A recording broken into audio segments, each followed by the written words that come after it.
friends at Gutter Cap. 823-2212. Somebody was asking me about Chris Stewart yesterday. He's been in the business for more than 20 years. He's got a great 2023 special for you. It's a dirty, dangerous job. You never want to clean those gutters out. Stay away from that dangerous ladder. Call 823-2212. It's a patented cover aluminum system. Fits over your existing gutter. It will keep debris out. You will never clean the gutter out again. It's backed with a lifetime warranty. 823-2212 or online, guttercapbirmingham.com. Real funny. We've talked a lot about Tennessee's defense last night. We haven't talked about Alabama's defense last night. Nate Oates did after the loss. Here is the Alabama coach up in Knoxville. Our other issue was we didn't finish at the rim well. But they've got shot blocking. They got presence at the rim. We shot 6 of 20 at the rim for 30%. So, if you finish 30% at the rim and have 19 turnovers, you're going to make it really hard on yourself to win. I thought our defense was good enough to win the game. We ended up out-rebounding them. They're a great rebounding team.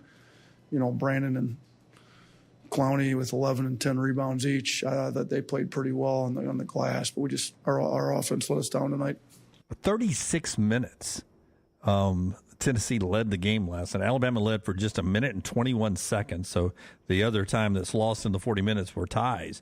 But Tennessee led for 36 minutes. Yeah, but, Alabama had the 1-point lead, but Tennessee's biggest lead was the final score at 9. So, Alabama was right there. Again, 3 cut it to 6. Alabama gets the turnover. They have an opportunity to cut it to possibly a one-possession game with right over a minute to go.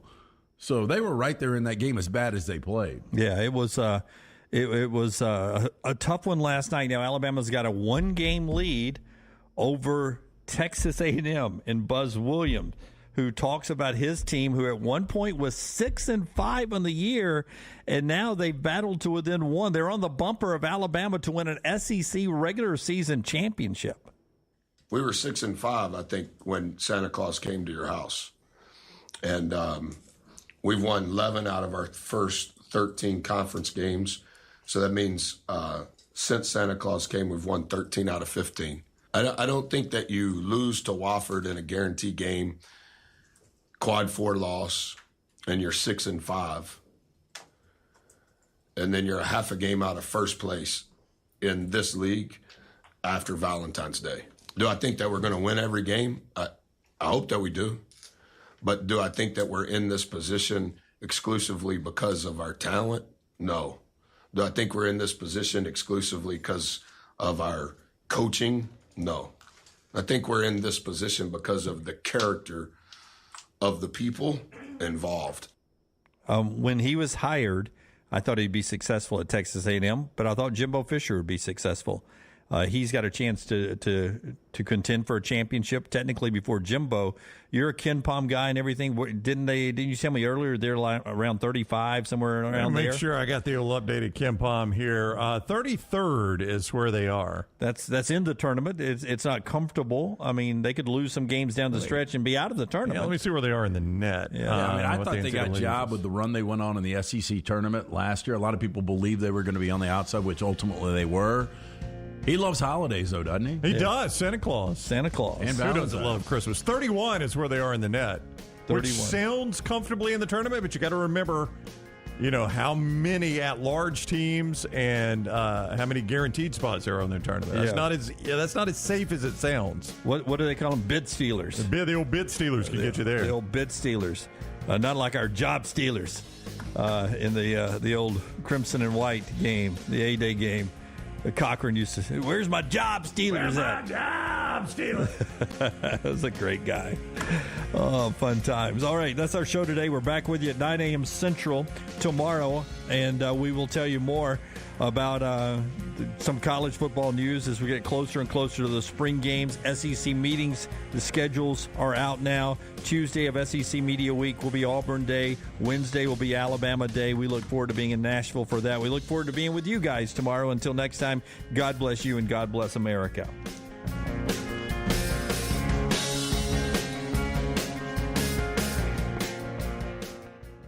Peanut butter and jelly, chicken and biscuits. Man, I love great combos, and you'll love our combo. It's the Bama and Bourbon Podcast. Yay, Alabama's Aaron Suttles is part of the Next Round family, and he joins LT weekly for the combo of Alabama sports and bourbon.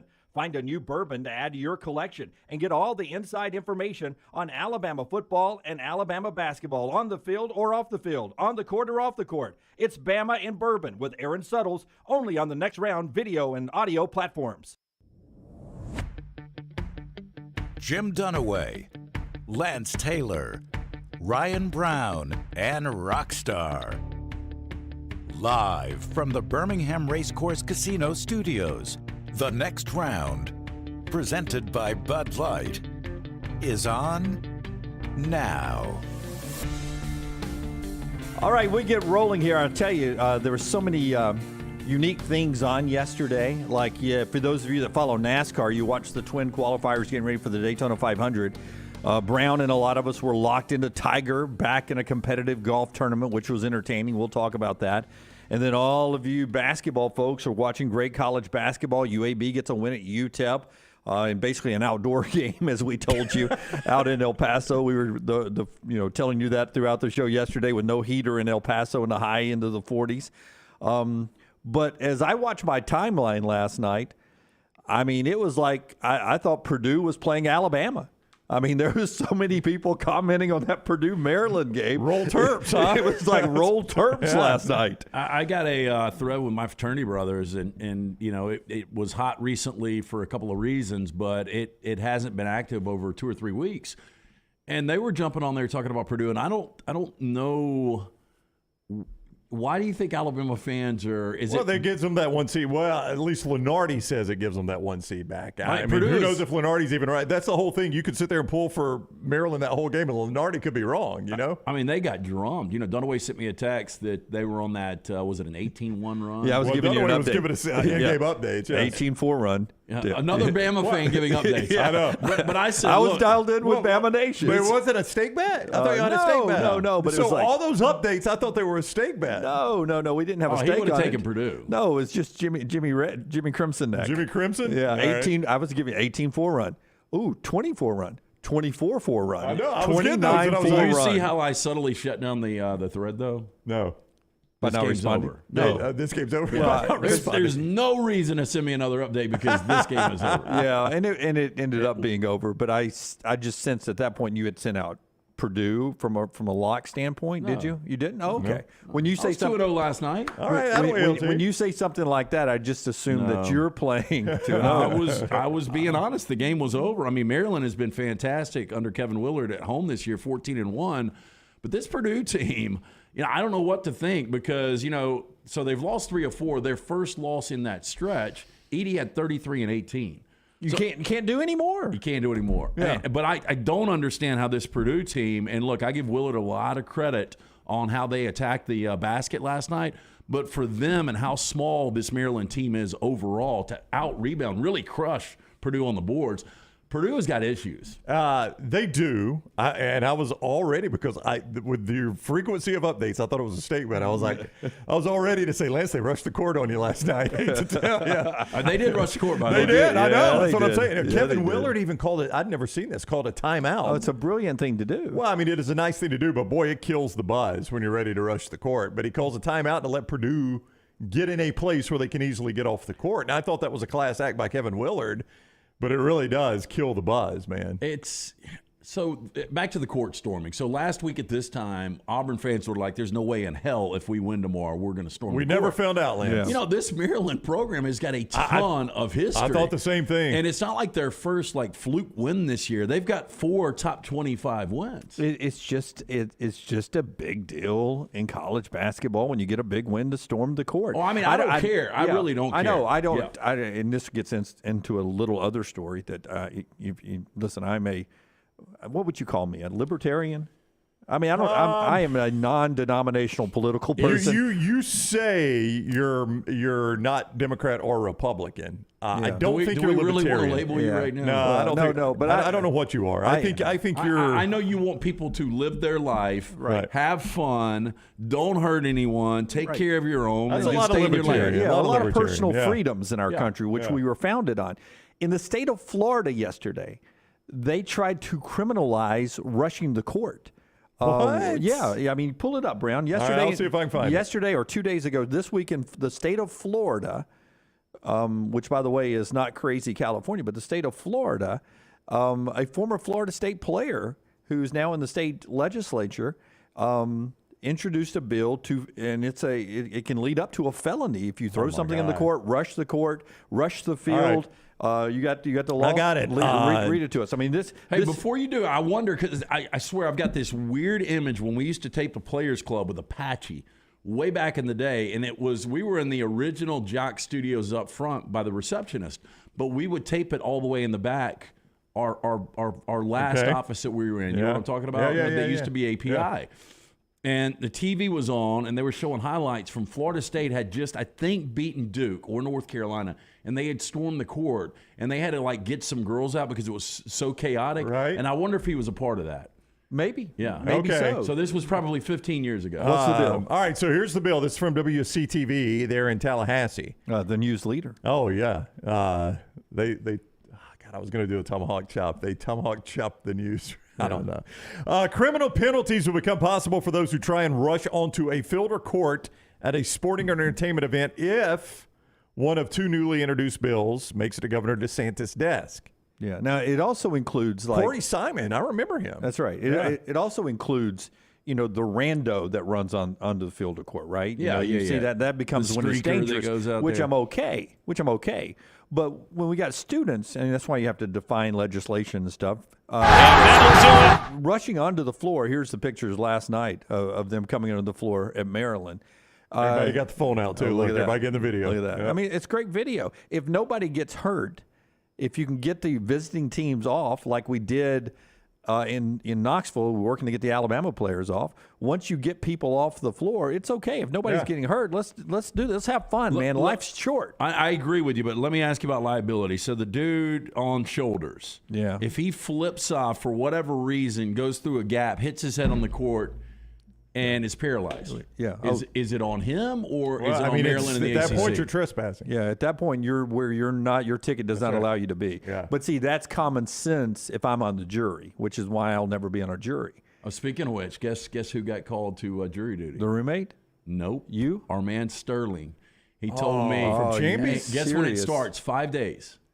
Starts the Thursday of March Madness. Shut up. Yeah. That's when you go in. I told him I'm going to make some calls and tell him to figure out how to do it. That's when you go in and you know every attorney in the world. You know every judge in the world. I know about this case. You say, hey, am I getting any death penalty cases? I've always wanted to get somebody lethal injection. And you walk in with your permit to carry your gun in. You do everything you can to get out of that and one. I love whatever craziness on your death t-shirt. penalty. Hey, whoa. I mean, again, we've said this. It has never been easier in society to get out of work. All you got to do is say, look, I don't know if I've got COVID, but my neighbor did, and I've got a bad fever. Nobody's telling you to come to work.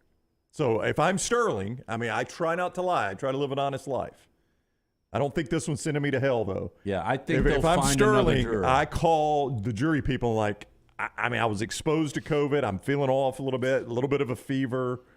I'll be glad to come in Monday, but I always hate faking illnesses because I'm always afraid it's going to spin back and really hit me. You're going to end up with COVID. Could you just say that you're an alcoholic? Like I drink all day, and I can't do anything about it. It's not illegal to be an alcoholic. I can't. Can I? I take alcohol into movies. Can I bring a cold one into the jury stand? I think they'd be a little shaky about if you were to come up with those comments, they'd probably back off and be like, we're going to let this listen, I have no problem doing this jury duty, but I do need my Bud Light. I'll need to sit in there. Can I bring a sixer? Our flags allowed. Blake says he tried the whole death penalty thing one time, and it actually got him on a grand jury. And he said there's no getting out of a grand jury then. Yeah. Well, you got it, again, early. Really.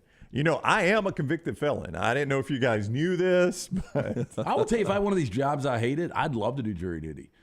So when I studied, it was just like a couple of semesters of criminal justice. They sent us to the Tuscaloosa courthouse. We had to go in there to watch cases. And I remember these two dudes, they had gotten in a bar fight and they went outside and they beat this guy almost to death with a flashlight. Right. But I was in there for like a week and it was fascinating stuff. Oh, I'm sure. If you don't have anything else better to do, yeah. I mean, it's one of the best ways before COVID. One of the easiest ways to get off work is saying you've been called to jury duty, that and your driveway freezing over. That was always a good one, too. Look at Forrester. He says he's never had jury. I've only had it once. Forrester said he's never had it. I've never had it. I'm not Really? I'm not Never. going to say anything. When Dunaway said it, I'm not going to say anything. You've never had it either? I'm not going to say anything. How about that? I'll work with a bunch of people that don't do their civic duty, Tyler. No, I've never been called. I know. I'm kidding. You with gotta you. be called. That's crazy that you've never been called. Roommate has been called.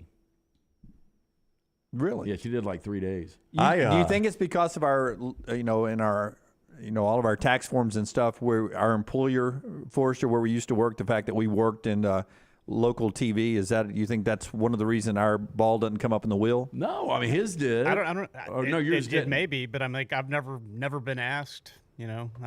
Because on all my tax forms, it's always been a media company, and they don't like media people. No, not at all. That's how I got out of the one time I was in it. Yeah. And Sterling says this is his third time. Yeah, because you shouldn't have done such a good job the last 2 times, What Sterling. did Sterling do as a teenager? That is one. I would want Sterling on my jury. It's one perk of our job. Yeah, Sterling's a good, honest American. I don't think he should have to do jury duty during March Madness. Especially if we're sequestered, man. If he can brings, cook. if he brings those hand-cut chicken fingers every day. You would think certain people that were borderline juvenile delinquents would be the ones that get jury duty all the time.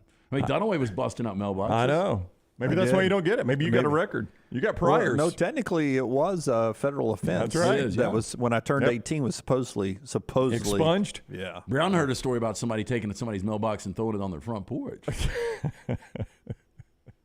I will tell that one.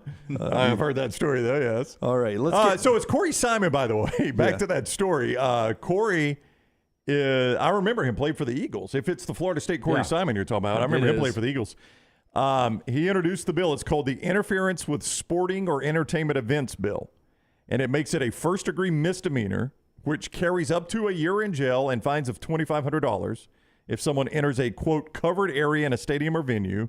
That's defined as any area for use by players, coaches, officials, performers, or personnel administering a covered event that is on or adjacent to the area of performance of play, basically the field. Yeah. But I believe, now this is, this was taken the way I introduced it was big victory by Maryland. They rushed the court. This would be a violation of that.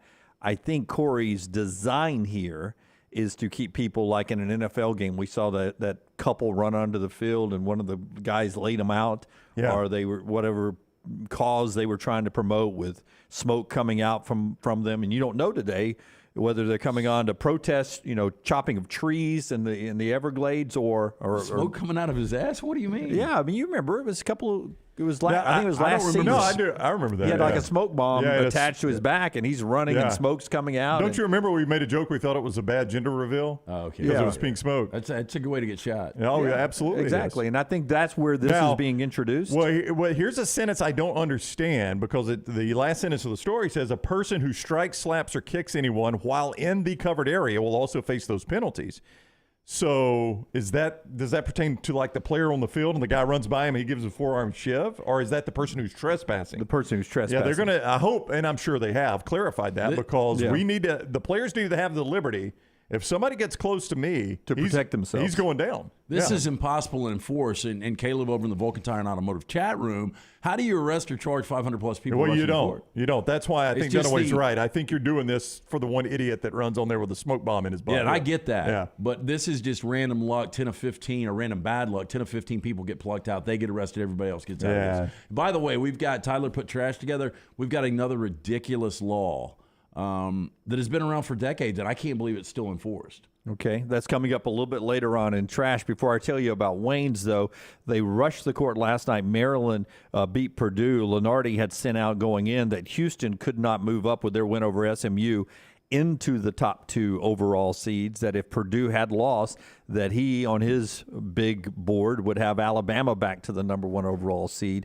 We'll see what Lenardi says today. Big weekend coming up in basketball. We'll talk more about UAB's win in just a moment, and you'll hear from Purdue's Matt Painter in just a second. But first, our friends at Wayne's want to remind you that it's their 50-year anniversary. Think about that, man. You start a small company, and you grow 50 years later to this huge company that has been serving all the great people here in Alabama and the Southeast now for half a century. Just a great American success story, and that's why we want to celebrate the rest of this month with our friends at Wayne's, our 50-year anniversary, and they're giving you $50 off all their services, their pest service, their termite, their lawn, their mosquito service. You get $50 off all of those services for existing customers or new customers, but you have to use our promo code, TNR, the promo code TNR. You call them up or you go to the website, callwaynes.com to get the details, but always put the promo code in, TNR. That stands for the next round, TNR. It's going to save you $50 off all those services. Even if you're already paying for those services, why not go save that money? Put TNR in there, save the money, $50. And it's not just $50. If you've got pest and termite, stack them. It saves you $100. If you've got pest, termite, lawn, and mosquito, stack them. Saves you $200. They're stackable. And they're for existing customers, too, or new customers. Be a part of the Waynes family. Call Waynes.com. Callwaynes.com. Offer ends February 28th. TNR is the promo code. TNR. Hey, Tyler, can you give me cut number 3? Last night, Matt Painter is the head coach of Purdue. See if this sounds familiar a little bit to what Nate Oates said after losing the night before at Tennessee. On the road, where I don't have the exact numbers, but if you just factor in where it was for the Alabama-Tennessee game and throw now Purdue and Alabama into the wrong side of this, top 15 teams in true road games, 65-63 this season. Matt, how would you assess life in this conference night in, night out? Well, right now it stinks for me. But, it's part of it. I've been in this league for, as a player and a coach and, 23 years. And so you see the ups and you see the downs and it's really hard to win on the road. It's just difficult. There's times as a coach where you feel like, you can beat anybody. And there's times like you don't feel like you can beat anybody. It's just, you never kind of are in that middle ground. But you also got to understand, being on the road, you got to be about 10, 12 points better than your opponent. And we were not that tonight. And they were not that. And they were for a long point until that technical foul really ignited the Maryland team when Purdue's Mason Gillis complained about a call, got a technical foul, and then they got the crowd back into it, and they went on that 29-4 run. I've never seen one technical foul change a game so much. Sometimes, that's all it takes. We've seen the personal foul in football where everything flips the momentum. But again, this is a team that's 14-1 at home, and I heard, I guess it was late last week, that Big Ten teams are Big Ten home teams win 65% of the games this year. So playing on the road to college basketball, that is one of the true home court advantages you get. We talk about, how big is it in baseball, hockey, football, but college basketball is a huge home court advantage. How do we feel about Matt Painter? We take a lot of shots at Purdue and how they will wreck a bracket. It's an earned reputation. That's right. I think if you're taking a shot at Purdue, you're taking a shot at Matt Painter, and I think they're both legitimate because they got one of the, if not the best player in college basketball, whatever the Heisman Trophy for Naismith, he'll win it. He'll win it. He's dropping double digits every night, not just 12 and 11. He's 33 and 18, Brown, and they lose by double digits. I don't know what to make of the guy. He's got the one Elite Eight. They lost to eventual national champion Virginia. It was the year Auburn went to the Final Four. Purdue got beat in that Elite Eight by Virginia. I think he's a good coach. He's got 6 Sweet 16s. He does. That's Wimp Sanderson. We always talk about what a good coach Wimp was. This guy's basically got Wimp's career at Purdue. That's essentially what he's done, except for he's got the one Elite Eight. 29 wins. Big Ten, by the way. 27 wins, 30 wins, 29 wins. He's on pace for about 30 wins this year. I know, but there are no Final Fours there. I got 29 and 30 Big Ten wins. Do you guys remember how good of a coach Gene Cady? Terrible hair, but great. Terrible hair, good Never coach. went to a Final Four. Never went, huh? But that's I think that's what you're saying too. They are the poster boys of the Big Ten. They get all these bids. We talk about how good they are, but when we get to March, they don't stack up against some other teams, other conferences. I know. Again, the last time they won a national championship was 23 years ago. Frank Martin in South Carolina went to a Final Four. I know. Yeah. Which is still a mind-boggling. It really is. Blows my mind. St. Peter's was a game away last year. So if I'm a Purdue fan, I'm really, really frustrated. Maybe this is better for Purdue because Purdue typically is heating up going into the tournament. Now nobody will have Purdue winning their championship. Because nobody believes in them. Yeah. But Purdue, they've been to two Final Fours all time. Which is always weird to me. Like, you've got two programs in the same state. How long ago was those? Were those John 1980 is the last one. Yeah, John Wooden, I think. No, 69 was the first one. I know that Wooden made one. Who was the coach in 80? I would have thought that was Gene Cady. I would have thought so too. It was. Yeah. Oh, well, that was wrong. Yeah, thought he'd never. Well, I mean, he got one early and then never did it again. Lance. I Purdue, Gonzaga. No, I'm sorry. It was the year before him. My apologies. Go ahead, Jim. Purdue, Gonzaga, and for a while, Florida State is 3 teams back when Florida State was always good. Leonard Hamilton. That hurt you? No, I would just always. It wasn't. If I was going to knock them out before the Final Four, I just, where am I going to knock them out before they get to the Final Four? Yeah, and Gonzaga's changed that. They have a little bit. I mean, they've played for the national championship twice. They hadn't been able to close the deal. But this Purdue team, I think Matt Painter's a good coach. Yeah, it's just weird to me how you can have 2 teams in the same state and one has all the success in Indiana and the other one doesn't. What separates them, you know?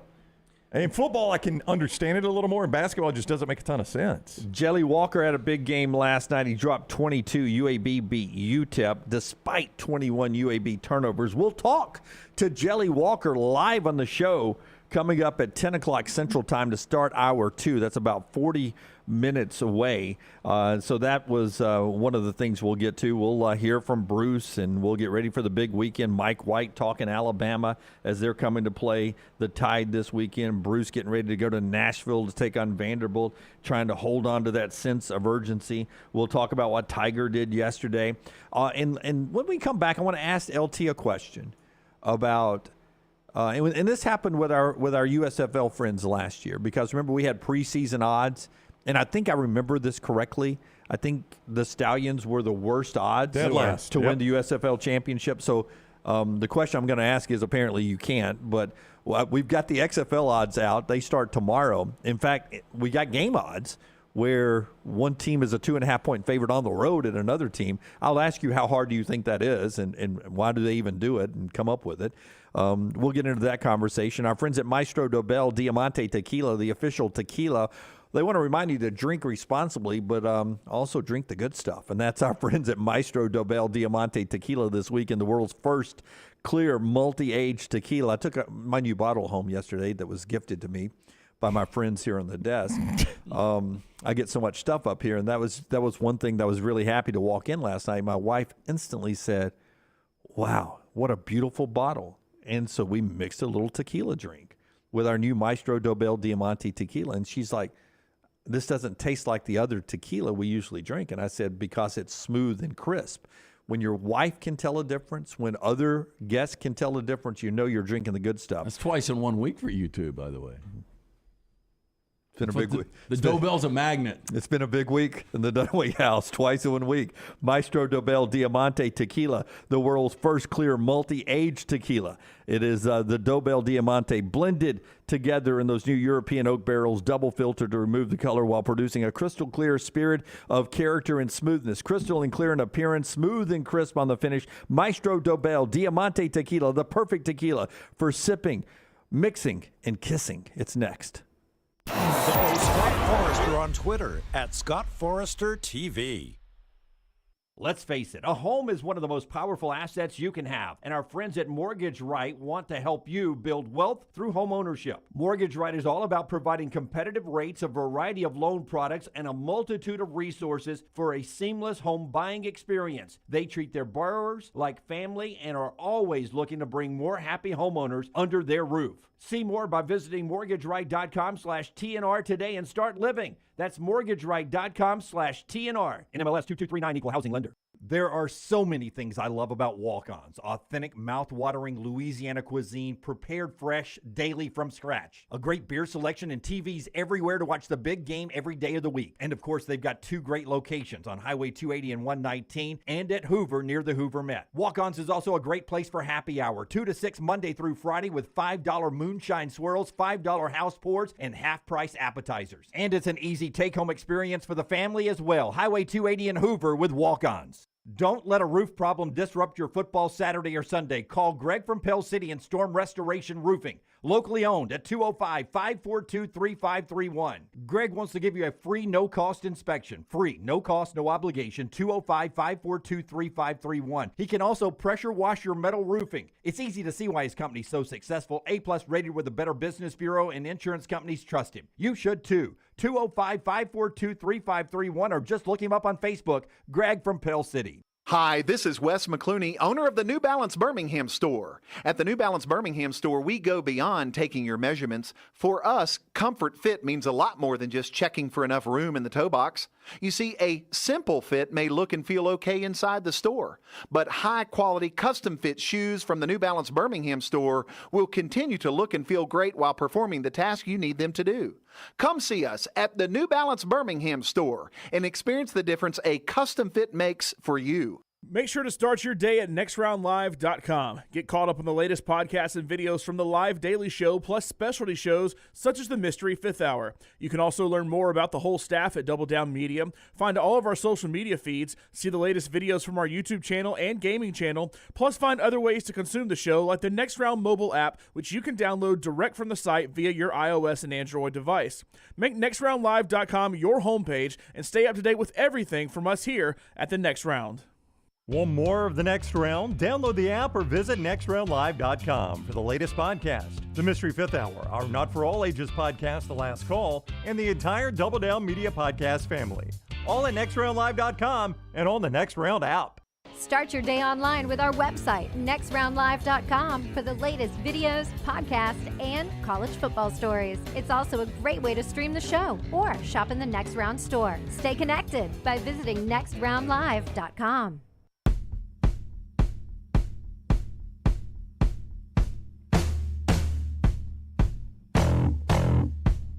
Back with you on the Next Round, getting ready for an XFL weekend where I'm not excited about it to watch, but you know, it's getting a lot of press because it's tied to ESPN and ABC. So we'll talk a little bit about it here. USFL returns a little bit later in April. I like where the USFL lays in the calendar, but there are some reasons why people think the XFL is the place where they have their season laid out here is the place to have it. We'll talk about that in just a second. Part of the show being brought to you by our friends at MyBookie, where you can gamble on these XFL games. And a lot of basketball going on this weekend. MyBookie.ag. Do they have lines out on these lands? Have you seen any? I don't know if they've got them at MyBookie yet, but they've got them in Vegas for sure. They'll have them up right now. They should. MyBookie.ag, code Next Round. If you want to take, I think it's the Battlehawks playing the Brahmas. Yeah. I bet you the Brahmas, Lance. I bet the Battlehawks are laying 2.5 in that one. What are the Brahmas? I know it's San Antonio. That's what we're getting to here. That pick. Did you see it? Because you nailed it. Oh, did I really? Yes. The Battlehawks are 2.5-point favorite on the road. The Brahma Bull is like the Rock. Like that's his. Oh, okay. That's the thing Dunaway wears. See, I would have thought the favorite would have been Vegas on the road. I don't know. No, the Battlehawks are St. Louis. Yep. Right. And they're in San Antonio against the Brahmas. And St. Louis is the favorite against. Okay. The Brahmas. So look at me. Quarterback is for St. Louis, right? Is A.J. McCarron. We're stealing your whole The whole story was that A.J. McCarron. One player I can name in the league. One player. Yeah. MyBookie.ag if you want to go play these games. I mean, the way I nailed that line, we may have to bring the Brown Bandit back for XFL season. MyBookie.ag, code Next Round. When you use that code at MyBookie.ag, code Next Round, they are going to give you a deposit bonus. Now, look, a lot of places to get your business will give you a deposit bonus. This is nothing new, right? What is new is the way that MyBookie handles it, because a lot of places there's this fine print. You don't read it. You just get the bonus and you're happy. And then 5, 6, 7 bets later, you find out this is still not my money. I got to bet it 10 times. MyBookie.ag says we're not going to mess with fine print. They told me, he said, Brownie, just tell them one bet and it's yours. So one bet and it's yours forever. MyBookie.ag, code Next Round. You can bet anything, anytime, anywhere. College hoops over the weekend. We'll get Lance to project those lines. XFL, I am undefeated in predicting XFL lines this year. You can play those at MyBookie.ag, code Next Round. MyBookie.ag, code Next Round. So I was going to ask you, LT, how would you, and we'll take St. Louis and San Antonio as an example, how would you go about a sport that you really haven't seen yet, the XFL? You don't really know what all the rules are going to be. You're going to be able to, like the USFL and the XFL before it, you're going to be able to hear the communication and everything. How would you go about putting the line? What one position would you look at to say, this team's going to have the advantage over another? Well, a lot of times in preseason, I'll look at that third, fourth quarterback, and, because they're going to get a ton of playing time in the second half. So I think a lot of this is quarterback-based. But this league's got a ton of names that you would know. All right, give me some. The only one I can say is A.J. Josh McCarron. Gordon, who couldn't stay on the field because – oh, gosh, he's still playing? Yeah. Who's he with? Seattle. All right, Josh Gordon. Yeah, because he was a up-and-coming talent, but never could get his mind right. Vic Beasley, former Atlanta Falcon for Forrester back there, was an all-pro. He's in this league. I remember Vic Beasley. Kalen Ballage, drafted by your Miami Dolphins. I remember Kalen Ballage out of Arizona State. These are just some of the names. Paxton Lynch. Oh, the quarterback? The big, tall quarterback from Memphis? First-round selection with the Denver Broncos. Yeah. And that's why they're saying where the XFL is in the calendar. And if you read the trades, they believe the XFL and the USFL will eventually merge. I don't know if that's true or not. What you have, though, is the XFL is the tie-in with ESPN and ABC, and sort of the ownership group is Rock. But the Fox folks own the USFL. And Fox and NBC broadcast it. So different broadcast partners who have, buy-ins into the league. But what you're saying, LT, is a lot of people who are on NFL rosters are on these XFL rosters because this is it times out to where they can play in this league. Then there's a little bit of a gap, and then the summer camps open for the NFL, and where they're playing these XFL games could allow people to play in the XFL and work their way back onto the NFL roster. You had a handful of people that did that in the USFL this past year, but it was straight from the end of the season onto those NFL rosters. They're saying the calendar is better for the XFL because there's a little bit of a gap after you play your season, you get recognized, you take a little break, and then you play. It may attract some of the old NFL veterans. Yeah, look, I can see the calendar's better for players trying to transition back into the NFL. I think the calendar's worse for us, the consumer. 100%. Because we have no desire to watch any of this. Brett Hundley is the quarterback for the Vipers, the Vegas Vipers. I remember Brett Hundley, UCLA. Yeah, backup for a long time for Aaron Rodgers with the Green Bay Packers. Yeah. Martavius Bryant is his number one receiver. Wow. Yeah, I mean, a guy that averaged 50 grabs Lance a year. has done his homework here, Dunaway. I just did it in the last 5 minutes, but I was going to tell you this. Yeah, I don't know. Lance has Googled a really good and story. I'm not watching. Yeah. And you're not giving these games out. You will not give any of these games out. I might. What I was going to tell you, though, is I don't think any of these books, I could throw these numbers out and I guarantee there's not a number bigger than 6. Yeah, well, here's the betting lines in our MyBookie betting lines there. Scott. Forrest has those rolling past you I over think there. those are to win the league, right? Oh, yeah. That's the overall. Yeah, and you see favorite. everything's really compacted and tight because I don't think you're rolling the dice on putting any of these numbers out here. If you list Vegas as a 2-point favorite this weekend, how many people, you think you're really going to get one loaded side or the other? People are going to feel this thing out. There's not going to be a lot of money bet on it. The lines will really get... You'll be able to circle in on these lines and adjust them and get them right within 3 or 4 weeks. A.J. McCarron, the quarterback of St. Louis, 2.5-point favorite. Jack Cohen, the former Notre Dame quarterback, is the San Antonio quarterback this weekend. So it's A.J. McCarron, former Alabama quarterback, versus former Notre Dame quarterback. Last time we saw that matchup, yeah. But advantage, everyone is saying, to A.J. Because there's a whole story in The Athletic from Chris Vanini that a couple of unnamed NFL people say it's amazing to them A.J. McCarron is still not on an NFL roster with the throws that he can make, and he should still be a 2 on some roster. We get asked that often. I mean, it came up in the Vulcan Tire and Automotive chat room. How is A.J. McCarron in the XFL? How has he never gotten a chance in the NFL? I think people forgot he got a chance with Buffalo, couldn't win the starting job there.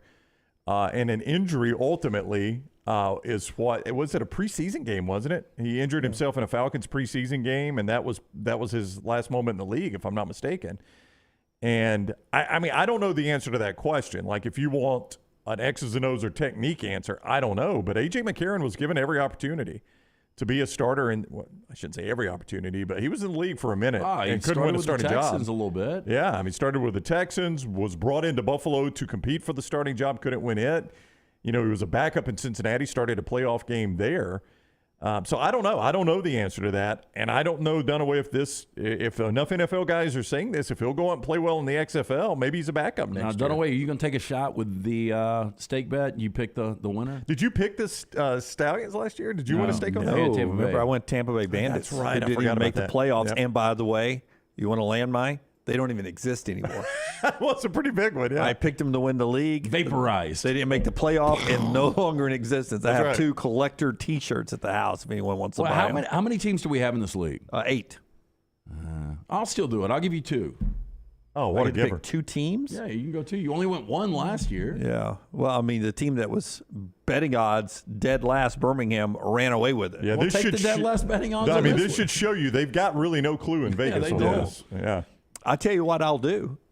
I will write 8 teams on our spin the wheel in there. I'll spin the wheel, and I'll take the 2 teams I spin the wheel. I think that's fair. That. Yeah, that's fair. So we'll do that later in the show, and I'll just put a stake on that. Yeah, you'll put a stake on the 2 you spin. He's got so many to piss away, it doesn't matter. I know, at least it'll be good content. Hey, if Texas A&M beats Missouri tomorrow in basketball, I will be tied for the record high that we each have done once at 9. That would be amazing. Wow. So if all A&M's got to do is beat Missouri, straight up. Straight up. And I think Missouri's they'll be favored. They're favored? Yeah, it'll be right around a pick, though. I think they'll be a 2.5 point favorite. Oh, I'm looking forward to watching the game. I'm hoping it's a day game. Yeah, that's what I was going to say. Like, I would let you pick any of these games, but I really don't want to watch any of the XFL this weekend. No, we'll just go for the season. We'll spin the wheel. I'll let fate decide it all together. One little business note here after Brownie tells us about our great friends at Nichols Outfitters. If you want to know why The Rock, while he's reading, Lunsford, can you get me The Rock's net worth? Oh, it's going to be steep. I can tell you right now. Listen, Nichols Outfitters. Do Nichols first. I-65, exit 242 in Pelham. Right now, they are still giving you 50% off deer hunting accessories. That goes through the end of this month.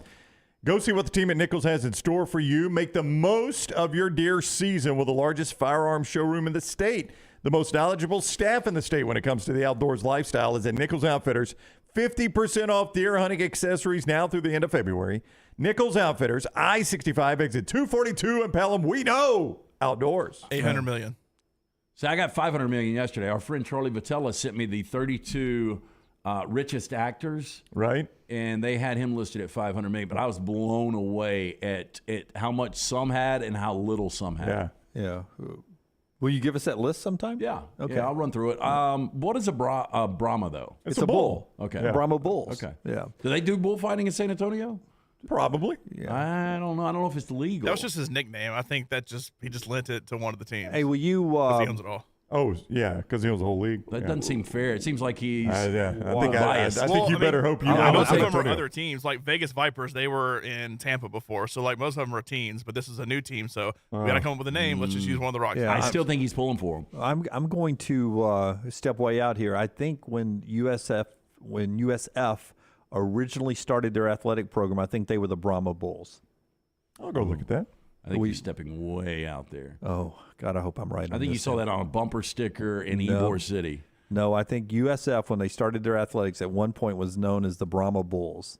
Is this when they had the mobile unit set up as classrooms? Oh, yeah. I mean, this would have been even before that. This would have been back in In 1962, students voted to make the Golden Brahmin a breed of bull the university's first mascot because of Florida's history in cattle raising. How long you been doing TV? The women were known as the Lady Brahmins. Oh, wow. What an insult. The Lady Brahmas. Did the Lady Brahmas come to UAB to play a tennis match or something? You guys had to 1981, the Golden Brahma simplified the bulls. No, it just dawned on me as y'all kept saying Brahmas. I was like, where have I heard that before? And do you guys remember the great Gary Sanders? I do. Former voice of Auburn. Look at the old logo. Wow, look at Scott. How quick did he get that on? It's a better logo than they have now, by the way. I mean, if I had a cool hat with that logo, I'd wear it. Their throwback gear ought to be really good. Or that looks good on a T-shirt. But the great Gary Sanders back in the old Sun Belt days. I just remember the Golden Brahmas. I do not remember that. I don't remember that either. I really have no memory of South Florida until Jim Levitt. That's my... Yep. That was when South Florida was born for me, was Jim Levitt. That's when it started for me, too. Yeah. And him, I think they played a game I think it was Daniel, the hunchback of Notre Brahma. He does have a big old back. Daniel with a win there. That was good. If I remember, the very last game Alabama ever played at Legion Field was against South Florida. Mike Shula against South Florida, and I think Leavitt was already the coach there. And I think it rained early, and it was a September game. Well, I think he was their first ever coach. Yeah, and as I remember it, he still had his rain pants on the sidelines, running up and down the sidelines, acting crazy because, of course, back in the Shula era, the game was a one-possession game. Yeah, they had a chance against upstart South Florida. Yeah. And I remember thinking, God, how hot does he look running up and down the sideline wearing rain gear? Bama beat USF 40-17 in that game. Okay. I remember it being a tight game. Maybe it was until I think of Freddie Roach. Was he the linebacker? Could have been, yeah. Turned the game around? Yeah, maybe so, yeah. And then it was a blowout from that point forward. Patrick said it was humid as hell. Well, and you're right, Patrick. Old college logos are awesome. In fact, I say starting Monday in our countdown to kickoff, Forrester, you find us one great old school logo like that one every day, and we'll do our old school logo counting down. Just one a day. Just one a day. And you just let me know what it's going to be, and we'll throw it out at some point. I do like the old ones. And by the way, my short-term memory is on fire today. It was Freddie Roach. God, Golden Brahmas, man. I tell you what, a little tequila, a little sex, boom. Everything's clicking in the head tonight or today. Is that sock beat up today? Hey, what was the quarterback for South Florida that was good? Matt Groth. Matt Grothy. Yeah, because I remember we had Verno a regular time, and Matt Grothy was behind schedule and called in. He goes, I got bumped for Matt Grothy. And this is where this is also, I can also read Brown's mind. He will tell you, we saw USF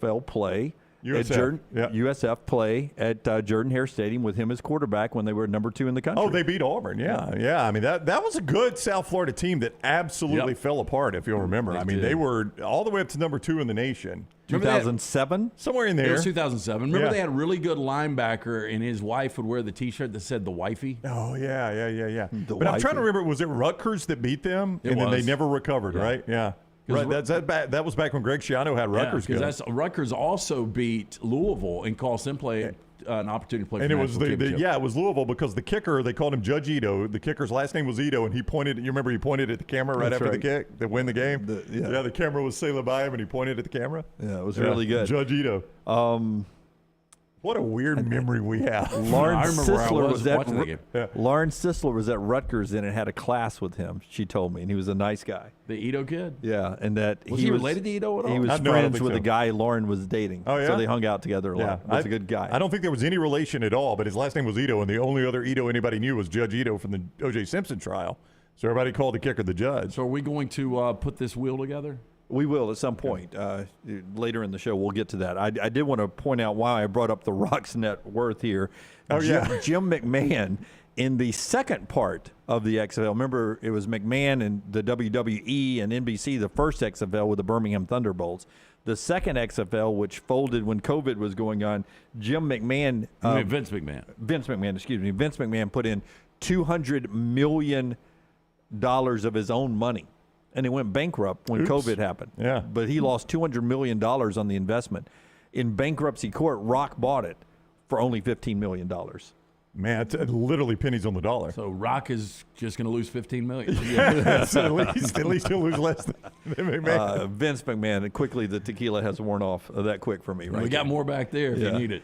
All right, we keep rolling forward here. We'll continue on with some college football news. Later on, I'll spin the wheel. Jelly Walker at the top of the hour. Back to basketball we go. UAB with a big win last night. Part of the show today being brought to you by our friends at Gutter Cap. Gutter Cap Sea-Stew, man, it rained so much yesterday. If you got a gutter problem and you saw a waterfall flowing off the roof of your house, that's a gutter problem. You need to fix that because it's doing thousands of dollars worth of damage. Yeah, Dunaway's right. You know, if you don't have the gutters cleaning, free flowing, thousands and thousands of dollars, I mean, a million different problems. Keep the gutters clean and free flowing. The answer is Gutter Cap, 823-2212. Call Chris Stewart, absolutely free estimate. Find out if this is right for you. You don't want to get the ladder out, especially on the weekend. You've worked hard all week, then you get the dangerous ladder out, you get on the roof, you slip, you fall. It's no good.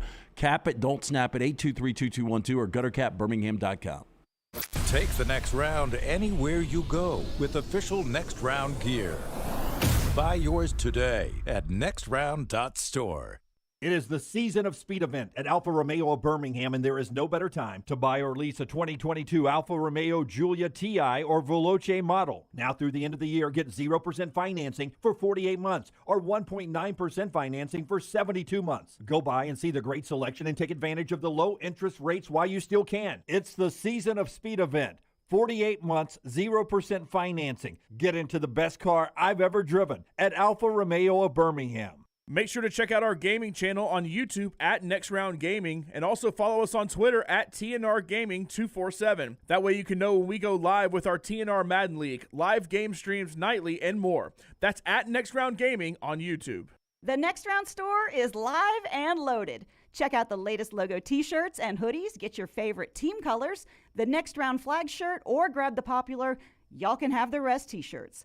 Go to nextround.store. That's nextround.store. Start your day online at nextroundlive.com. Get all the latest videos, podcasts, and college football stories. And it's also a great way to stream the show or shop in the Next Round store. Stay connected by visiting nextroundlive.com. This is for the men who never settle, the ones who believe only quitters end a game in a tie, the type of guys who choose the bar with the biggest TVs to overcompensate for theirs at home. This is the Lodge mentality. This is Twin Peaks. The Double Down Media podcast family is live and full of content for all ages. The Mystery Fifth Hour gives the Next Round hosts a chance to talk about everything but sports. Pour a glass of Bama and bourbon, our weekly college football conversation, while sipping some of the most interesting pours in the bourbon world. And our Not For All Ages podcast, The Last Call, presented by Redmont Vodka. LT has in-depth conversations with personalities like Clay Travis and Taylor Hicks. Find those podcasts and more by searching The Next Round on Apple and Spotify. And remember to like and subscribe. The Double Down Media podcast family is live and full of content for all ages. The Mystery Fifth Hour gives the Next Round host a chance to talk about everything but sports. Pour a glass of Bama and bourbon, our weekly college football conversation while sipping some of the most interesting pours in the bourbon world. And our Not For All Ages podcast, The Last Call. LT takes off the gloves for an in-depth conversation with stars like Taylor Hicks, presented by Redmont Vodka. Find those podcasts and more by searching The Next Round on Apple, Spotify, and on our website, nextroundlive.com. You want to look great while supporting your favorite show? You know the place to go is the official Next Round store at nextround.store. Yes, there are .store domains, and we have one. From shirts to hoodies to hats and all kinds of fun stuff, you can rep the Next Round anywhere you go. At the beach, Next Round hats to block out that sun. Up north in the winter, get you a comfy Next Round hoodie. Just need something to put your $20 beer in at a game? Get you a Next Round koozie and throw that thing in your pocket. You never know what stuff Jim's going to make me put in there next. Check it out. It's the Next Round store at nextround.store.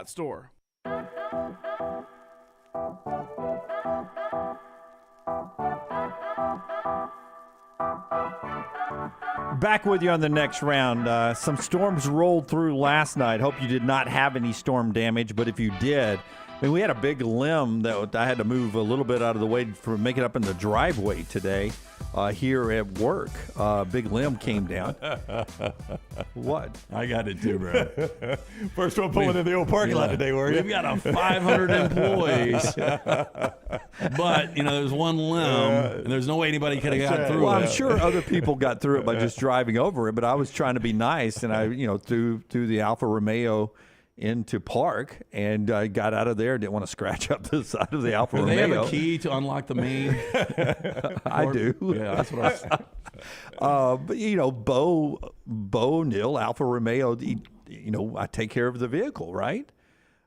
Proud sponsor of the show. I didn't want to drive over a limb that was down there. I'm sure if somebody else had maneuvered over it, but I didn't want to do it in the Alfa Romeo. So I got out and pulled the limb over to the side of the road and drove on in this morning. Was paying it forward, man? Something good's gonna happen for you. Was it there when you guys rolled in? It was not. Lance, you remember the Good Samaritan story from the Bible, right? Most people. It's basically Jim this morning. Most people at that point would say thank you, That's Jim. right. But some trees fell yesterday. Maybe you had some roof damage or something. That's when you want to remember my buddy Greg from Pell City Storm Restoration Roofing. Easy to learn why Greg's one of the best roofing contractors in America. We're lucky to have him around here, locally owned for over 20 years. He and his wife own the company. You can call him up. This is his actual cell phone, 205-542-3531. 205-542-3531. Or you can look him up on Facebook, Greg from Pell City on Facebook. Locally owned. He can take care of your storm damage, put together a portfolio that will be easy to hand over to the insurance company. Insurance companies trust him. That's why he's A+ rated with the Better Business Bureau. Get a free no-cost roof inspection and a lot more with our friend Greg from Pell City. Look him up on Facebook or call this number, 205-542-3531, 542-3531. It's Storm Restoration Roofing. You guys are fantastic today in the Vulcan Tire and Automotive chat room. This is my favorite type of chat room right here. Not that they're getting on you, just when the chat room's in a better mood. When the LT Grays is great. Humble brags today from Jim. Got the sex, moved to Branch, Alfa Romeo. Yeah. Can you open up your mic and do what Rockstar does? Every time we say something that is true, hit the bell for us. Ready? Got the sex, moved to Branch, drives an Alfa Romeo. You are giddy today. You're going to start drinking 11:30? I will start drinking the great Bud Light anytime you want to. Anytime you want to, he said. Yeah, I am such a Bud Light fan today, I cannot tell you. More now than ever, right? I am this close to getting Bud Light tattooed on one of my body parts. And one body part, I just spell out Budweiser Light if you want me to. I mean, my gosh, Lance. How's he so giddy? I don't know. What did he do last night? I think he told us. I think we know. The chat already figured it out. Yeah, I mean, the chat's on it anyway. No, it's playoff day for the Madden League up here. Bob Sacramento says. Only four. How's it playoff day? I haven't even played a quarter of a season. They know that you and I lost interest. That I asked the same question. I'm like, how are we in the playoffs? I haven't even played my season. And they were getting a little nervous. Again, I had Forster down double digits. I had him down. And I heard Lunsford say from the back, hey, if he ever learns these buttons, he's going to be a tough one. Wow. Hey, Bob Sacramento says, Dunaway, is the branch code for something, or was it literally a branch you moved? No, I moved the branch this morning. Oh, okay. Somebody else moved it last night. God, oh You're the one that set it up. It doesn't mean does Pujols swing at every pitch? I mean, sometimes he just takes one to see what the umpire calls. This is why she got a dog trained to keep you away 6 months out of the year. So Tiger yesterday was really interesting, wasn't he? It was. I watched 16, 17, 18. He birdie. This guy, he had barely played competitive golf. I mean, outside the majors, had not played like a regular tour event, I think, for 860 some odd days. And goes out yesterday with Rory McIlroy and Justin Thomas, two of the best players in the world, and plays right with them and outdrives them. Frequently, Tiger was pumping it out past them, boys, to the point that Rory was like, hey, this week I clicked my driver up a degree. I'm going to have to drop it back down tomorrow. I can't have this guy out driving me all the time. That said, do we have the video? Well, it's photos. Okay. Scott's got it, courtesy of Getty Images. All right, so on 18. By the way, Tiger's out on the course right now. Yeah. He's out playing. He teed off for... Why he's getting the pictures, before he'll set the pictures up. But I wanted to get to that, Brown. He teed off at 9:24 Central, so he's on the course. That's 7:24 local time. How do you have that group going out at 7:24? Well, I know it's opposite of what you did the day before, but it's because we've got so many people in this tournament, right? Well, I mean, this is a good field. This is one of their primo tournaments. But yes, they were in the TV window yesterday, so they will not be today. That's just it's the way it works. But they've got TV window groups like John Rahm is in the afternoon wave today. He'll be in the TV window today. So they build it for TV. I was going to see if I could get a Tiger update for you real quick. All right. So, but yesterday, Tiger is even par, 2 under on the tournament, even par today through one hole.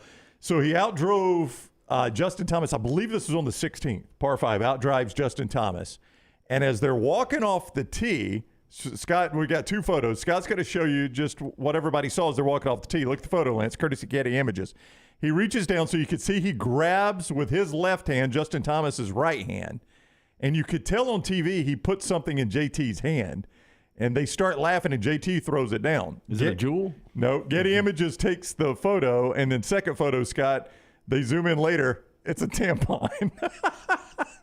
The greatest of all time. If you don't think he's a prankster, he had a tampon ready to hand JT when he outdrove him.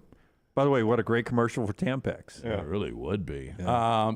The interesting thing about yesterday is Tiger hits a turn 1 under, and then he bogeys 2 of 3 on the backside, and you would think that he's about to fall apart and starting to wear down physically, and then he comes out and as you said, 16, 17, and 18. Birdie's the last three. And look, I know it's just a regular tour event on the first day of all days, But there was some electricity. I mean, with him doing that, it felt like old school Tiger a little bit. But Tiger wouldn't have done that to just anybody. He and Justin Thomas They're are very really tight. close. Yeah, right? very tight. Really and Tiger's close. son and JT have a really good relationship. Yes. I mean, that is one of the young guys that Tiger's kind of adopted. Right. So he and JT are and he and Rory, too. I mean, that was a very comfortable grouping for Tiger.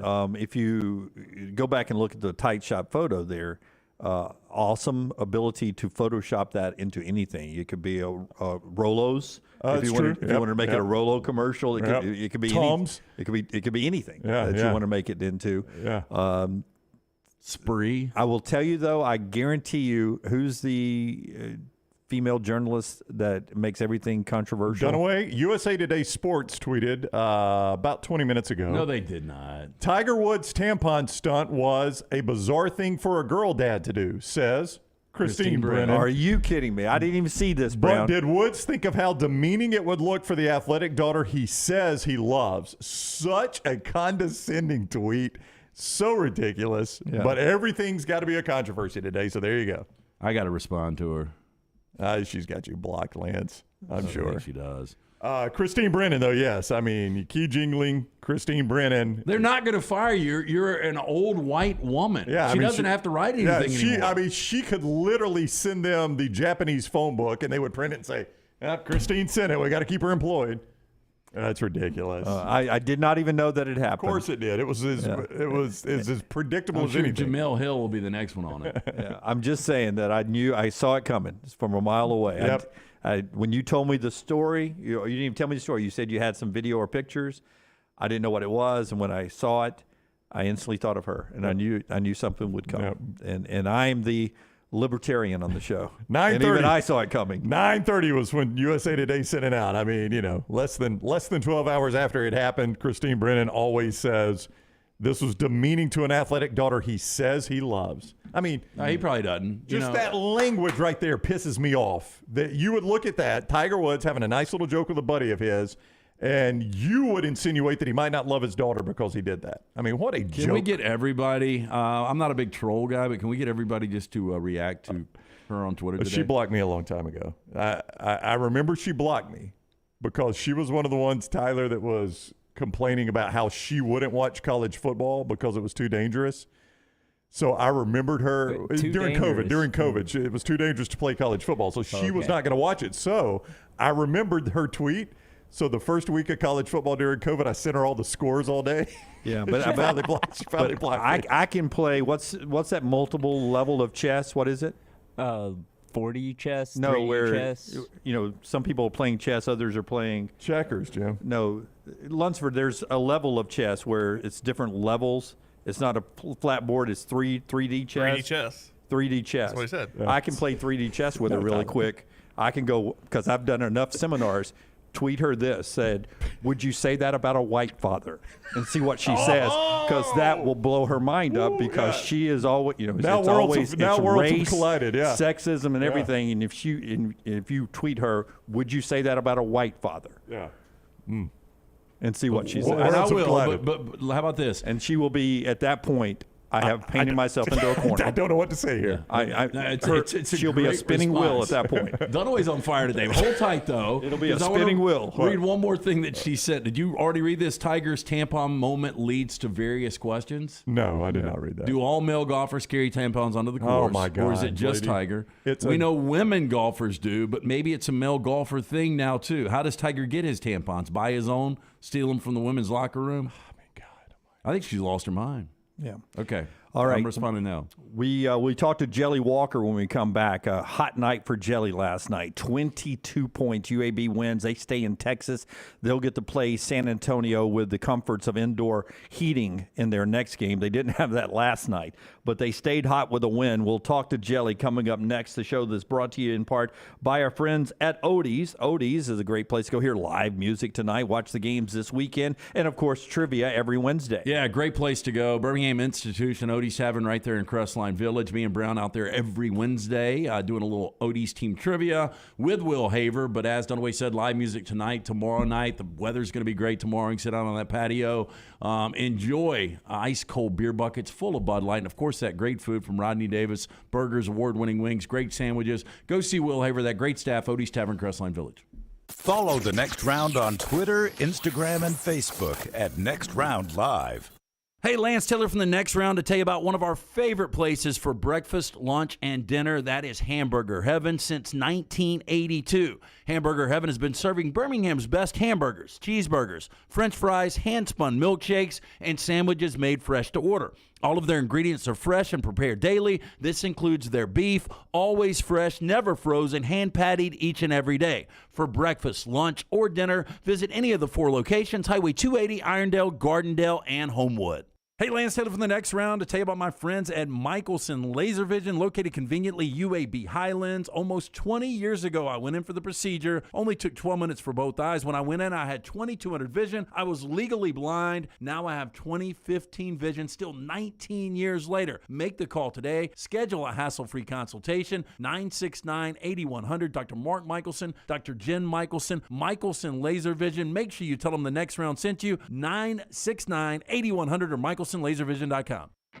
The Next Round is so much more than the show you get from 9 to 1 each day. So make sure to head to our official YouTube channel at Next Round Live and subscribe to get all of our latest content. We, of course, have plenty of specialty content and shorts based all around the sports in the heart of the SEC. But we also talk pro sports, gambling, lifestyle and entertainment, and so much more. It's the Next Round YouTube channel where you never know what you're going to find next. Subscribe now to see the latest content and get notifications when we go live. That's at Next Round Live on YouTube. Support the show and grab some great t-shirts and hoodies right now in the Next Round store. Buy the Alabama State map shirts in your team's favorite colors, the popular Y'all Can Have the Rest, or Next Round flag shirts are also online now. Just go to nextround.store. That's nextround.store. The traditional Next Round logo shirts are there too. Buy them for yourself, or they make a great gift for someone else. And let us know what you'd like to see in the store coming up. Nextround.store. That's nextround.store. Follow Next Round Live on Twitter, Instagram, Facebook, and YouTube. The social media team at Next Round Live will share the latest interviews and videos from UAB, Alabama, Auburn, and campuses all over the college landscape. You'll also get the latest highlights and news from the Next Round Live Daily Show. Jim, Lance, and Ryan will share their thoughts. And remember, you can always see the old shows on the Next Round Live YouTube channel. Subscribe, like, and don't forget to comment. Turn on the notifications so you don't miss a thing. It's Next Round Live on Twitter, Instagram, Facebook, and YouTube. Make sure to start your day at nextroundlive.com. Get caught up on the latest podcasts and videos from the Live Daily Show, plus specialty shows such as the Mystery Fifth Hour. You can also learn more about the whole staff at Double Down Media, find all of our social media feeds, see the latest videos from our YouTube channel and gaming channel, plus find other ways to consume the show like the Next Round mobile app, which you can download direct from the site via your iOS and Android device. Make nextroundlive.com your homepage and stay up to date with everything from us here at the Next Round.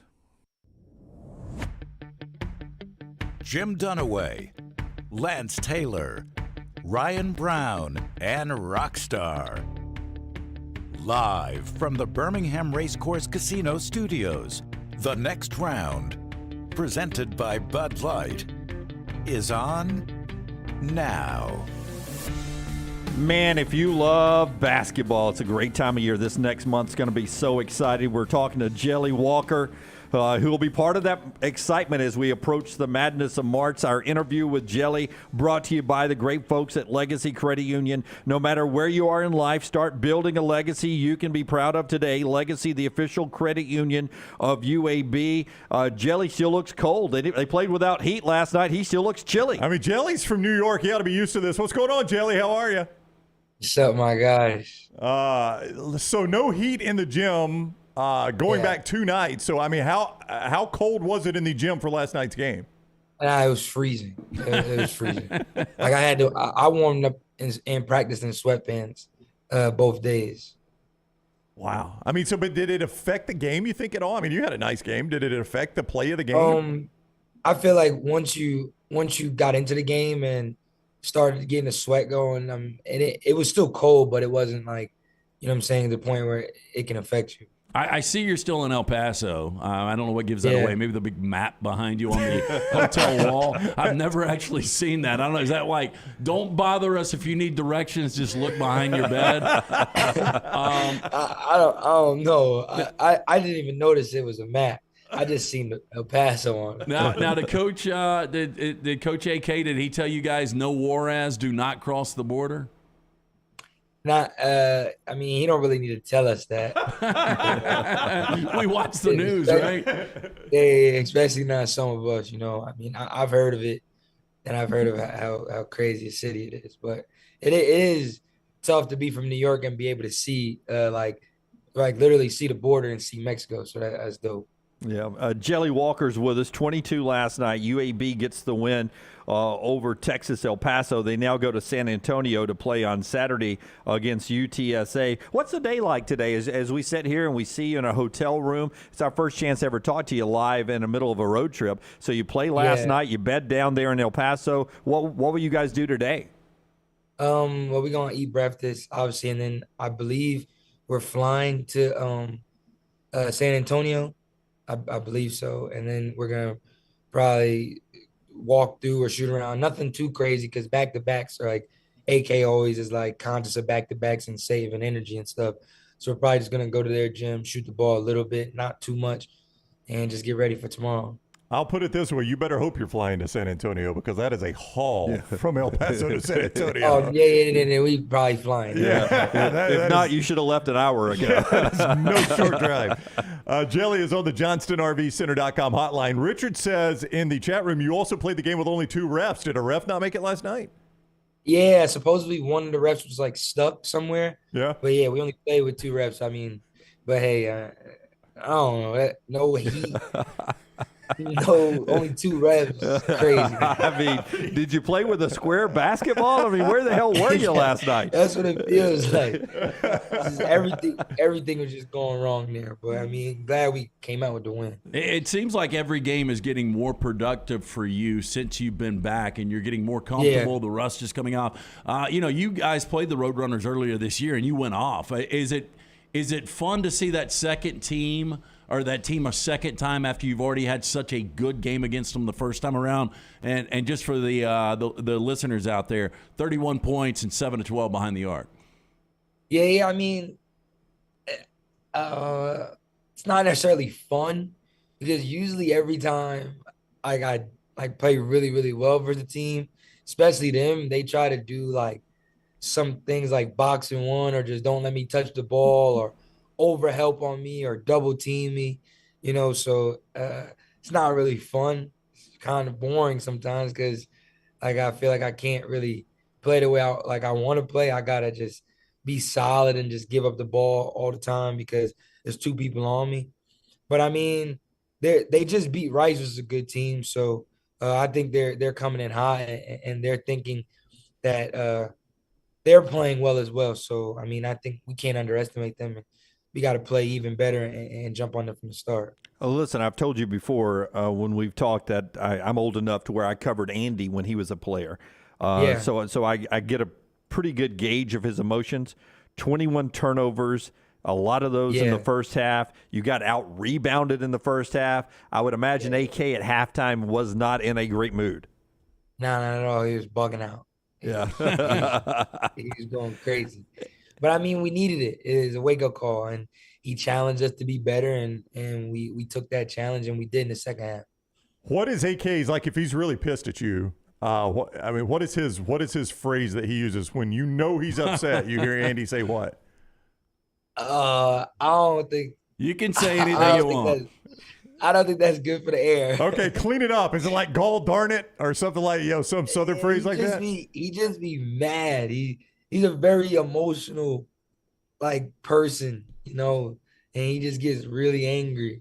But I mean, like I said, it's just he just challenges us, especially me, and he challenges my leadership, and he challenges me to be the best player on the floor at all times. So, I mean, I don't mind it. I just don't really take the yelling. I just take what he says and try to be better.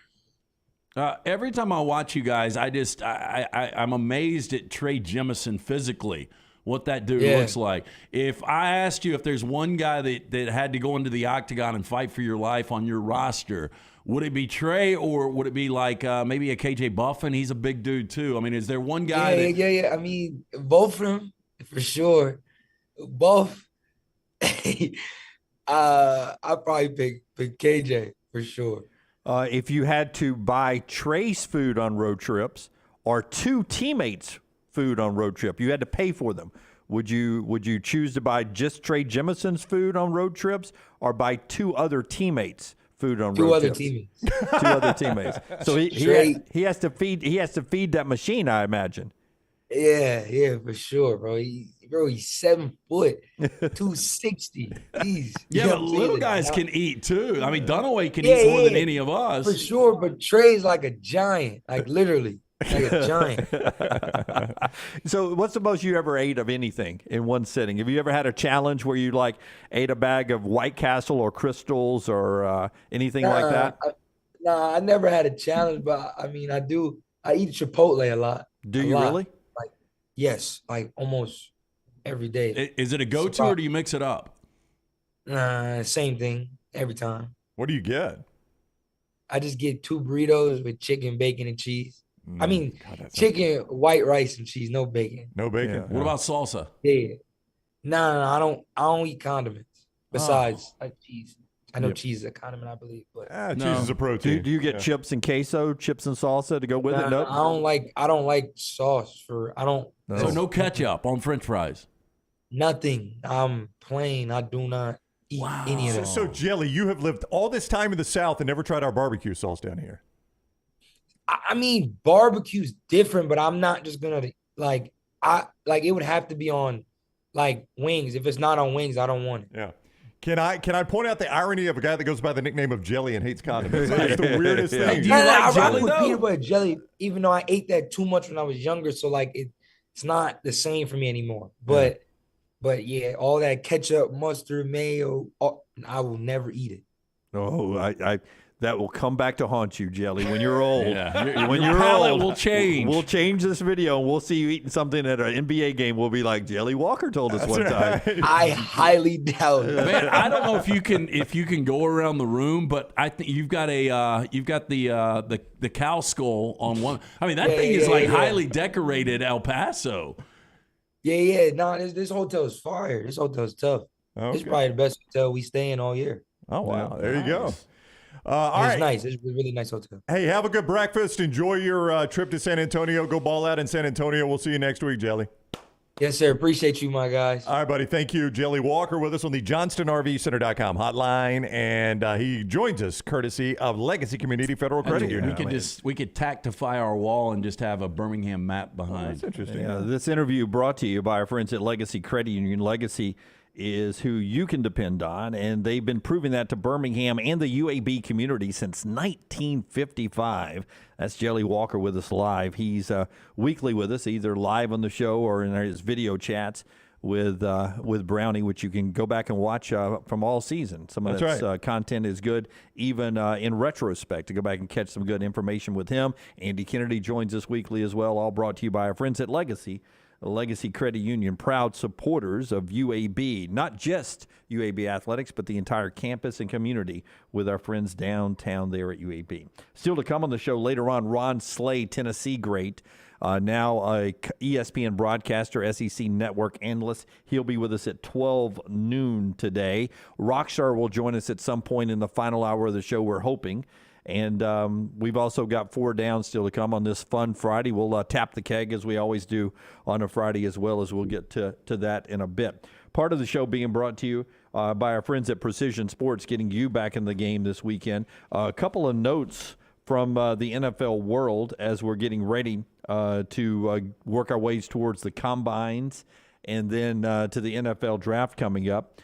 It looks like Brian Johnson, who at one point was in the mix to come to Alabama as the OC, or was a wish list for some folks. Mentioned as Auburn head coach at one point, yeah. Mentioned for Auburn head coach at one point. Looks like he is going to ascend up to the OC job on that Philadelphia Eagles coaching staff. Yeah, Nick Sirianni does not want to lose him. He's young. He is a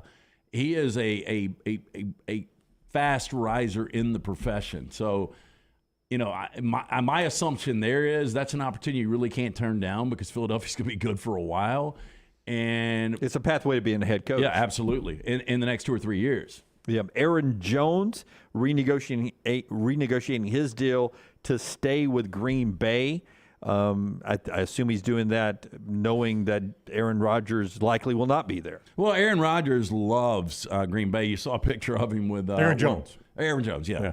Aaron Rodgers does not. I was about to say, Lance giving Aaron Rodgers a compliment. I kind of hated to interrupt. In break, I saw a picture of our buddy Preston when he was up in Green Bay with Aaron Jones, and he talks about how much that family and the community get along and hang out and all that kind of stuff.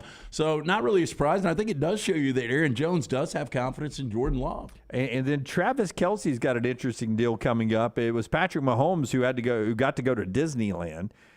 Travis Kelce gets to go to New York March 4th. Saturday Night Live host Travis Kelce. My least liked player in the NFL is Aaron Rodgers. Travis Kelce is really, really close behind. I think he's more obnoxious than Aaron Rodgers. I don't know why. Like, is there anything funny about him? I don't know. I've not really paid him much attention off the field. Did you see him at the parade? After the parade, he's up there. You know, first of all, the jabroni thing with the, stealing, is it the Rocks thing, jabroni? I mean, he does borrow a lot of his act for some other people, but the Kelce's podcast, one of the most popular podcasts in America, he resonates with a lot of fans. Well, maybe. I mean, I think he's angling to be WWE next step of career. Yeah. But for him to stand on stage after the victory parade and to say all of those, everyone said we weren't going to make the postseason. I don't know anybody that said KC was going to miss the postseason. Yeah. Not one person. Yeah, so I don't know who he's yelling at. And all he does is yell. Yeah, this is the old created, not drama. What's the word I'm looking? Motivation. Created motivation, like Georgia players after the game saying, everybody that picked us 7-5, like there was. Even Florida fans didn't pick you 7-5. That's right. I mean, your most hated enemy did not have you at 7-5. Yeah. So I mean, I don't know where all this creative motivation comes from. I don't know one person that.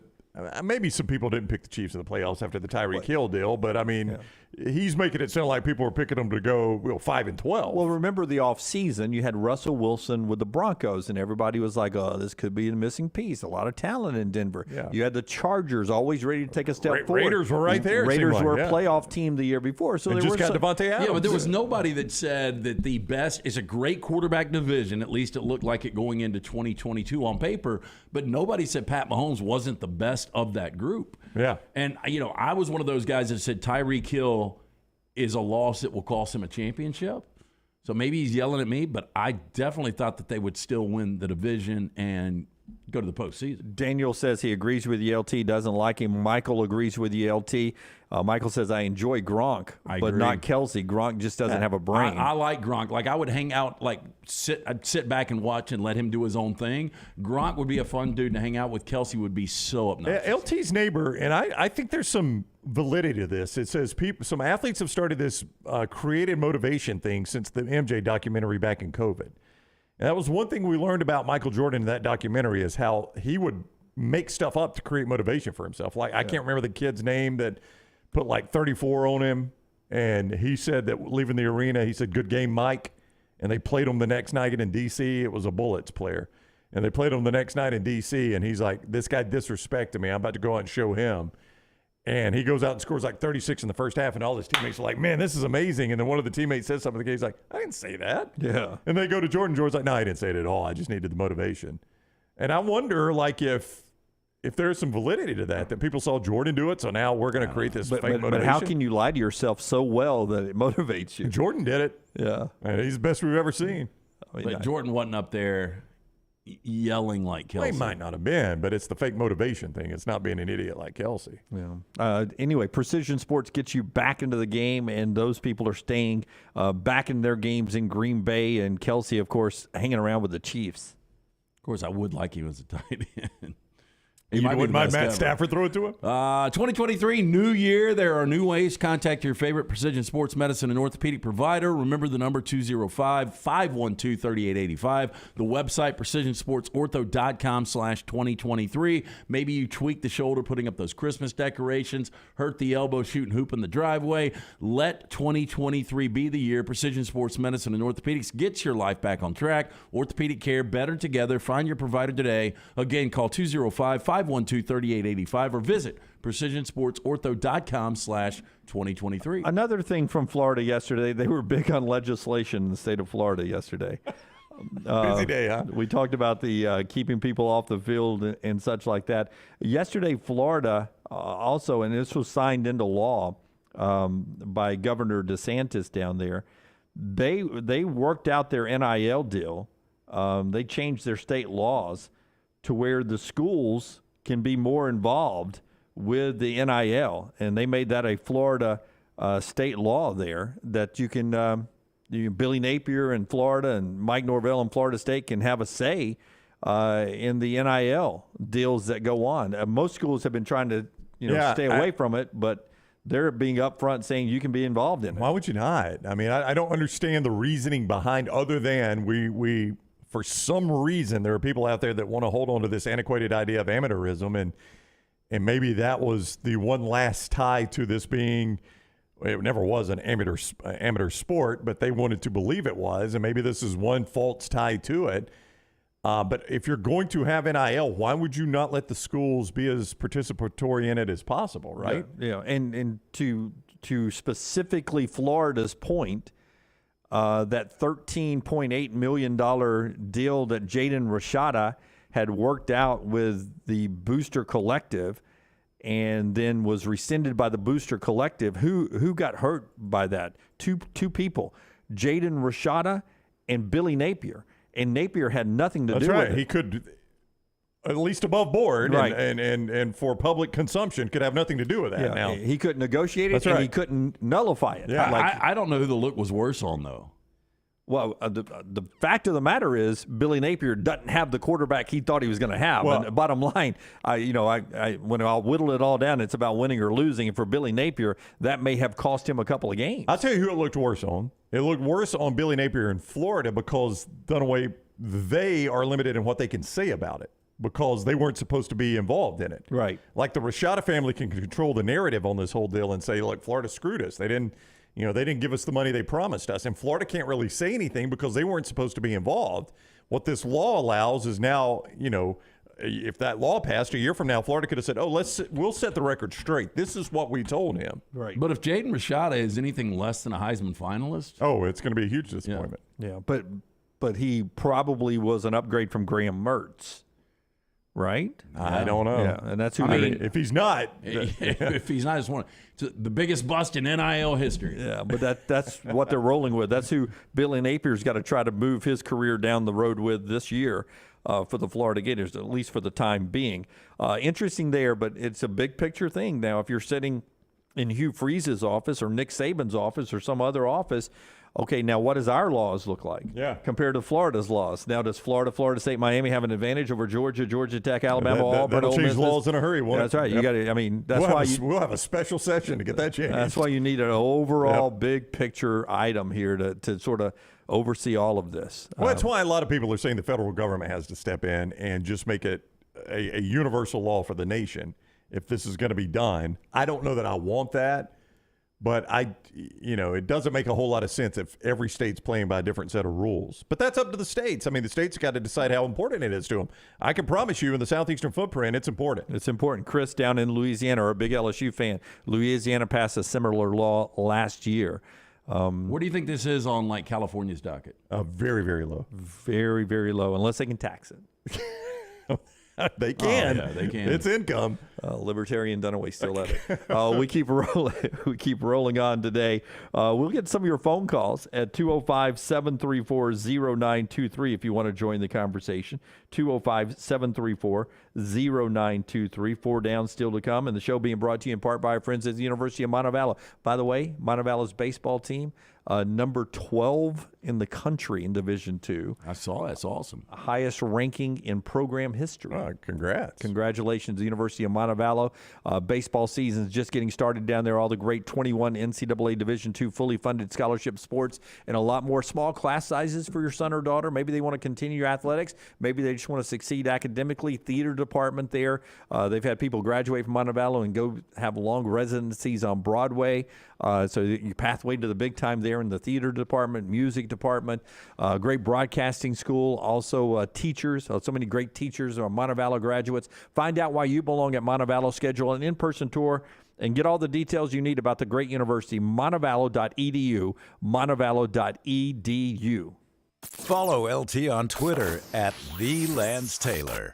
Hey, if you're looking for Birmingham's best pizza, you need to stop in and see our friends at Slice Pizza and Brew. It's as local as you can get, from the ingredients that go into every pizza to the beer on tap. For a great lunch or dinner, go see our friends today, Vestavia or Lakeview at Slice. Have you had a pipe burst, a washing machine overflow? Maybe your toilet or bathtub has overflowed upstairs and now you have water coming through your ceiling? No problem. The specialists at Dry Tech are here to help. What's important is you act immediately when water damage occurs. Failing to do so can cause mold, rot, and mildew issues. Long-term exposure to those toxins can cause many health issues down the road. So act fast. When trouble strikes, call Dry Tech 205-637-0143. That's Dry Tech at 205-637-0143. Did you tweak your shoulder putting up Christmas decorations? Injure your elbow shooting hoops in the backyard? Or hurt your knees getting up from the couch at halftime? Let 2023 be the year precision sports medicine and orthopedics gets your life back on track. Orthopedic care is better together. Find your provider today. Call 205-512-3885. That's 205-512-3885. Or visit precisionsportsortho.com/2023. Want more of the show? Download the app or visit nextroundlive.com for the latest podcast. The Mystery Fifth Hour, our Not For All Ages podcast, The Last Call, and our entire Double Down Media podcast family. All at nextroundlive.com and on the Next Round app. Want more of the show? Download the app or visit nextroundlive.com for the latest podcast. The Mystery Fifth Hour, our Not For All Ages podcast like Bama and Bourbon, and the entire Double Down Media podcast family. All at nextroundlive.com and on the Next Round app. Make sure to check out our gaming channel on YouTube at Next Round Gaming, and also follow us on Twitter at TNR Gaming 247. That way you can know when we go live with our TNR Madden League, live game streams nightly, and more. That's at Next Round Gaming on YouTube.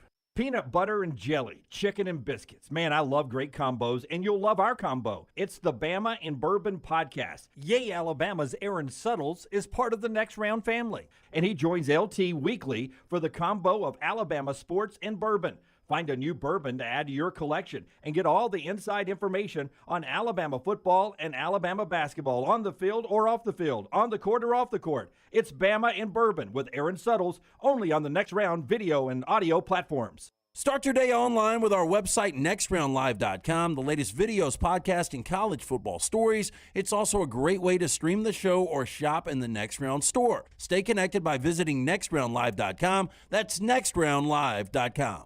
Want more of the show? Download the app or visit nextroundlive.com for the latest podcast, The Mystery Fifth Hour, our Not For All Ages podcast, The Last Call, and the entire Double Down Media podcast family. All at nextroundlive.com and on the Next Round app.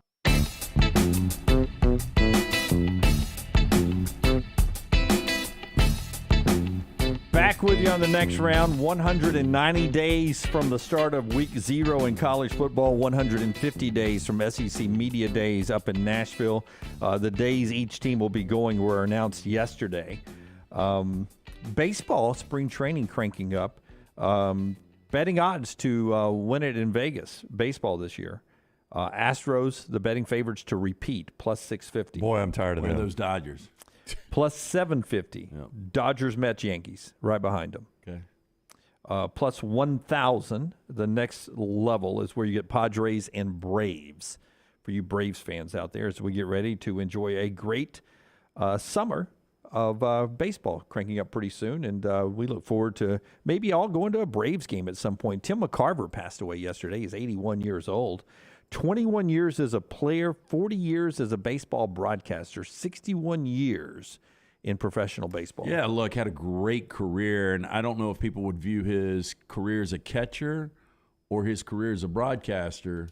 What was better for Tim McCarver? The one thing that I remember, unfortunately, because he was a really good, did a great job at what he did. You know what I'm about to say. I do. I was the same way. He seemed like a pompous guy, but the Deion Sanders. That always looks so bad for Deion. It really does. I mean, it was just such a bad look for Deion, who I do think has changed a lot over the years. And I mean, think he was you a could see kid that. back then. He was a young guy, and it was just so unnecessary. And a lot of people liked it because they didn't like McCarver. But I just thought it was so immature and unnecessary for Deion Sanders. Yeah, and the story again was, so it was World Series. Deion had played earlier in the day for the Falcons. Right. And he said it was selfish. to the Braves for Dion or for the Yankees. Who was he playing for? He was playing for the Braves. Yeah, the Braves. Falcons and Braves. And I think he helicoptered to Fulton County Stadium. If you're not going to be 100% committed to your team in the World Series, then you're not really a good teammate, and that's when the post-game celebration he dumped the water. He dumped 2 buckets of water on Tim McCarver, who was just in there trying to do his job and interview players for Fox. Who's an old school sports guy? Because Tim then was probably in his mid-50s. But like Howie Long would have whipped his ass. Oh, he would have, yes. So did Michael Strahan would have. Some of these NFL guys would have unloaded on him, yeah. But a Hall of Fame player, 21 years, was the catcher for Bob Gibson, won 2 World Series. I mean, Bob Gibson, a lot of the other players, but McCarver was good enough to be a Hall of Famer. Yeah, he told a funny Bob Gibson story. He said he was catching Bob Gibson and he was struggling with control early, and I can't remember who the manager was of those teams, but the manager told McCarver to go talk to Gibson.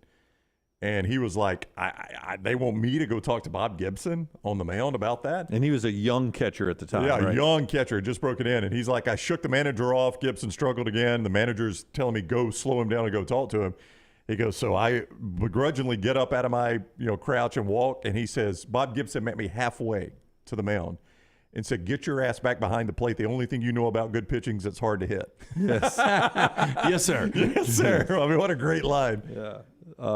So Bob Gibson was one of the greats. Tim McCarver passing away yesterday at the age of 81. Heart failure there, the reason that he passed yesterday. Part of our show today being brought to you in part by our friends at Hemphill. Our friends there, Adam and Chad and the crew, they'll take care of you for all your heating, cooling, and plumbing needs. Our friends at Hemphill, just a trusted name, just a great American company because they do it right, and they do it at a fair price. Yeah, $69 HVAC tune-up right now. That's what they're offering. Call Adam, Chad, the guys at Hemphill Services. Make sure that HVAC unit ready to keep up with the changing weather. Hemphill Services, locally owned and operated independent terrain dealer. It is hard to stop a train. Call them now, 205-229-2090 or hemphillservices.com. Coming up at the top of the hour, all right, top of the hour. I want to play off of our buddy Connor O'Gara did something earlier this week at Saturday Down South where he gave you 2 people and then you've got 100 shares of their stock. Ooh. So, right, or 100% of their stock. Okay. Which one do you put more shares with or buy more of for the next 5 years? So I'll have a list of 2 people, 2 teams, 2 things. And you buy however many shares you want. So I've got 100 shares. I could buy like 60 of one, 40 of the other. That's right. Yeah, okay, so it equals 100. I got you. The example he used, and don't answer here because we'll use this example to kick it off as giving full credit to Connor at the top of the hour is next 5 years. Who are you buying more shares of? Dabo Sweeney or Shane Beamer? Okay. That's a good question. That's a good question. I like this so game. We'll do that at the top of the hour in this segment before we get to trash. You going to throw some entertainment in there, too? I had not planned on it, but I'll be glad to if you would like me to do that. Well, you don't have to. I was just asking. You just throw me whatever you want to put in there as we work our way through the show today. Nick Smith the other night in the loss for Arkansas. Swing and a miss on my part. Played 4 minutes. I know. Yeah, so he went from 17 to 4. It'll be interesting to see if that was Musselman pulling him back saying you've screwed us up. Or if he's going to play him more now because we're up against the wall. Yeah, and I don't know what you do there because if I'm Nick Smith and you're going to play me 4 minutes, I'm going to shut it down. Yes, exactly. I'm going to stay healthy and I'm going to prepare for the NBA. I told you guys when it was rumored that he was coming back, this feels like the guy that's been out all year. You get him back and everybody's like, this is what Arkansas needs to be a contender again, and it just doesn't work. It's just what it felt like to me, and it's way too early to say. Through 2 games, it does feel like that. It does feel like that. It's too early to say if I'm right long term, but through 2 games, it feels like it hasn't worked, him coming back. Baylor and Kansas tomorrow in a great game, 3 o'clock on ESPN, but at 12 noon on CBS in the SEC, Tennessee is at Kentucky, Rupp Arena. And Kentucky is so on the bubble, depending on where you look. They're barely in, they're barely out. Kentucky beat Tennessee earlier this year in Knoxville. Tennessee just beat number 1 Alabama. That is shaping up to be a huge opportunity for Kentucky. If at Rupp Arena they can do the sweep of Tennessee, that could lock them into the tournament. Yeah, I think it would lock them into the tournament with the sweep of Tennessee. And, Kentucky is one of those teams, they don't have great guard play. We've said this a million times. They do have the luxury of a brand, though. So if they're even close, Kentucky gets in. Do you 39th in the net right now? I mean, it's very borderline for Kentucky. Do you feel like they have the team that can beat Tennessee twice? I mean, they did the hard part. They've already beat them in Knoxville. Now they got to do it at Rupp Arena. But we've seen them lose games at Rupp Arena this year that they probably should have won. And so it's not like, Rupp's a magical place. I mean, yeah, if they can beat them in Knoxville, this is the epitome of a rock fight in the Southeastern Conference. I mean, these are two teams that, Cal's always been more defensive-minded than offensive-minded. Though his defensive numbers aren't as good this year, it's probably one of the reasons they are where they are. I worry about Sheboy, LT. I know he's the defending SEC Player of the Year, but it seems like when teams have gone at Sheboy, he hasn't reacted well, and Tennessee's going to. Yeah, in their first meeting in that 7-point Kentucky win, Sheboy, pretty good game, 15-13. Yeah. They'd take that again. They absolutely would, but of late, when teams have gone at Sheboy a little bit, he hasn't reacted well. So I wonder what Tennessee will do the second go-around. Landmine Believer with a fact right before that game in the broadcast tomorrow. We'll talk about that in just a second, but I'd like to send out a Cowan Equipment poll question brought to you by our friends at Cowan. Taylor will send this out. You always vote our poll questions at Next Round Live, on Twitter. Follow us there and then make a vote. More likely, let me phrase it this way, who looks more like an NCAA tournament team right now? Kentucky, Arkansas, or Mississippi State? Who looks more like a tournament team? I would go Kentucky just because you do have the reigning National Player of the Year in Sheboy. Kentucky just beat State after State had won 5 consecutive games in the hump. Yeah, your problem the Arkansas is just I can't figure them out at all. Your problem was Arkansas, I think, is according to bracketology in a better place than Kentucky and State right now. Yeah, and your problem with State is they're 5-8. I mean, State's going to have to finish on a heater to be above 500 in conference play. And they can, though. I mean, State's schedule is not that backbreaking down the stretch. They're about to play Ole Miss Saturday in Oxford, who is no good. They're at Missouri. That's going to be a really tough game. A&M's a tough game. But then South Carolina and at Vandy to end. I mean, those are some winnable games in there for State. But they just got off to such a bad conference start for them to even have a winning conference record. I mean, I agree. The way they've played of late, they are a very much improved team. And I think Chris Jans has done a nice job with this team. I just don't know as deep a hole as they dug themselves early in conference play if they can dig out of it. NH3425 says Arkansas is his pick there. It's a Cowan Equipment poll question brought to you by our friends at Cowan Equipment. Yeah, if you're having a hard time finding that new plastic on the seat piece of heavy equipment, check out Cowan Equipment's rental fleet hit list for a wide range of well-maintained equipment from their rental fleet for sale now. Visit cowan.com/featured used equipment or call 800-239-COWAN for more information. Forrester saying that State 71-68 loss at home to Kentucky the other night is one they needed a lot to win. Landmine Believer brings up the point. The selection committee releases their top 16 tomorrow at 11 a.m. Central on CBS, leading in to the Tennessee-Kentucky game. For those that don't know what that is, they started this just a few years ago, Brown. Explain to everyone what it is. This is the selection committee giving you an idea of where everybody stands right now in their eyes. I mean, it's a rare look behind the curtain at, okay, if the tournament were today, these are our 1 through 4 seeds. They started doing this when we started doing this with the college football playoffs. That's right. When, after every week they'd unveil the rankings that the playoff committee had, and they would have the head of the committee, talk to Reese and the gang out there. So the basketball committee has their head who's on there with the CBS crew, and they discuss their top 16 seeds. My question to you guys is, you think Alabama tomorrow with the selection committee is number 1 overall? Yeah, I do. I think that they'll look at the head-to-head with Houston. Alabama, much more difficult schedule. I think Alabama's 1, Houston 2, UCLA 3, Kansas 4. Yeah, so Purdue on the 2 line, huh? Purdue's on the 2 line. Wow. They've lost 3 or 4. Wow. I think they are. Yeah. If the committee says that tomorrow, that'll be a headline. Yeah. I mean, I know people were saying Purdue's going to bounce back and be number 1, but now you've got 4 losses. You've lost 3 of 4. And if I'm the committee, I'm looking at this. 3 of those 4 losses those 3 losses are all on the road. You know what you're about to do in March Madness? Not play at home. Yeah, that's right. And you guys both had West Lafayette on y'all's top 5. Yeah, Mackey Arena. Yeah, Mackey Arena, most difficult venues to play in. And then their difference in home and road shows that may be the case. Yeah, that'll be interesting if they're all the way down on the 2 line and Kansas is the 1. It's a big test for Lenardi, who said last night that after the Purdue loss, Bama's back to the overall number 1. So we'll know that. There's no guessing. We'll know that on Saturday if they're the overall number one. He also said, though, that there was no way Houston could move up into the top two, regardless of results last night. Well, So we'll know that, too. In his world, it's Bama 1, Purdue 2, Houston 3 today. Yeah, Lance has got him on the 2 line. Lenardi's got him the number 2. I would be shocked if Purdue – I'm not going to be shocked if they're on the 1 line because I know UCLA is going to be on that 1 line too. I would be shocked if Purdue is in front of Houston, though, after losing 3 or 4. Yeah, Houston with a win over SMU last night. Interesting game for Houston this weekend. They're at home, but Memphis comes to town. In their league, Memphis is closer to them than just about anybody Well, they got to else. play them twice. We'll get the home and home of Memphis coming up. But if Lenardi, so Lenardi, New Lenardi, Lunsford says, has Alabama, Houston, Kansas, Purdue. Okay, then never mind. LT's very close. So never mind on UCLA. Yeah, never mind. But I mean, that's pretty close to being off the 1 line. Yeah. Lenardi has Purdue there. He's already got Kansas in. Yeah, 1 step away from being off the 1 line. Yeah. If it's Houston right behind Alabama, Houston is, I don't know. I think they could drop one of those Memphis games. It all depends on your gut on what Alabama does the rest of the year. Like, is Alabama going to win all their games?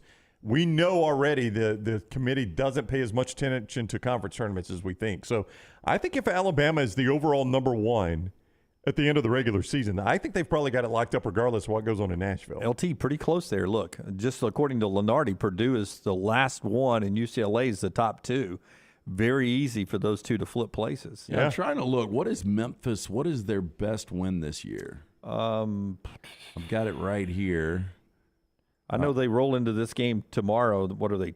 They're 20. Oh, they beat Auburn. Yeah, I forgot about that. Yeah. They beat A&M. Yeah, that was a neutral site win overall. 20-6. They're 10-3 in that American. Yeah. So they've had some good wins. Yeah, I mean they're solid. They're not as good as I thought they would be this year. They're 41 in the net, which the neighborhood that puts you in is Kentucky at 39, Providence at 40, Northwestern at 42. So they're in the neighborhood with Northwestern, who's probably a tournament team now, Kentucky, who might be. Yeah, they did a SEC tour. They did. I mean, they played Vandy, Ole Miss, Auburn, Alabama, A&M. Why not? Centrally located right there in Memphis.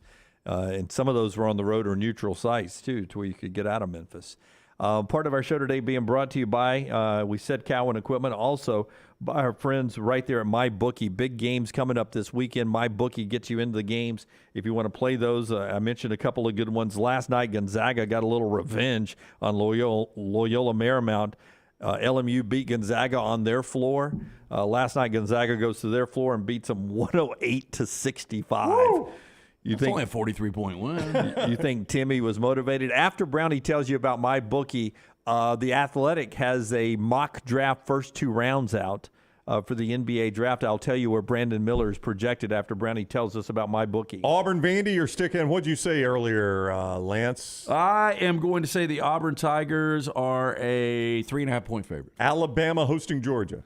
Alabama is going to be a 13.5-point favorite. Ouch. So those are the numbers Lance is projecting for Bama and Auburn. You can play those games at mybookie.ag, mybookie.ag, code next round. Now, here's why that code is important. You go to a lot of places, they'll give you a sign-on bonus. A lot of people are going to do that. MyBookie does it. But when you use code next round, that sign-on bonus becomes yours after just one bet. Just one bet. No strings attached. Boy, there's fine print all over the place on these other places. You got to bet it 10 times sometimes. Not mybookie.ag. When you use code next round, it is yours after one bet. So you want to play those games we were just talking about? Tennessee, Kentucky, Alabama, Vandy, Auburn, Vandy, Alabama, Georgia. You could play those at mybookie.ag, code next round. That is mybookie.ag, code next round. Bet anything, anytime, anywhere with mybookie.ag, code next round. Lunsford points out that Memphis in that stretch 4-1 against the SEC as well. So the only loss was to Alabama in Tuscaloosa. Bobby says on the Cowan Equipment poll question, who looks more like a tournament team now? And that has nothing to do with their conference record until losing to Kentucky. It was right. Mississippi State. And that's why that's why I threw State into that conversation. I mean, even against Kentucky at home, they look like a tournament team. That was a 71-68 game, and Kentucky had to get a close call on a non-travel late in a couple of big buckets down the stretch. I mean, State was trending better than Kentucky and Arkansas at least the style of play at this very moment. Troy says, why does the committee not pay any attention to conference tournaments? Makes no sense to me, because what are they about to play in? A tournament. Yeah, I mean, they really don't, though. I mean, A&M was on fire in the SEC tournament last year. Yeah, you'd have to ask them their justification behind that. I think they just feel like that the tournament seeding should be a reward for a full season play. And I think you have sometimes difficulty judging motivation in conference tournaments, like a 1-seed Kansas. Do they really go to their conference tournament thinking, hey, we are going to play all out to win this thing? Does 1-seed Alabama? I don't know. And then I think, I mean, you'd have to ask them their motivation, but I think it has shown us, and A&M was a great example of that last year. But I think another criteria that we've gotten away from that was important to me was last 10, because we want the best teams in college basketball, and you want those teams that are playing their best at the end of the year. Yeah, but I do like, I mean, the entire body of work, I get it. You should get some credit for December. But if I've got two teams on equal lines, and one is 4-6 in their last 10 and the other's 8-2, yeah, I mean, that should be a difference. Yeah, I agree. Bobby says they use it. You can help yourself, but you can't hurt yourself in the tournament. We saw that last year with Auburn. We've seen that with a lot of SEC teams who sometimes, probably to their benefit, don't always have a deep tournament run and then get into the NCAA tournament and do some work. All right, mock draft from The Athletic, and Land My Believer is over there, and he truly is saying, I don't really care about Brandon Miller. I'm more worried about other Alabama players. Brandon Miller projected 3rd overall by The Athletic, and he's the first college player, the guy who's playing college basketball in the draft. The other two are with G League type situations. Noah Clowney, not in the first round. He's a projected 2nd rounder now, and I wonder if that keeps you in school. If you're smart, be interesting. But I mean, he was a couple of weeks ago. He seemed like he had firmly planted himself on the back end of the first round, and now that's kind of slipped to the 2nd round. So I guess it depends. I mean, he could play himself back into the first round easily, and he's going to believe he's a first round talent. So I lean that Clowney's going to be gone. Yeah, but you never know what the NIL can do for you now. We saw that with Sheboy, who came back, Timmy, who has come back. Rylan Griffin was not mentioned, and that's at The Athletic, but there's 1,000 mocks out there. More worried about the season right now than what the NBA looks like. But when I saw that new mock pop up, I said, I wonder where some familiar names are. And Brandon Miller, 3rd overall. When we come back, a little more college football news, and then at the top of the hour, we'll buy some shares of some like stock in college athletics and in pro sports. All that's coming up right here on TNR. Follow Brownie on Twitter and Instagram at Ryan Brown Live. Man, I love a good meal. I'm Jim Dunaway. A good meal is what you get with my friend Sterling at Champy's Chicken on Highway 119 in Alabaster. We're talking great southern fried chicken, wonderful sides, hand-cut chicken fingers, po' boys, and those Mississippi Delta recipe tamales. You got a perfect menu for everybody. Champy's Chicken is perfect for watching the big game, or taking a meal to the lake house, down to the coast, or stay in the restaurant and dine in a great atmosphere. It's all made fresh to order right there on 119 in Alabaster, Champy's Chicken. Hi, this is Wes McClooney, owner of the New Balance Birmingham store. Getting the whole family into comfortable shoes can be an incredible feat, but not at New Balance Birmingham. We have the largest selection and inventory of any specialty shoe store, and our fit specialist will match your feet with the perfect New Balance shoe. Come see us at the New Balance Birmingham store, located on Highway 280 next to Chick-fil-A. Experience the difference a custom fit makes today at New Balance Birmingham. February is the month of love. And if you're in the market to buy or sell a home, you are going to love Holly Mack Wilson. What's there to love? Holly Mack Wilson will help you prepare your current home for sale and get you top dollar for it. She'll help you find your dream home and negotiate the best deal for it. And Holly Mack Wilson will find you a home anywhere in Alabama. There's a lot to love about Holly Mack Wilson. Call her today, 205-901-9446, or check her out online, hollymackhomes.com. Holly Mack Wilson, a lovely anywhere in Alabama Keller Williams agent. Hey, Ryan Brown here from The Next Round. Do you want to help pay for my kids' college and look great while you're doing it? You need to go to The Next Round store. Everything from hats to short sleeve and long sleeve t-shirts, sweatshirts, hoodies, zip-up hoodies, and much more. And we're adding new things all the time. Why would you not want to see my kids get a great college education and look great out in the public while you're doing it? Get the gear we wear all the time on the show, and there's only one place to get it. NextRound.store. That's NextRound.store. Follow Next Round Live on Twitter, Instagram, Facebook, and YouTube. The social media team at Next Round Live is dedicated to giving you daily news conferences and practice video from UAB, Alabama, Auburn, and around college football. Follow and compare to the sites you used to visit. You'll also get the latest highlights and news from the Next Round Daily Show. Turn on the notifications so you don't miss a thing. Next Round Live on Twitter, Instagram, Facebook, and YouTube. See more at nextroundlive.com. Football season is here and fall is coming. Call Adam, Chad, and the guys at Hemp Hill Services to make sure your HVAC unit is ready to keep up with the changing weather. Hemp Hill Services is a locally owned and operated independent train dealer, and the team can service all makes and models. For all of your plumbing, heating, and cooling needs, call Hemp Hill Services. It's hard to stop a train. Do it now. Trust the name. Birmingham has trusted since 1954. Call 205-229-2090 or hemphillservices.com.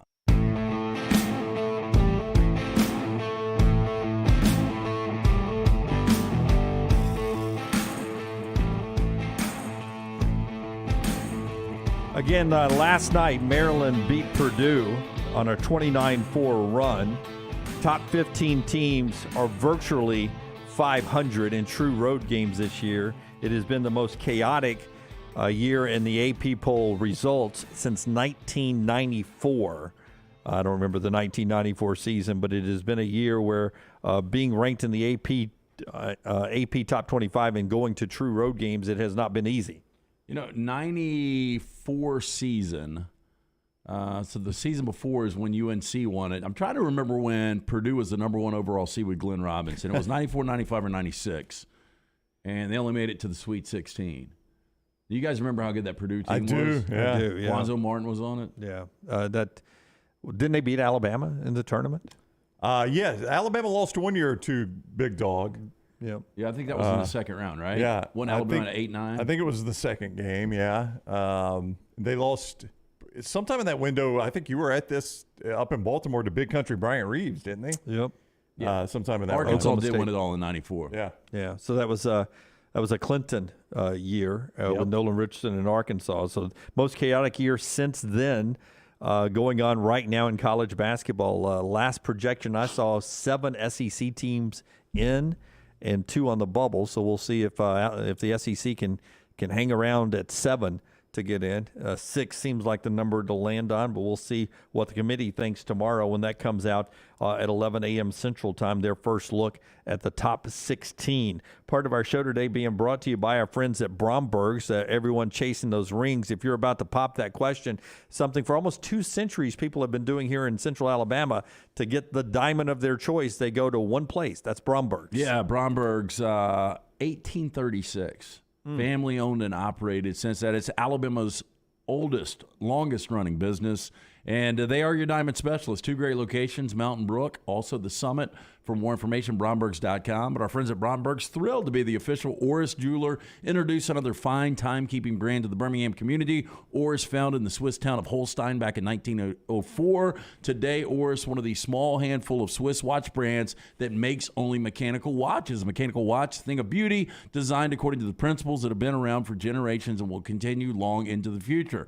Go online again, specifically Brombergs.com/watches/Oris. This past college football season, if I said to you games you saw last year that you're looking forward to a rematch this year, Bleacher Report with a nice story today about the 10 most anticipated rematches of the 2023 college football season. Morgan Moriarty with the story there. Is there one that that you're looking forward to? And I mean, I'm going to go outside the normal. Alabama, Tennessee would be an obvious one. Ohio State, Michigan.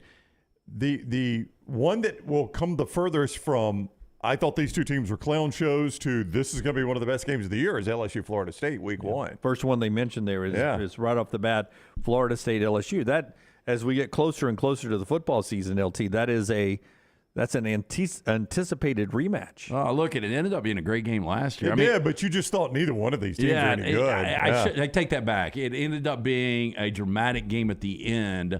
Both of those teams did not play well throughout the game. I mean, it was kind of a sloppy game. How about South Carolina and Clemson? You kind of teased, which stock are you buying over the next 5 years? South Carolina beat Clemson this past year in year 2 for Shane Beamer. I think it'll be an interesting game this year because we don't know what we've got with either one of these quarterbacks because both can be really good and both can be inconsistent. And Klubnik and Rattler. Oh, we were in a meeting yesterday where we were talking about some of our football plans. And we got into the scheduling for next year.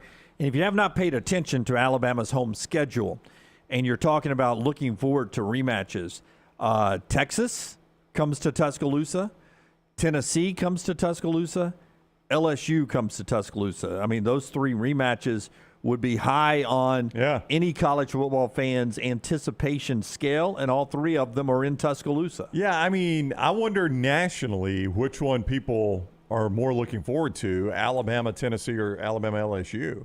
Or Alabama, Texas.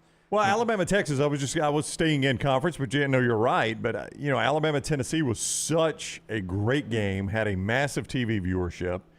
It was one of the games of the year. I think Alabama LSU went just slightly more under the radar, but really, in the grand scheme of things, had more impact. It knocked Alabama out of the national championship hunt, and it sent LSU to Atlanta. So I don't know which rematch people would think the most. I mean, there are going to be some people that are wondering if this Alabama LSU game is back. Because it had disappeared for a minute. It used to be the biggest game in the nation. Well, especially if LSU wins that first game, they're set up for that to be another monumental game if Alabama can hold up to their end of the bargain. You gave me a good one with South Carolina and Clemson. Remember how good the Notre Dame at Ohio State game was last year? We get Ohio State at Notre Dame this year. That's a good rematch game you're looking forward to. It is. I don't know what happened in that game. It was so weird is how well Notre Dame played, especially in the first half defensively. And I don't know what to expect from either one of these teams. Look, there's going to be an upgrade, obviously, at the quarterback position with Sam Hartman for Notre Dame. We've got an unknown when it comes to Ohio State at quarterback, but you just assume Ryan Day is always going to have a guy that's going to put up huge numbers. You have not mentioned yet. I mean, I was going to bring up something. Yeah, you are a. There's one program that I think you keep me aware of more than any other college football program. Well, and look, and I don't know which game you choose here because, I mean, it's really their entire back stretch. I think it's Utah.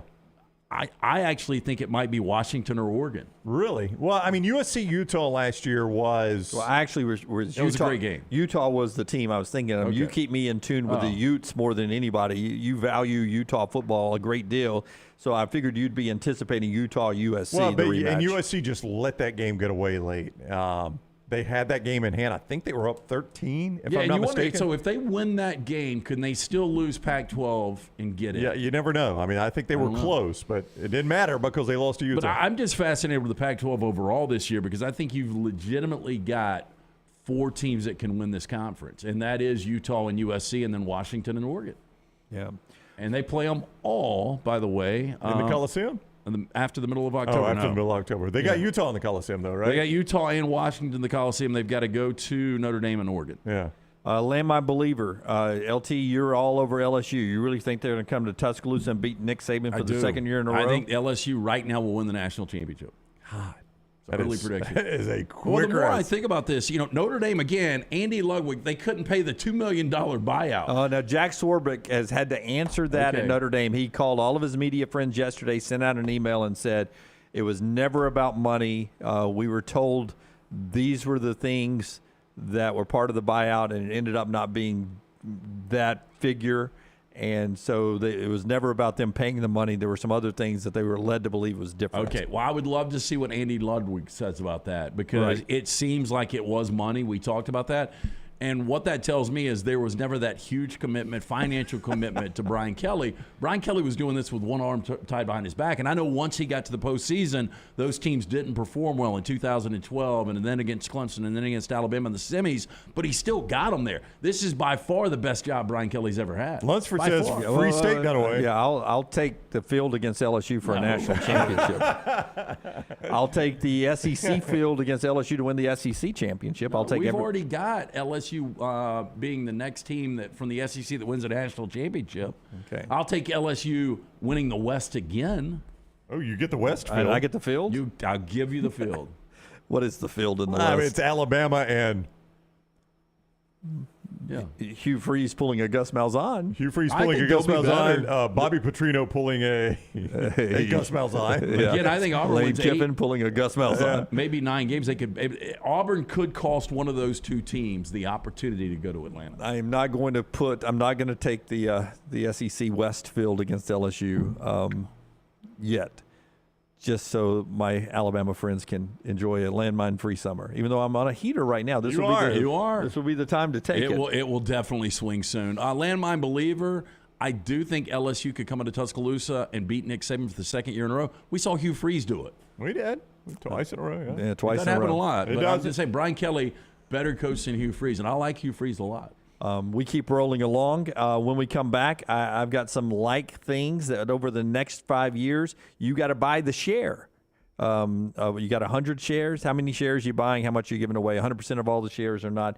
We'll do that thanks to our friend Connor O'Gara, who wrote that story earlier this week. The show being brought to you in part by our friends at New York Butcher Shop as you're getting ready to hit the grilling season.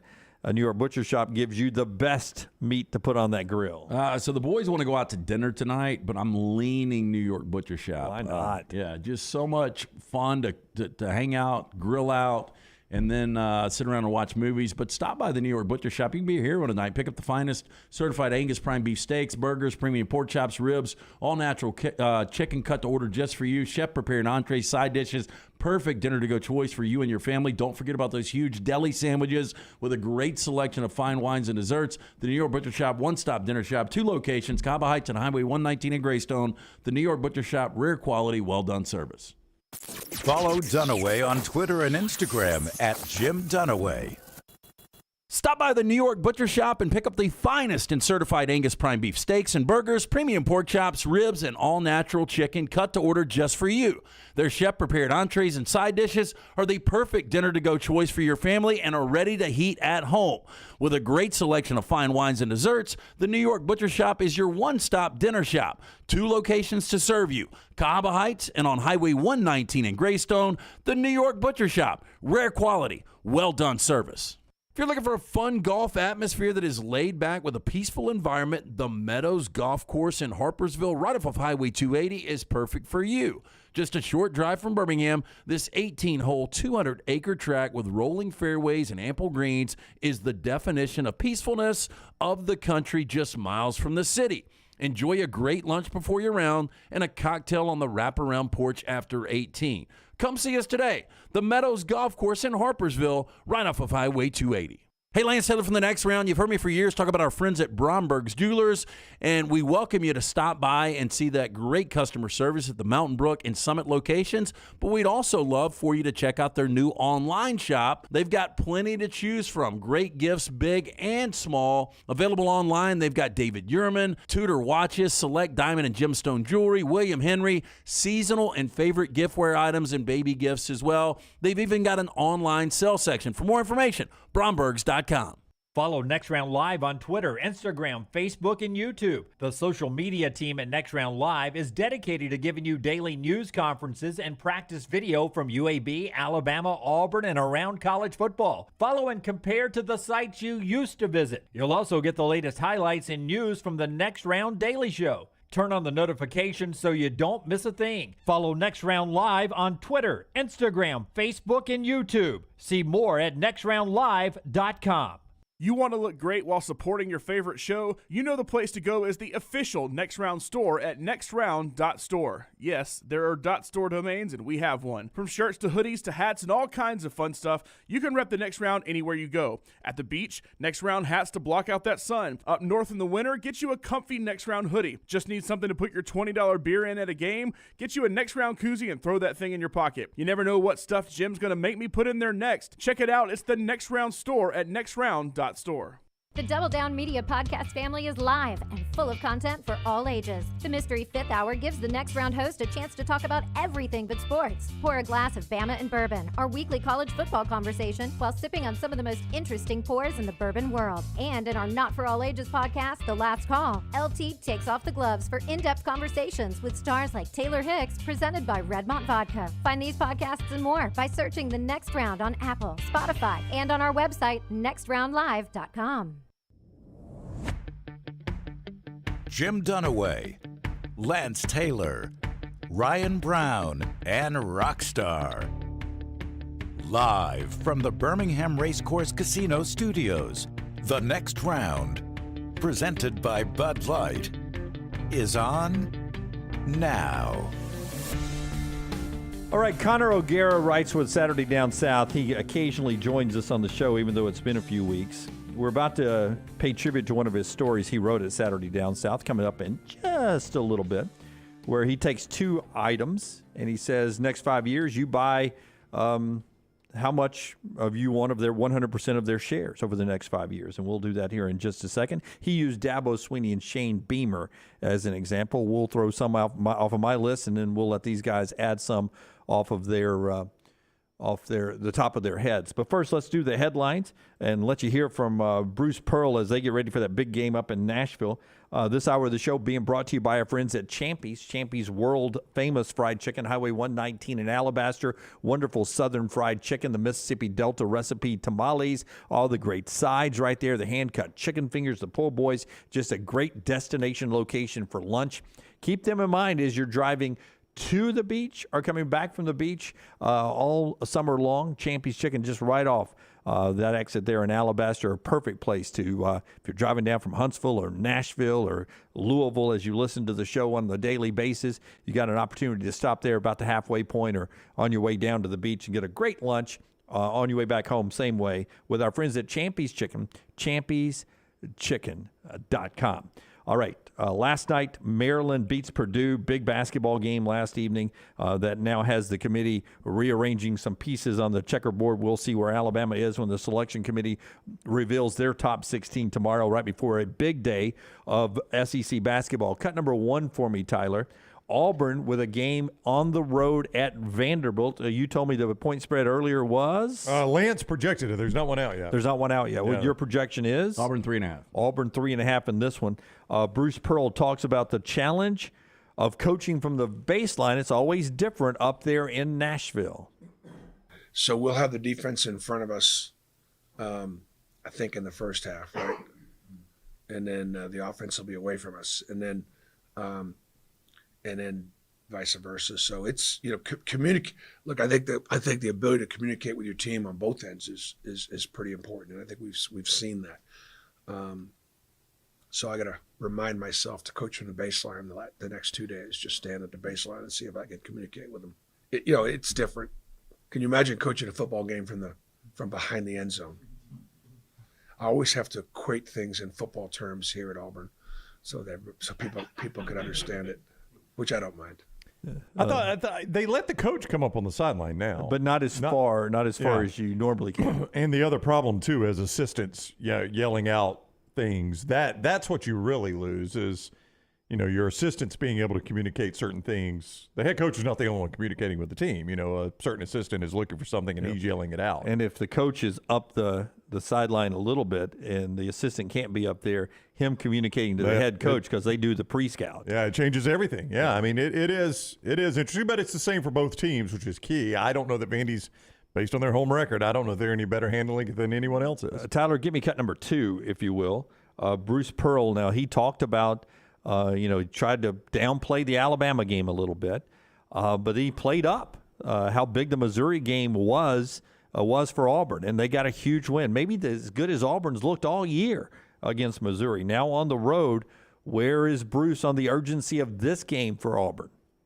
The urgency is always there for me, and that never really wavers. It can sometimes with the players because they're young, and one of the things that there's got to be a difference between being desperate and being urgent. Desperate people do desperate things. They panic, they lose hope. That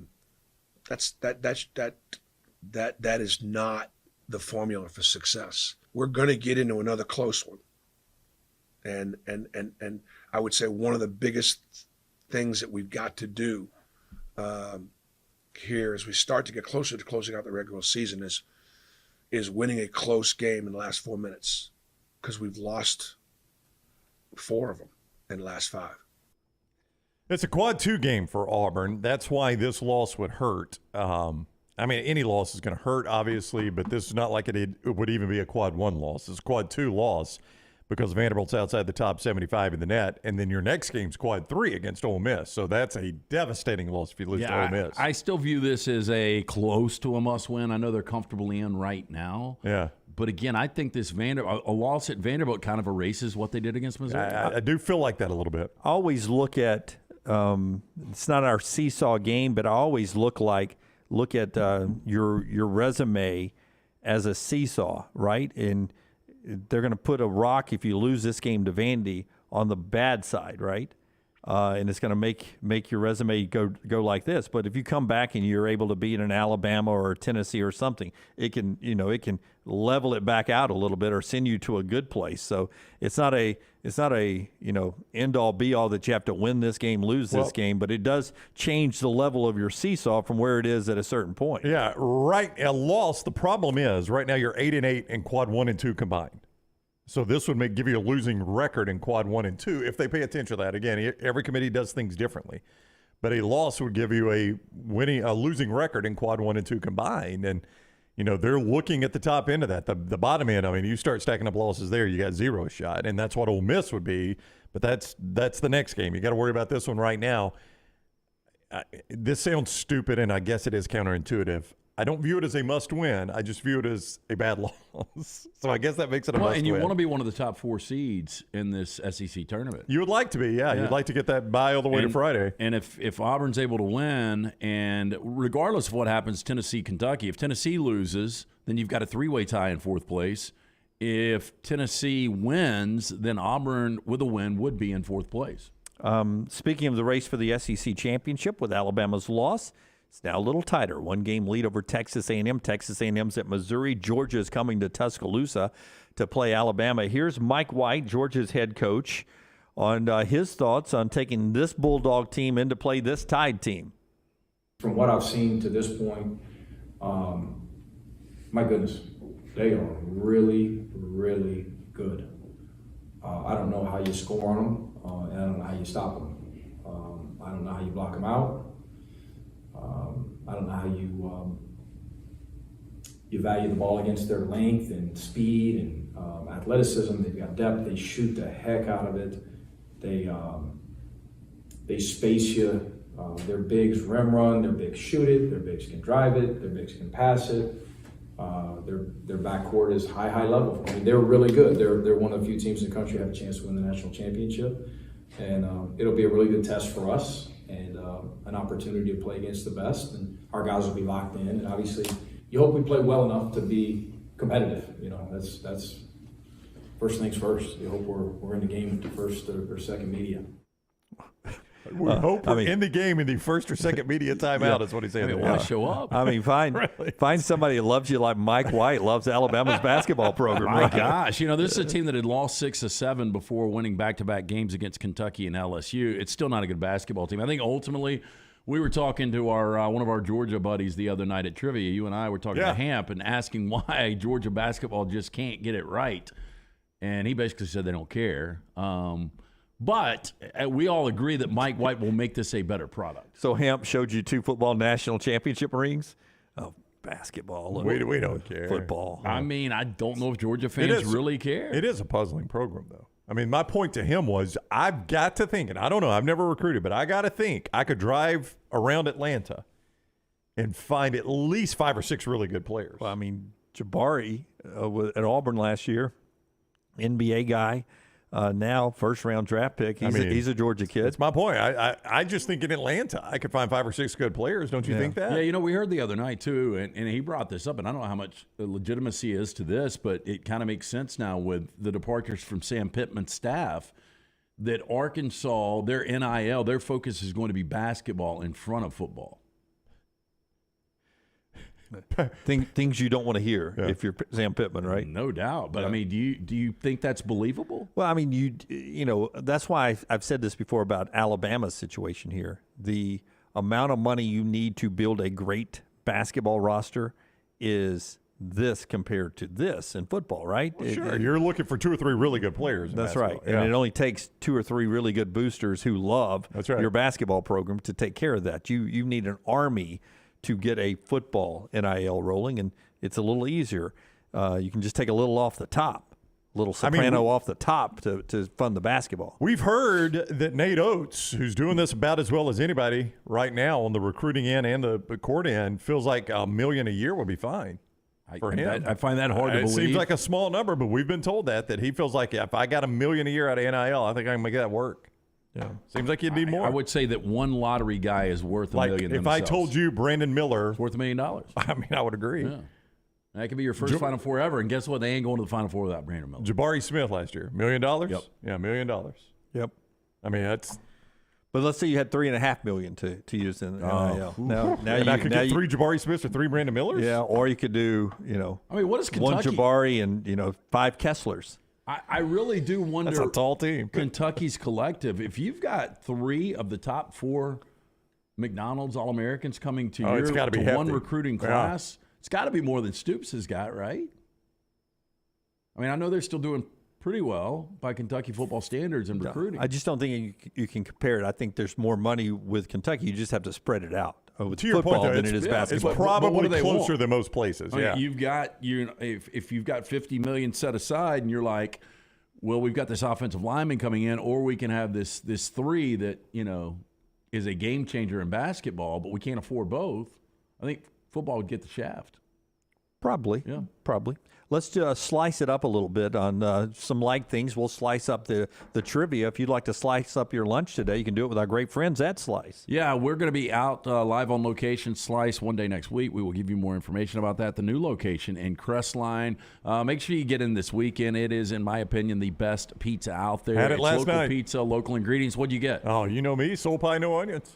Soul pie, no onions. Yes, See, sir. I would go Every with the time. onions. Soul pie is great. You ever put hot sauce on it? I have. I've put. Are you talking about the green pepper sauce? Yeah, or just regular hot sauce. Yeah, green pepper sauce like you put on turnip greens. Yep. You do that some. It's good. Yeah. So the Hot Mama, Dunaway loves that. It's got great flavor. It's got a little heat. You're gonna like it. The Bajai is special. The Little Miss Piggy. They've got just great specialty pizzas, and they've got incredible deals. Stop in for lunch or dinner. Great beer selection as well. 4 locations. The original in Lakeview, 1 in Vestavia, 1 in Montevallo, and now in Crestline. For more information, slicebirmingham.com. All right, so we'll start it off on my dry erase board every time, Forrester.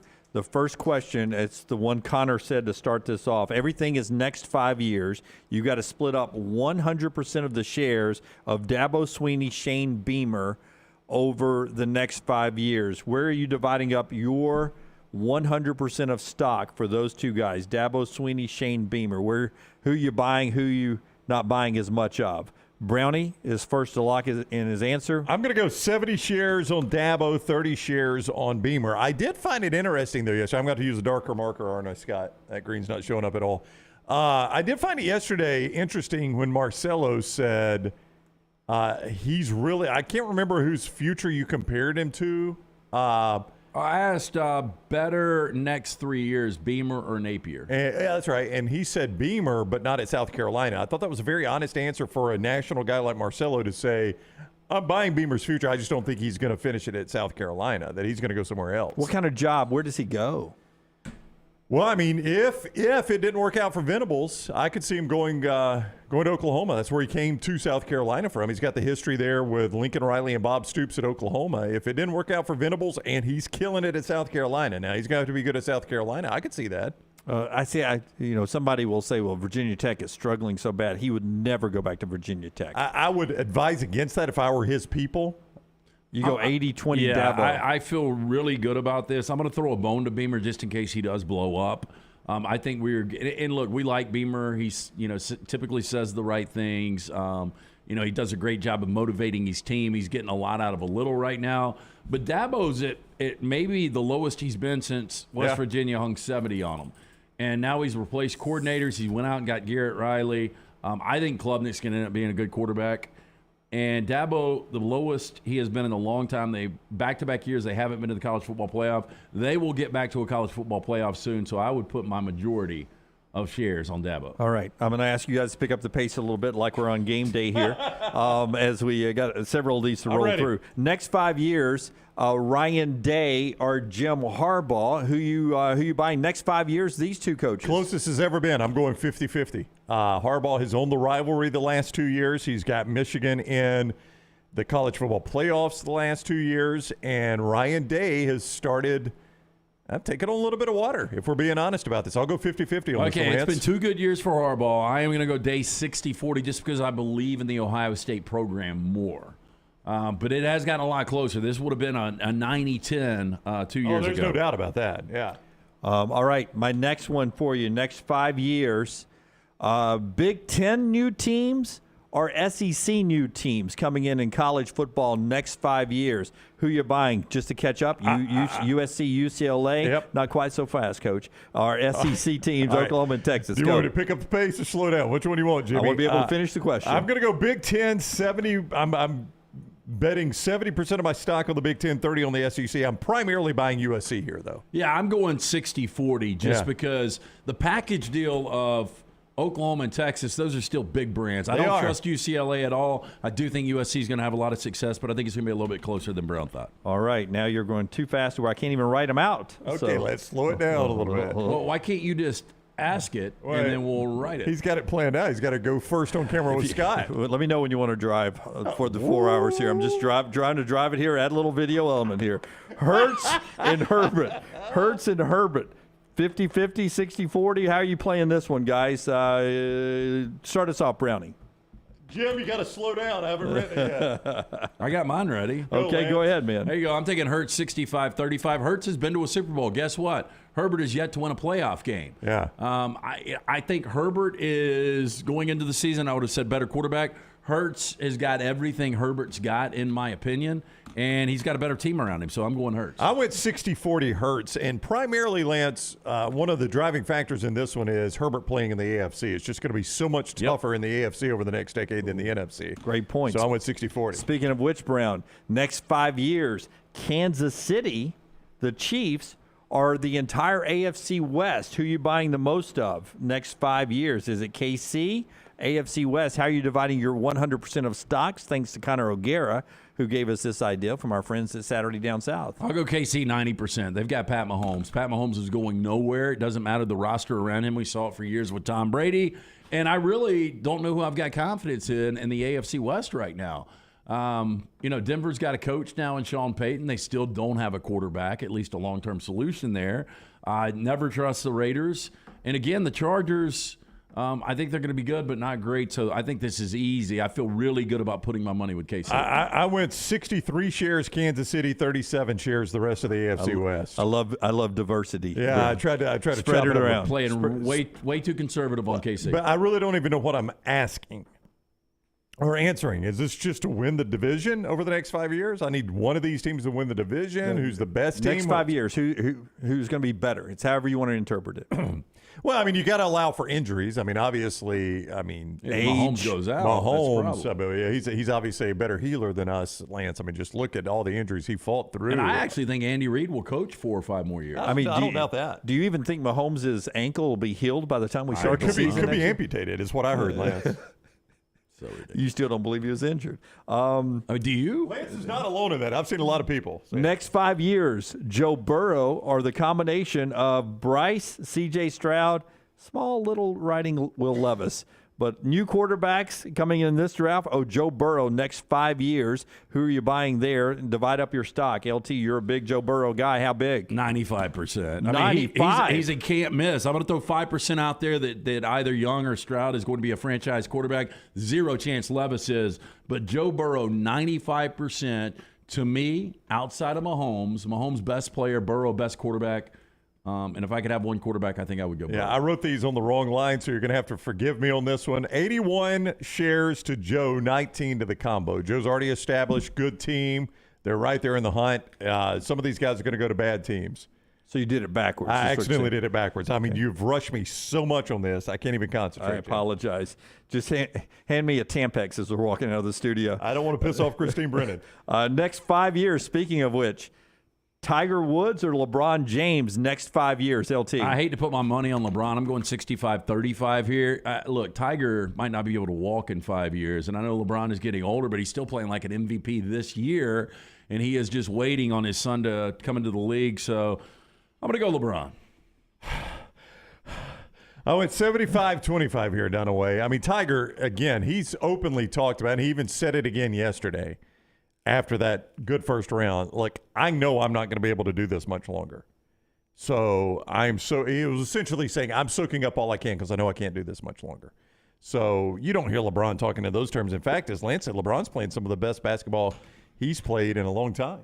Next 5 years, The Last of Us, or Severance? I think both outstanding shows. Or as Brown would like to call it, next 5 episodes. I'm going to go Severance 60-40. I'm interested to see what our man Lunsford would say about that. Because you can drag these zombie apocalypse things out. I don't know how realistic it is to drag some of these characters out, but I think Severance is a show that can go for a while. Again, both outstanding. I lean Last of Us is a better show, but I would go 60-40 Severance. Yeah, I'm going to go 0.01 on both of them, and I'm just going to hold my stock. No, I mean, you're not buying anything you don't know. One of them's an apocalyptic stuff. I'm just not going to buy into a bunch of zombies chasing people around and eating people. And the other one I watched just to get to the end of it and regretted it. So I'm going to go 0.01 on both. Thank you, Daniel. And the last one here, next 5 years, Succession or all of the Yellowstone franchises? Succession or all of the Yellowstone franchises for 5 years? So Succession is my favorite show on TV. It is a top 5 for me already, but I'm going 99% Yellowstone. They are placating to the masses here. They're going to continue to throw out these dated shows. They're going to bring in franchises. And Succession is a really smart show that unfortunately has got to come to an end sooner than later. Either this season or next will be it for Succession. Yellowstone will be here when we're dead. Yeah, I gave Yellowstone 82.5 shares and Succession 17.5. There's more Yellowstones. And if we're being honest, Succession's storyline is one that is only going to run. Like, I think maybe they could squeeze 2 more seasons out of this. That's what I'm saying. But can't you, and there's something in stock, you're a stock guy, you two are, short, when I sell short? Yeah. Yeah. I just shorted the last 2. But when you short Succession and make more money, make more money than you would on Yellowstone over 5 years? I think you just back Yellowstone because it's just going to keep turning out. They're adding another one already. Haven't they announced yet another new year? Again, they're working on Matt McConaughey, bringing him in. Yeah, it continues to churn. All right, we'll do trash when we come back here. If you want to go see what Connor says about buying Dabo or Shane Beamer, you can find that at Saturday Down South. I did that, by the way. I don't want a Purple Heart, but I did that with no eraser. Man, Lance. Hey, James Sr., be proud. Yeah, I mean, you've moved a branch this morning. You've erased with your hand. Yep. I look like I have. You look like you voted as a female in Pakistan. I'm getting you a beer for trash. Thank you. Let's do it. I'm going to go to the bathroom, give me a beer. Back in a moment. Call the next round now at 205-734-0923. What are you waiting for? It's non-stop gaming action at Birmingham Racecourse Casino. Come play more than 900 of the latest and greatest games around, featuring fun bonuses and big jackpots. You can wager and win on horse and greyhound races from all over the world. There are more ways to win at Birmingham Racecourse Casino. Birmingham Racecourse Casino, located off I-459, exit 31, Derby Parkway. Must be 21 or older. Hey, Lance Taylor from the next round to tell you about my friends at Michelson Laser Vision, located conveniently UAB Highlands. Almost 20 years ago, I went in for the procedure. Only took 12 minutes for both eyes. When I went in, I had 20/200 vision. I was legally blind. Now I have 20/15 vision, still 19 years later. Make the call today. Schedule a hassle-free consultation. 969-8100. Dr. Mark Michelson, Dr. Jen Michelson, Michelson Laser Vision. Make sure you tell them the next round sent you. 969-8100 or MichelsonLaserVision.com. Want more of The Next Round? Download the app or visit nextroundlive.com for the latest podcast. The Mystery Fifth Hour, our not-for-all ages podcast, The Last Call, and the entire Double Down Media podcast family. All at nextroundlive.com and on the Next Round app. Start your day online with our website, nextroundlive.com, for the latest videos, podcasts, and college football stories. It's also a great way to stream the show or shop in the Next Round store. Stay connected by visiting nextroundlive.com.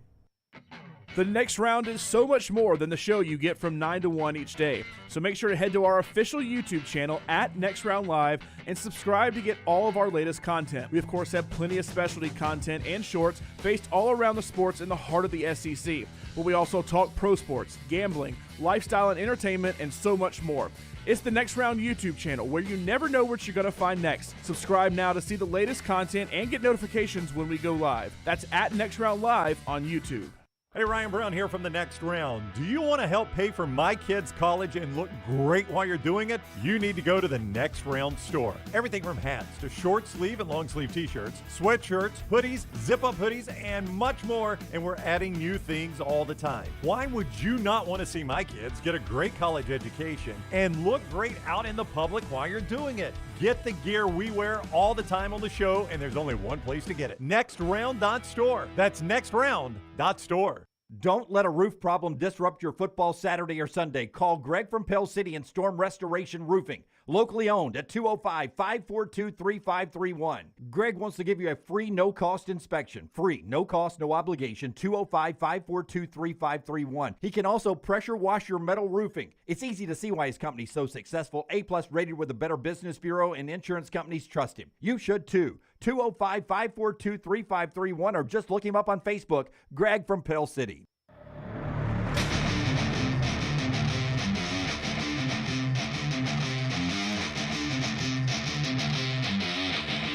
Back with you on the next round. Before Brown tells you about our friends at Manscaped, Ole Miss and Pete Golding got a linebacker back out of the portal. Ashante Sistrunk is back. 72 tackles last year as a linebacker, one of the top tacklers on the team, and Pete Golding convincing him to pull his name out of the portal, not go somewhere else, and to come back.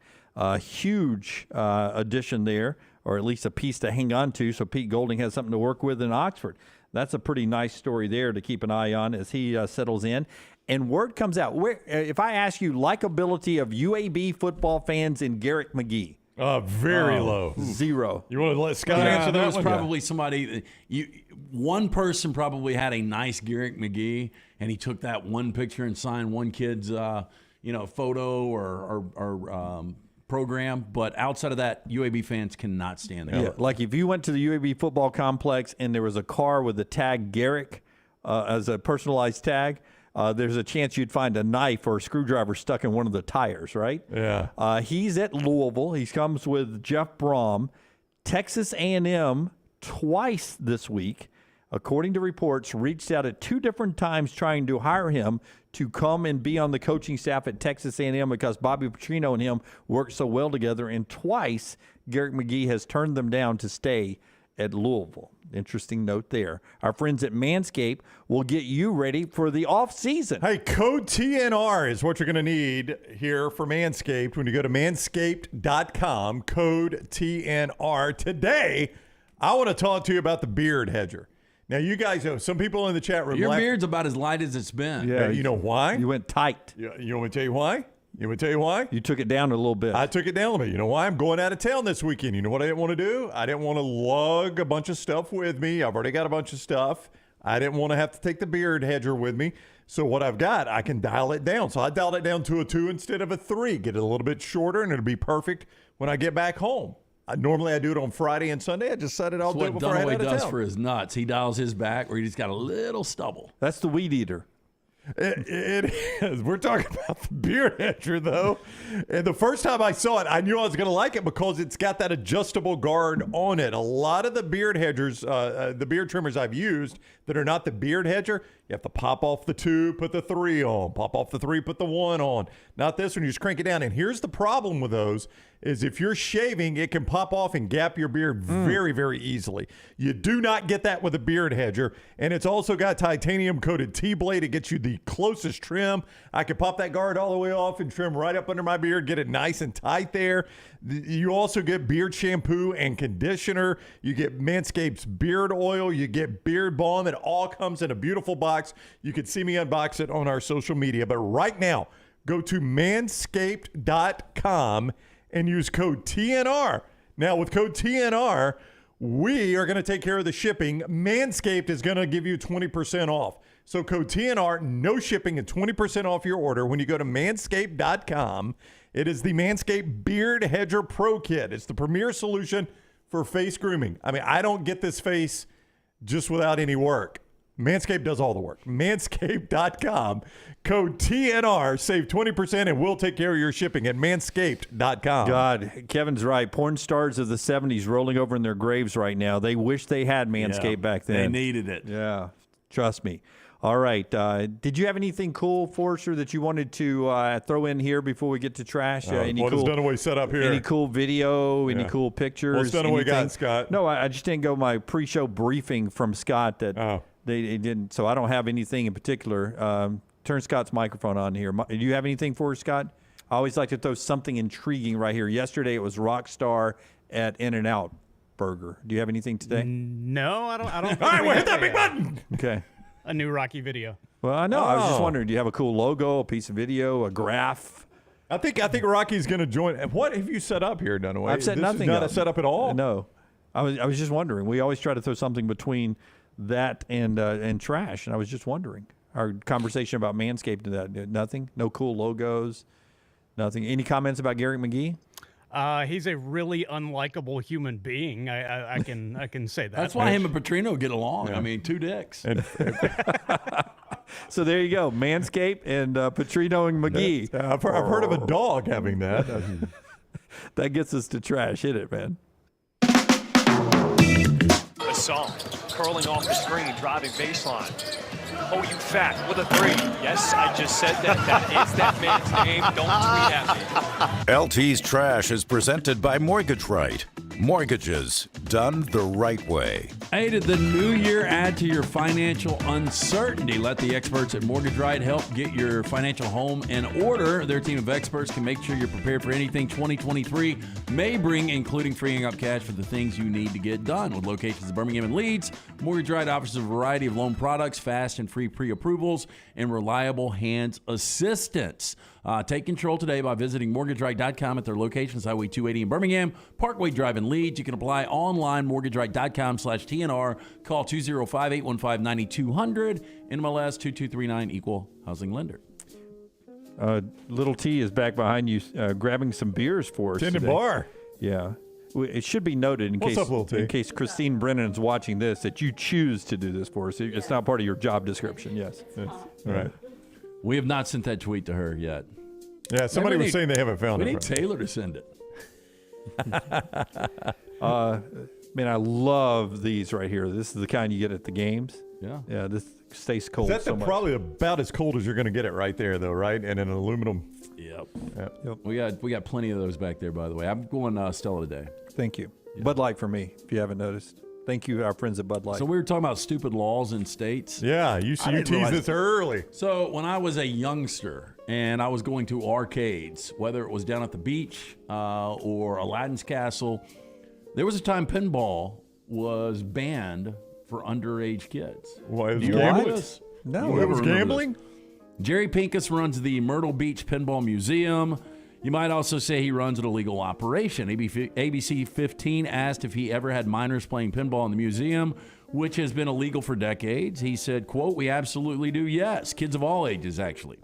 13-year-old Clark Strange was informed of the ban and asked if he would continue playing. It should come as no surprise. The type of kid who plays pinball isn't concerned with playing by the rules. I'm just reading straight here, by the way. Probably, he says. Pincus says the state's ban on adolescent pinball dates back to the 60s when things were allegedly different than now. And also back in the day, allegedly used a lot of gambling on pinball. I remember this. I remember when you had to be 16 or above, I think. To play pinball? Yeah. I don't remember that at all. So I never liked pinball. Did not like the Pinball Wizard song. The Who. The Who. Can I tell you what I hate about pinball? Yeah. That occasionally it would hit like down near the flipper, that last little piece down there, and would kick it right in the middle. And there's nothing when it's coming down the middle. There's nothing you can do about it. I didn't like it either. I was not a big pinball guy. Yeah, but boy, you watch somebody that can play it, and it is fascinating to watch them hammer those flippers. Is that the Mike Slocum, the hammer, wearing a next round hat?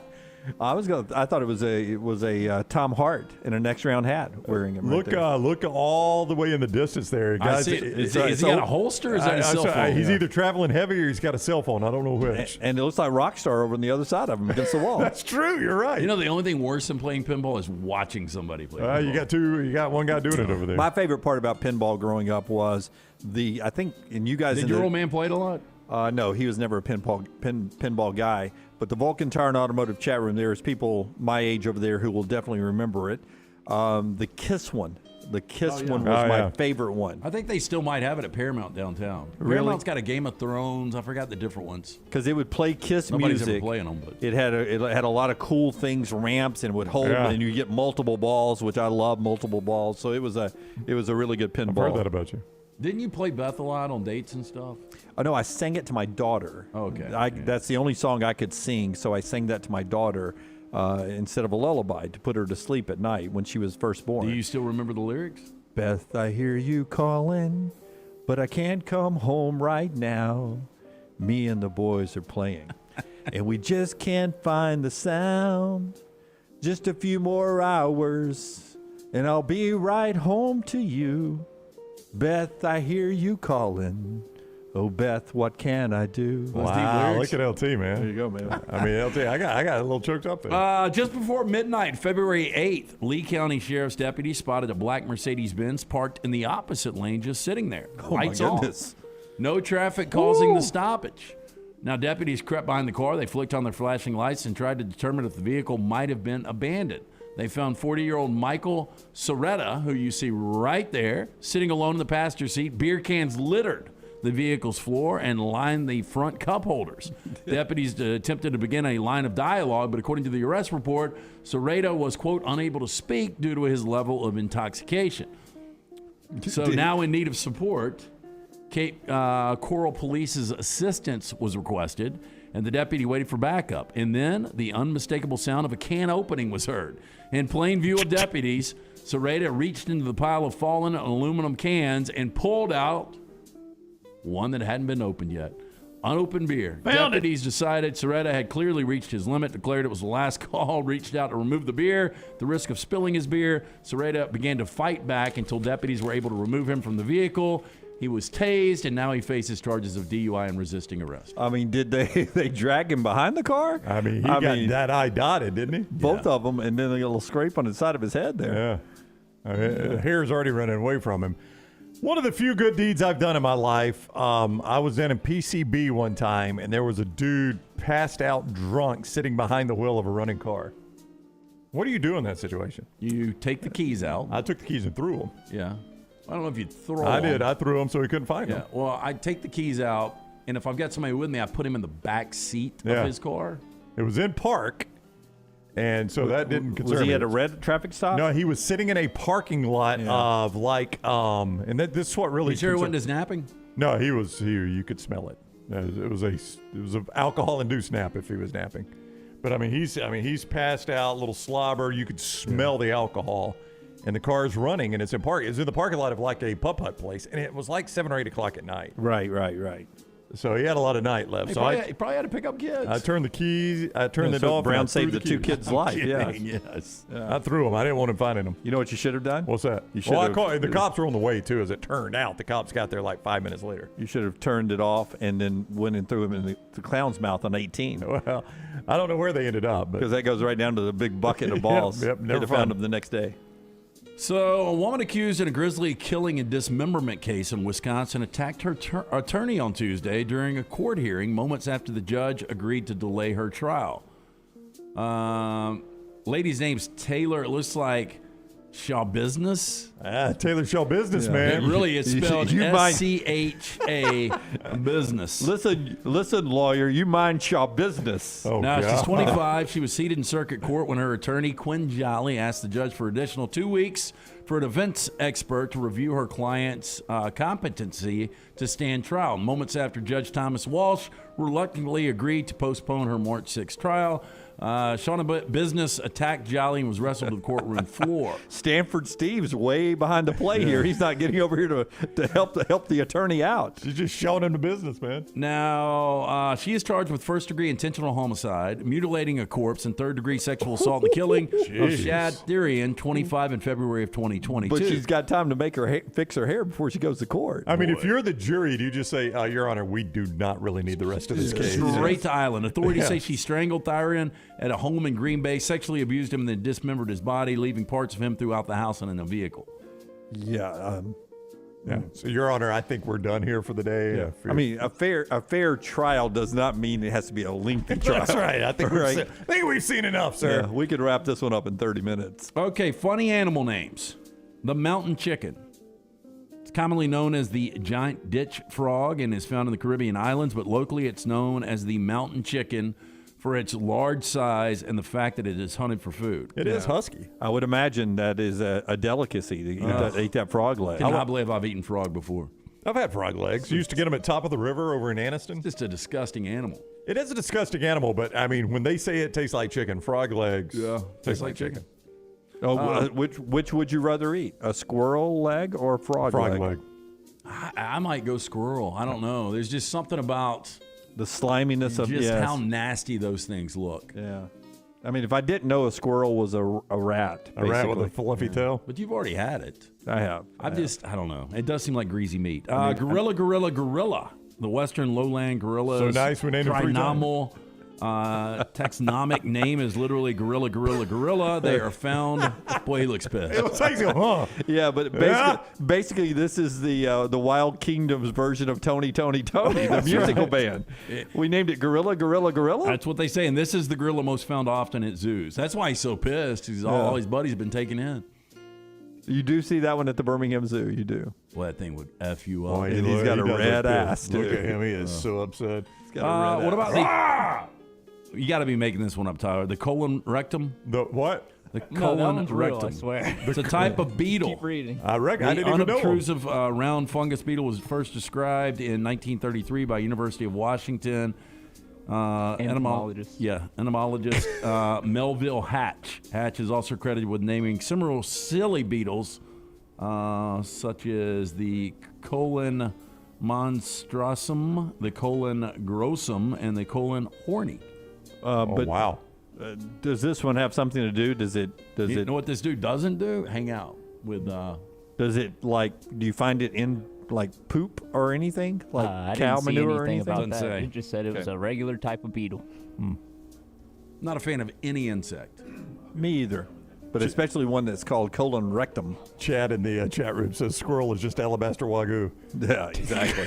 It was that night. We were hungry. And finally, the fried egg jellyfish. Fried egg jellyfish. Oh, I see why. It does. Yeah. Translucent species of jellyfish. It is mainly found in the waters off the coast of Japan. They get their name from the resemblance to the fried egg. I mean, there, that's while spot on. Center an orange yolk. Their tentacles can measure over 20 feet in length. Wow. Do you think it was designed by our creator, like as this defense system that nobody will come and eat it because it looks like it's the sun? Maybe. Yeah. Don't want to swim that direction. The sun's setting over there, so I need to go the other way. I wonder if you crack his head if just yellow liquid comes out like a fried egg. Yeah. I wonder. Never it does seen look one. like it's sitting on a Deep thought. bagel.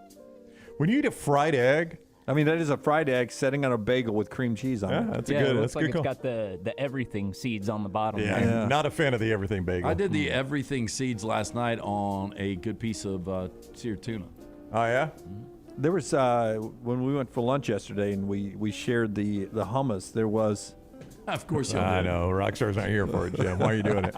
It did have some kind of crutch. Was it pine seed that was in there? Or I don't know. Yeah, it was We got really, the spicy hummus. It was good. How was it? That's fantastic. I'm a big hummus guy. Jim ordered it with vegetables Huge hummus guy. to dip in, not the pitas. Hey, buying a home is a major milestone in life. Getting it right comes down to the right advice at the right time. That's why we're proud to partner with our friends at Mortgage Right, who do mortgages the right way. The housing market has its ups and downs, and that perfect home you've had your eye on may be harder to come by. But with Mortgage Right's Lock and Shop program, you can lock in an interest rate before you start shopping for a home. Plus, you're going to know just how much home you can buy. Locally owned and operated, Mortgage Right is standing by to help you today. Visit their locations, Highway 280 in Birmingham, Parkway Drive in Leeds. You can apply at mortgageright.com/TNR or 205-815-9200. Are you ready to screw up baseball even more? Jim Bowden, or is it Bowden, the great baseball writer? It is Jim Bowden. Jim Bowden gets ready to maybe change baseball forever if he has his way. What he writes this week at The Athletic. And we say goodbye to Brown. Bye. Not forever. In the next segment right here on the show that's being brought to you in part by our friends at Champy's. Champy's world-famous fried chicken. Follow Sean Lunsford on Twitter @JLuntz.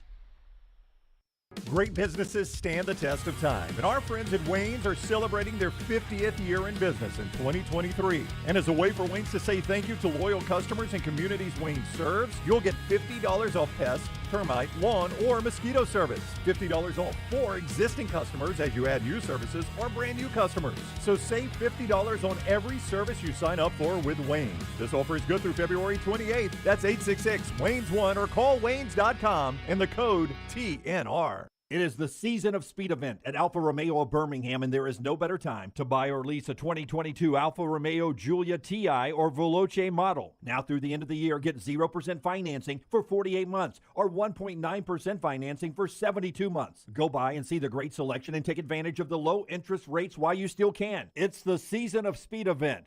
48 months, 0% financing. Get into the best car I've ever driven at Alfa Romeo of Birmingham.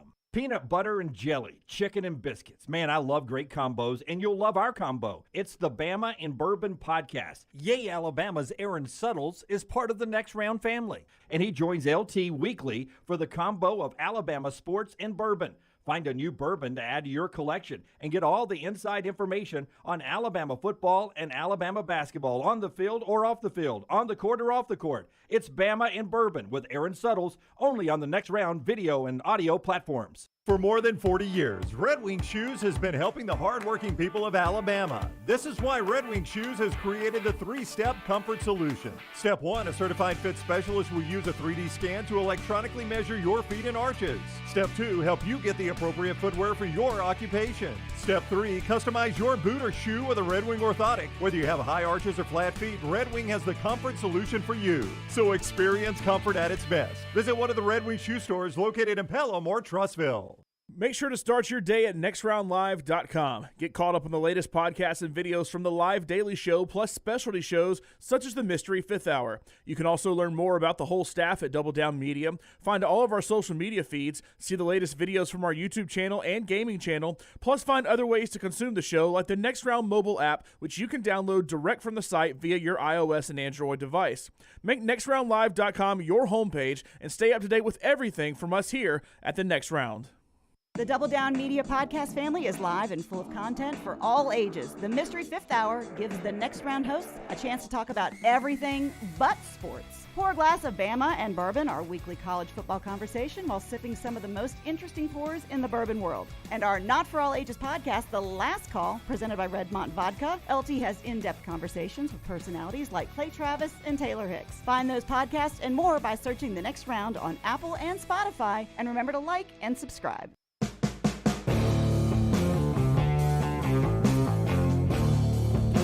Ron Slay coming up at the top of the hour. Brown's about to tell you about our friends at JohnstonRVCenter.com. Real interesting. If I said to you 5, before Brown tells us about Johnston RV, 5 Power 5 conference teams, 5 of them, that changed both coordinators but did not change head coaches in college football. Alabama? I know. Alabama is one. Yeah, Who are the other 4? Is one Clemson SEC, one SEC. No, Clemson didn't change DC, did they? One SEC, one Pac-12, one ACC, and one Big 12. Oregon? Oregon is not one. I don't know. I'm out. Yeah, go ahead. The other SEC team is Arkansas. Oh, that's right, yeah. We just talked about it. Yep. So Alabama and Arkansas, same head coach, 2 new coordinators. Washington State did it because their guys got hired away. Syracuse did it. I don't know why.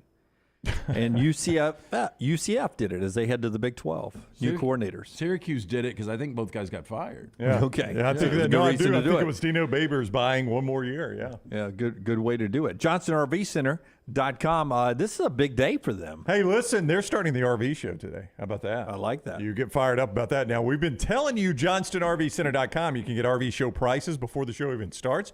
You can still get the RV show pricing right there when you click the RV show price button there at Johnston RV Center. But the show actually starts today, and it goes through Sunday. I'm going to give you the hours. They're open until 6 o'clock today. This is the Decatur store now. I-65 exit 304 and 334 in Decatur. I-65 exit 304 in Coleman, 334 in Decatur. This is the 334 store. Hours today until 6 o'clock, 8:30 to 5 tomorrow, 1 to 5 Sunday. You can find all of that, and it is presented much clearer than I just presented it at JohnstonRVCenter.com. But it is a big show at the Decatur store, JohnstonRVCenter.com. I mean, the model closeouts. Oh, you Jim. get that. We took the Class B up to the national championship game and just thought about what a great way to tour America. Yep. The Class B, but you get the travel trailers, the fifth wheels. That's right. Did I max out the speed on that Class B, you think, Lance? You think I had that thing? I think you came close. Yeah. It was a loaner to us from our friends at JohnstonRVCenter.com, but I think you took care of it perfectly fine. Yeah. Me laying in the back, I think chipped a couple of teeth. Yeah. Hey, I would tell you, this is their biggest RV show discounts ever. Yeah. In the history. You think I did that poorly, that you're cleaning me up that bad? In the history of JohnstonRVCenter.com, Coleman and Decatur, those 2 locations. Right. JohnstonRVCenter.com, JohnstonRVCenter.com, their biggest RV show discounts ever. Thanks for the cleanup on aisle 4 there, Jimmy. Some giveaways, too. Factory reps on site. Yeah. Can't beat that, Gonna Brownie. be a big time. Yeah. Brownie, who is already thinking about being out the door.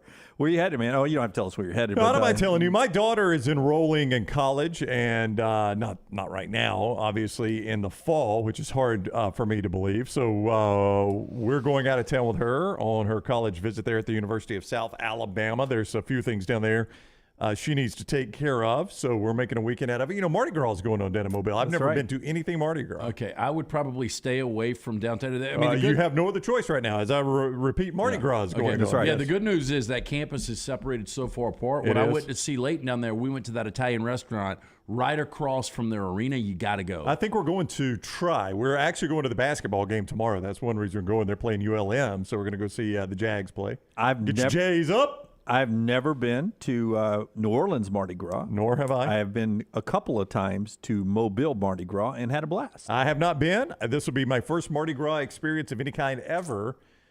So my wife has already planned out a couple of parades. She's talked to some friends down there that have told them these are some parades you need to see. So we're going to catch a little Mardi Gras while we're down there. You know, girls that you date or hang out with over your life, there are certain moments, songs, images that pop to mind.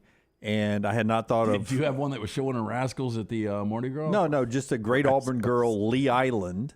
Was just a wonderful girl. We only went out once or twice, but one of them was Mobile Mardi Gras, and just a wonderful human being. It's the original Mardi Gras. A lot of people don't know. What? Yeah. Was Lee Island like Fantasy Island? No, Revis Island. Oh. No, just she was a professional young lady who just loved her. She was a nice girl. Moved off to Oklahoma State for a while.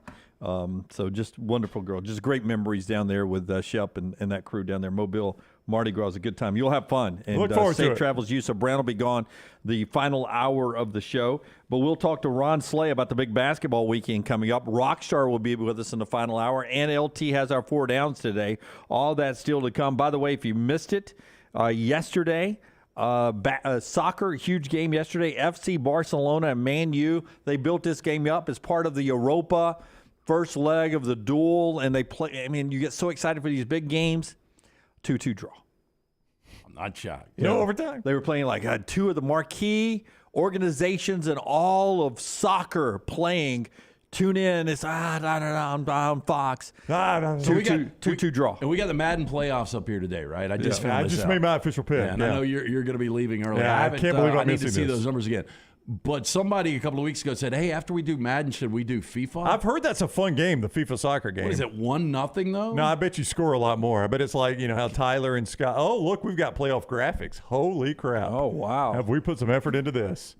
Wow, who built that? I'm guessing Lunsford, since his logo's there at the top. Scott, was it Lunsford? Did I ever get that next round? Yeah, it was Lunsford, yeah. That next round basketball thing? Can we bet on? Is anybody going to hold these numbers? Reed. I mean, how am Reed I asked only me my picks? How am I only a 6.5 point underdog? Because you're going to shorten the game. Yeah, I think you get run off the field. I took Now, I Reed. will say that I'm pulling for Reed and you because those two talk so much shit. Yep. So the next round playoffs, that's on the YouTube channel there and on Twitch if you want to go watch that a little bit later on. Go Dogs. Like and subscribe. We have some really interesting stuff coming this football season over on that gaming channel, so you'll want to make sure you go like and subscribe there. Get your gear this weekend at nextround.store. When we come back, we'll talk to Ron Slay. That should be a lot of fun. Ron Slay just around the corner right here on TNR. On Twitter, Instagram, and Facebook at Next Round Live.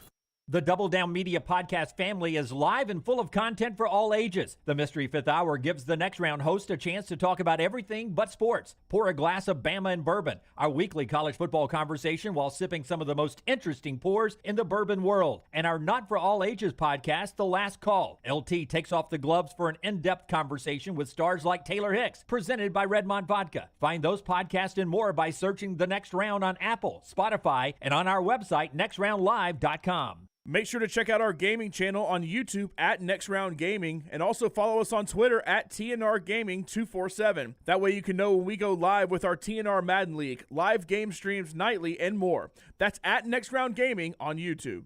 The Next Round store is live and loaded. Check out the latest logo t-shirts and hoodies, get your favorite team colors, the Next Round flag shirt, or grab the popular Y'all Can Have the Rest t-shirts. Go to nextround.store. That's nextround.store. Stop by the New York Butcher Shop and pick up the finest in certified Angus prime beef steaks and burgers, premium pork chops, ribs, and all-natural chicken cut to order just for you. Their chef-prepared entrees and side dishes are the perfect dinner-to-go choice for your family and are ready to heat at home. With a great selection of fine wines and desserts, the New York Butcher Shop is your one-stop dinner shop. 2 locations to serve you, Cahaba Heights and on Highway 119 in Greystone. The New York Butcher Shop. Rare quality, well-done service.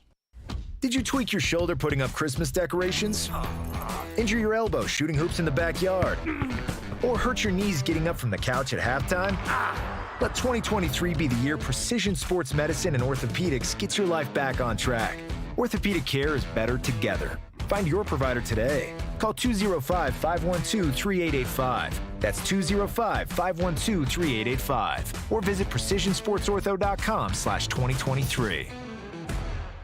Hey, Lance Taylor from the Next Round to tell you about my friends at Michelson Laser Vision, located conveniently UAB Highlands. Almost 20 years ago, I went in for the procedure. Only took 12 minutes for both eyes. When I went in, I had 2200 vision. I was legally blind. Now I have 20/15 vision, still 19 years later. Make the call today. Schedule a hassle-free consultation. 969-8100. Dr. Mark Michelson, Dr. Jen Michelson, Michelson Laser Vision. Make sure you tell them the Next Round sent you. 969-8100 or MichelsonLaserVision.com.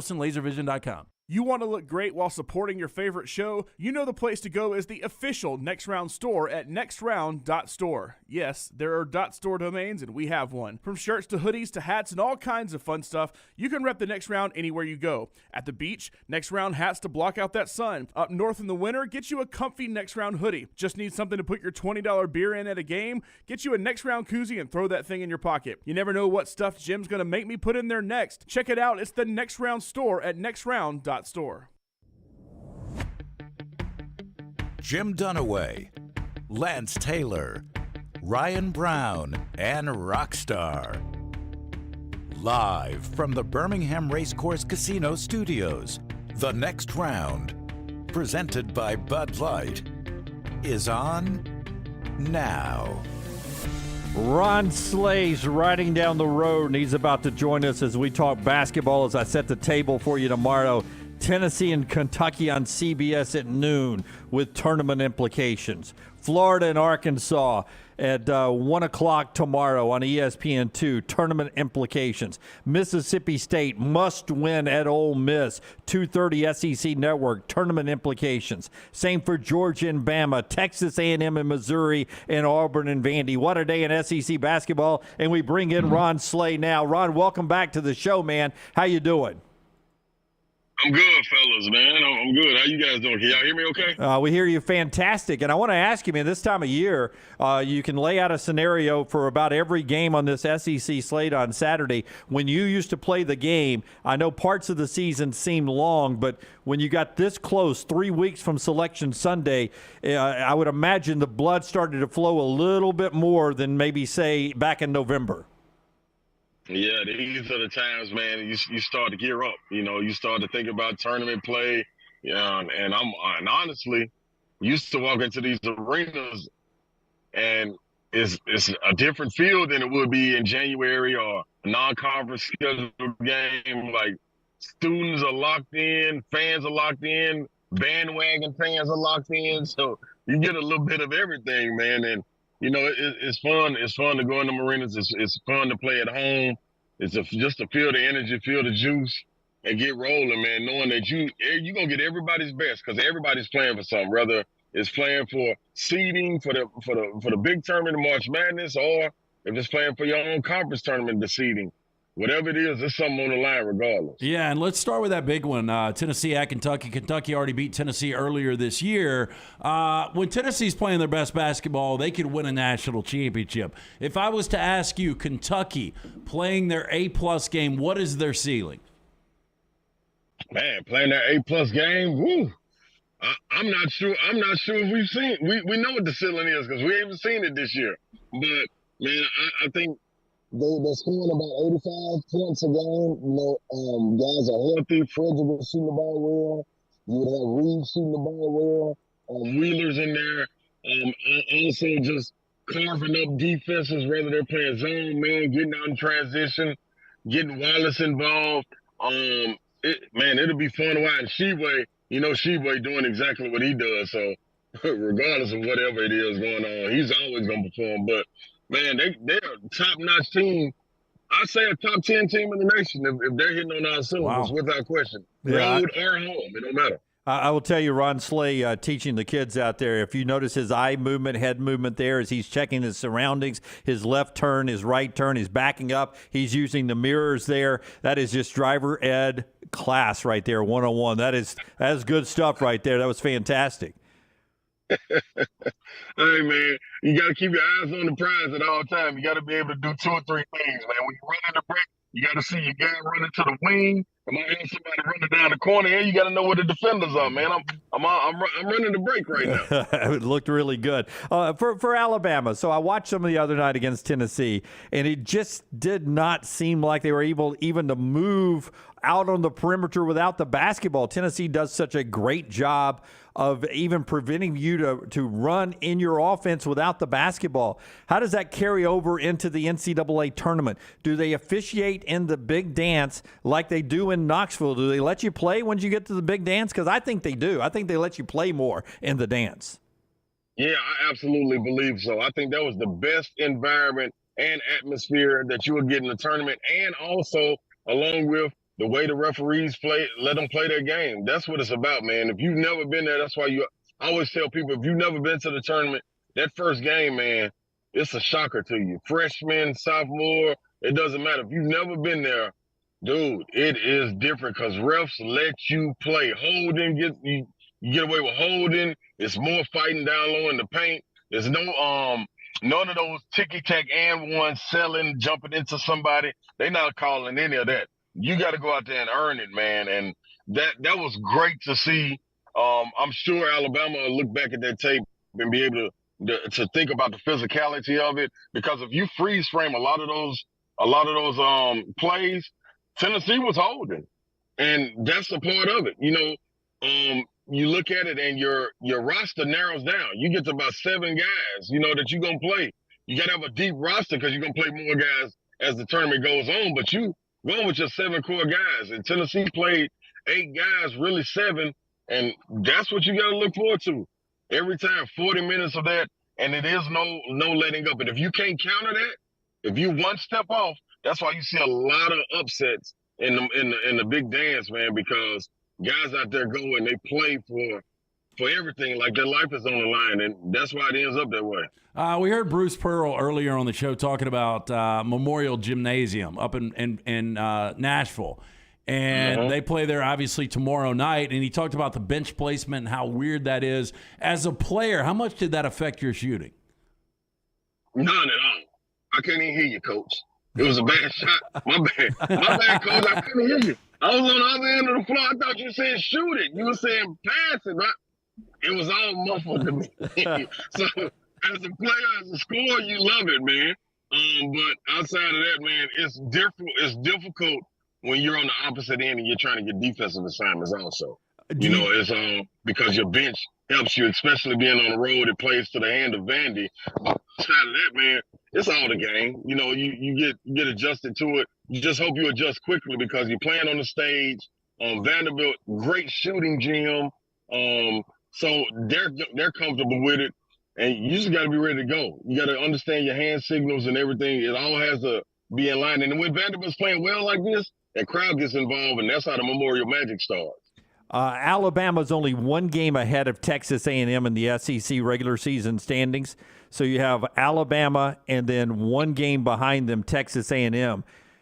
Do you give Texas A&M a shot to chase down Alabama win the SEC regular season championship? Do the Aggies have a shot? Yeah, I think so. I think the Aggies do have a shot. This is the thing. They started off kind of shaky in the non-conference schedule.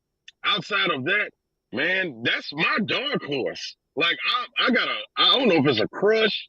I'm in love with Buzz Williams or what, but, man, I love the way they play. They were hard-nosed. Being able to watch them and shoot around, how connected they are, the energy that they play with is just totally different. Boots Radford and Taylor, you got Wade Taylor. If you got 2 guards, one thing you can count on, you can win games, and you can win tournament games if you got good guard play. They got 2 good guards. Then they got guys down low that can beat them up. I think it's an opportunity.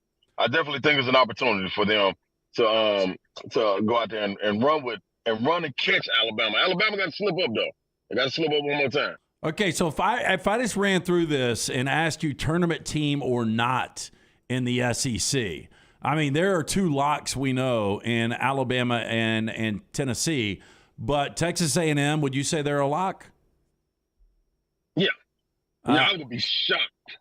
I would be shocked if they're not a lock. Now, what I do believe is the committee is honoring more of they're honoring more wins, good wins, than they are bad losses. You know what I'm saying? And they had a lot of bad non-conference losses. I think what they also have playing in their favor is looking at last year, how they got snubbed. I don't think they're going to snub them again. Like, that'll be tough. You know what I'm saying? Even if they were to lose 2 more games, I think A&M, I think they're locked, man. I'm going to be real. Watching Auburn against Missouri, maybe they're probably their best game of the year this past week. Auburn right now, 8-5 in conference, 18-8 overall. You think they're a lock? Yeah, I believe Auburn is a lock. Just because on the simple fact, I've been a part of teams where you get teams and you're not sure if the team is going to maybe turn the corner. But when you know you got the talent to turn that corner, it's totally different, and it's a different look. So you got Wendell Green, you got Flanagan, you got Katie Johnson coming out the bench, you got a guy, Janai Broome. If they can hold it down, then definitely a lot. But you got to go get some wins. You got to go get some wins, and that's big time. And I think Purr can get him now. Okay, there's only 3 more, and I'll just throw them all together at you, and you tell me, who's in and who's out. Kentucky, Arkansas, Missouri. Kentucky, Arkansas, Missouri. Golly. Man, you hate to think of a tournament without Big Blue Nation. I just think, man, Missouri, the way they play, it's a matchup problem wherever they go, home or road. They got to be able to make shots, or you'll have a game like they did against Auburn. They got games coming up in Como, which play to their favor, and they got a different type of atmosphere. They play differently there. Golly, man. And I like Arkansas. I just don't know if Nick Smith coming back helps them gel, or does he take from Devo Davis? Does he take from Ricky Council? Does he take from Anthony Black, trying to fit them in, and do they lose something trying to fit them in? That's a tough one, man. If I gotta go with it, I'm gonna have to. Oh man, I think Kentucky missed, man. Wow. I think, and I hate to say that because, man, they got the players to get there, and if they can turn it on. But the thing that's hurting me, I don't know who's available for them. You know what I'm saying? Like, and that's key for them. Like, it's different with Tennessee. If you're missing guys, everybody can go out there and play with effort and energy on defense, and that's your calling card. You're not really worrying about scoring.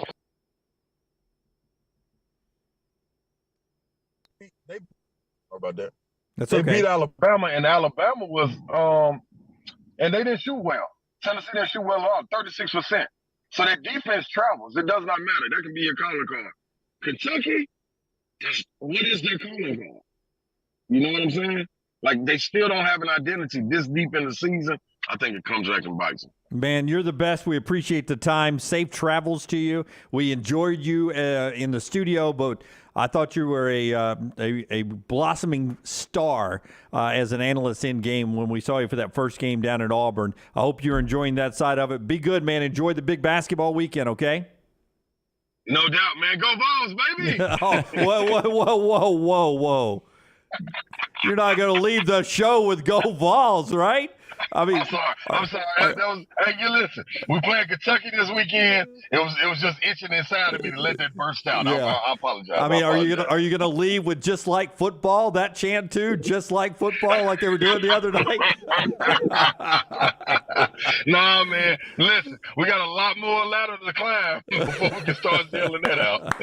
All right, man. Be careful. That's the great Ron Slay, ESPN analyst and the SEC Network, and former Tennessee Volunteer after the big win over Alabama this weekend. He's on the JohnsonRVCenter.com hotline, JohnsonRVCenter.com hotline. Part of the show today being brought to you by Dr. B. Hey, right now the selection committee's watching these games. They're deciding who's in, who's out. Well, just life, just time makes your hair follicles go out.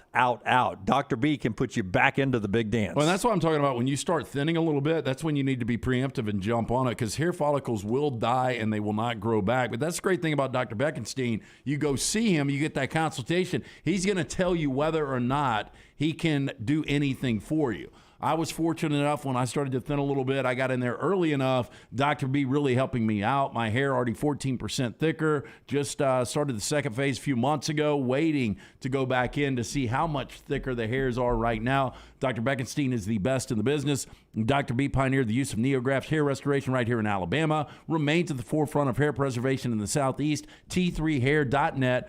For more information, for more than 20 years, women and men have turned to Dr. B for a range of cosmetic and reconstructive procedures. He will use that experience, his advanced training and genetic testing to help his patients fully understand the procedures they are considering.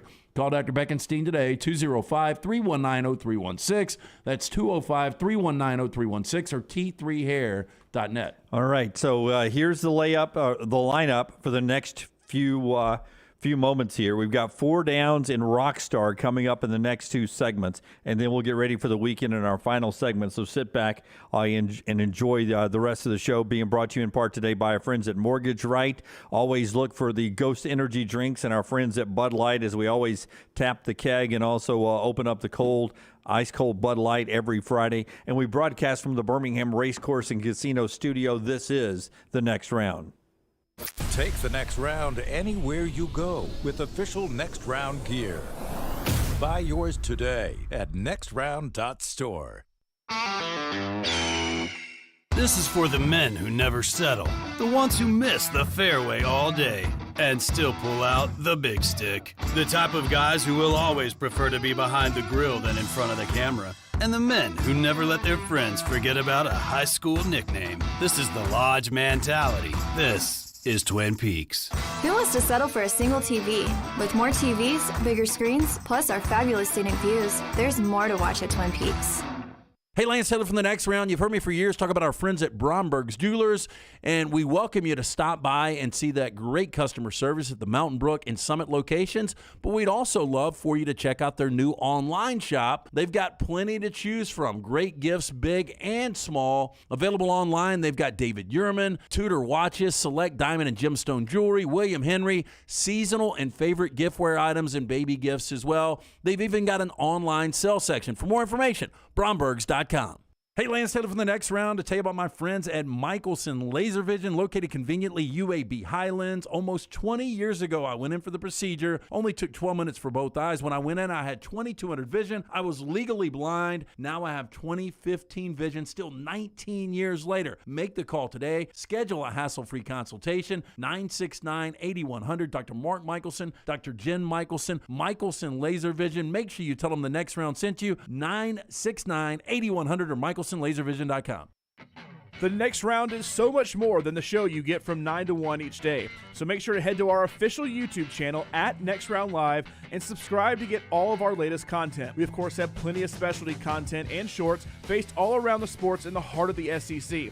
But we also talk pro sports, gambling, lifestyle and entertainment, and so much more. It's the Next Round YouTube channel where you never know what you're going to find next. Subscribe now to see the latest content and get notifications when we go live. That's at Next Round Live on YouTube. Start your day online at nextroundlive.com. Get all the latest videos, podcasts, and college football stories. And it's also a great way to stream the show or shop in the Next Round store. Stay connected by visiting nextroundlive.com. Want more of the show? Download the app or visit nextroundlive.com for the latest podcast. The Mystery Fifth Hour, our Not For All Ages podcast, The Last Call, and our entire Double Down Media podcast family. All at nextroundlive.com and on the Next Round app. Hey, Lance Taylor from The Next Round to tell you about our friends at Gutter Cap. Gutter Cap's that patented aluminum cover system that fits over most existing gutters to keep out debris and eliminate that gutter cleaning. It's backed with a lifetime warranty, almost 20-year service record right here in Birmingham. Stay off that dangerous ladder forever. 45% off the retail price now if you call guttercapbirmingham.com. Call my good friend Chris Stewart now, 205-823-2212. Cap it, don't snap it. It's Gutter Cap.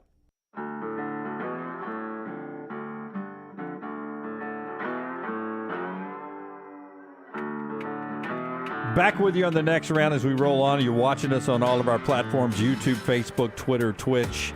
And as you listen to us live across the country, not only on the Next Round app, but also TuneIn Radio and iHeart Radio, podcasted at Apple Podcasts and Spotify Podcasts, Odyssey, Alexa, and of course on Instagram. Thanks for joining us. Remember to like and thumbs up wherever you're watching us. And remember to subscribe as we continue on. Brownie's back with us on Monday. We're about to do 4 Downs. Rockstar Forster, is he in Dallas? Is that where he is tonight? Or was that last night, Dallas, Texas? Do you remember?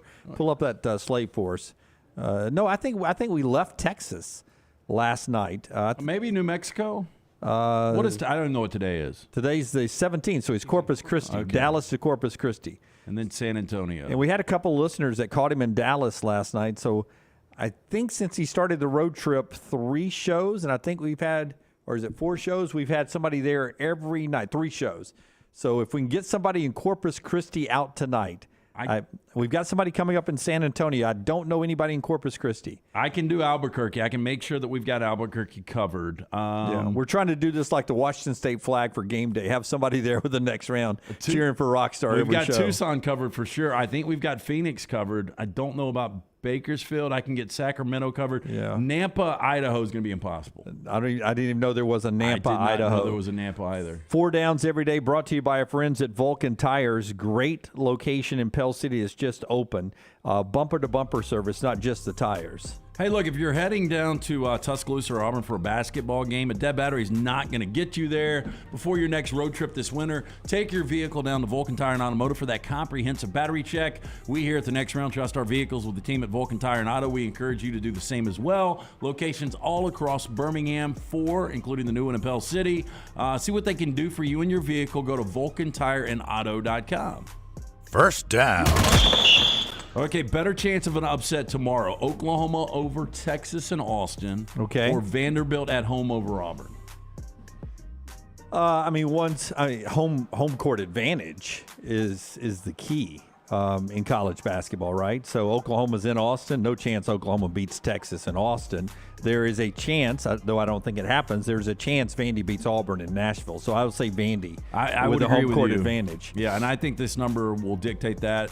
I said it would be 3.5. Lunchford said he's already seeing the number at Auburn -4. I think Texas will be close to a double-digit favorite. If you're going anywhere of a meaningful game where road team could beat visiting team, Tennessee beating Kentucky is very, you can definitely see that. Mississippi State winning an Ole Miss, you can definitely see that. I think Auburn wins at Vandy. Wait, and you think A&M wins at Missouri? And I think A&M wins at Missouri too. But I don't think Oklahoma is a good enough team to overcome what you have to overcome on the road. They are a strange team. They are pretty good at home, obviously. They are. Second down. So Michael Jordan is 60 today.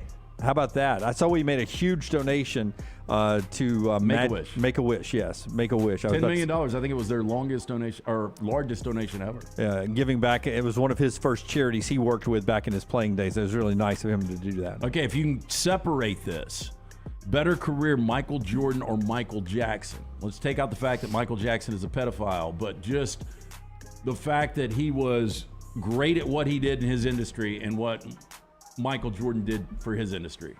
Because both are game changers, obviously. Oh, they are. And, some people would call Michael Jackson the greatest in his field. I never did, but there are still some Michael Jackson songs that would come on I cannot not dance to or sing to. Like Billie Jean just always drags me in to end up singing along at some point in that song. Oof, glad I hadn't been in the car with you. Well, I don't sing well, but occasionally.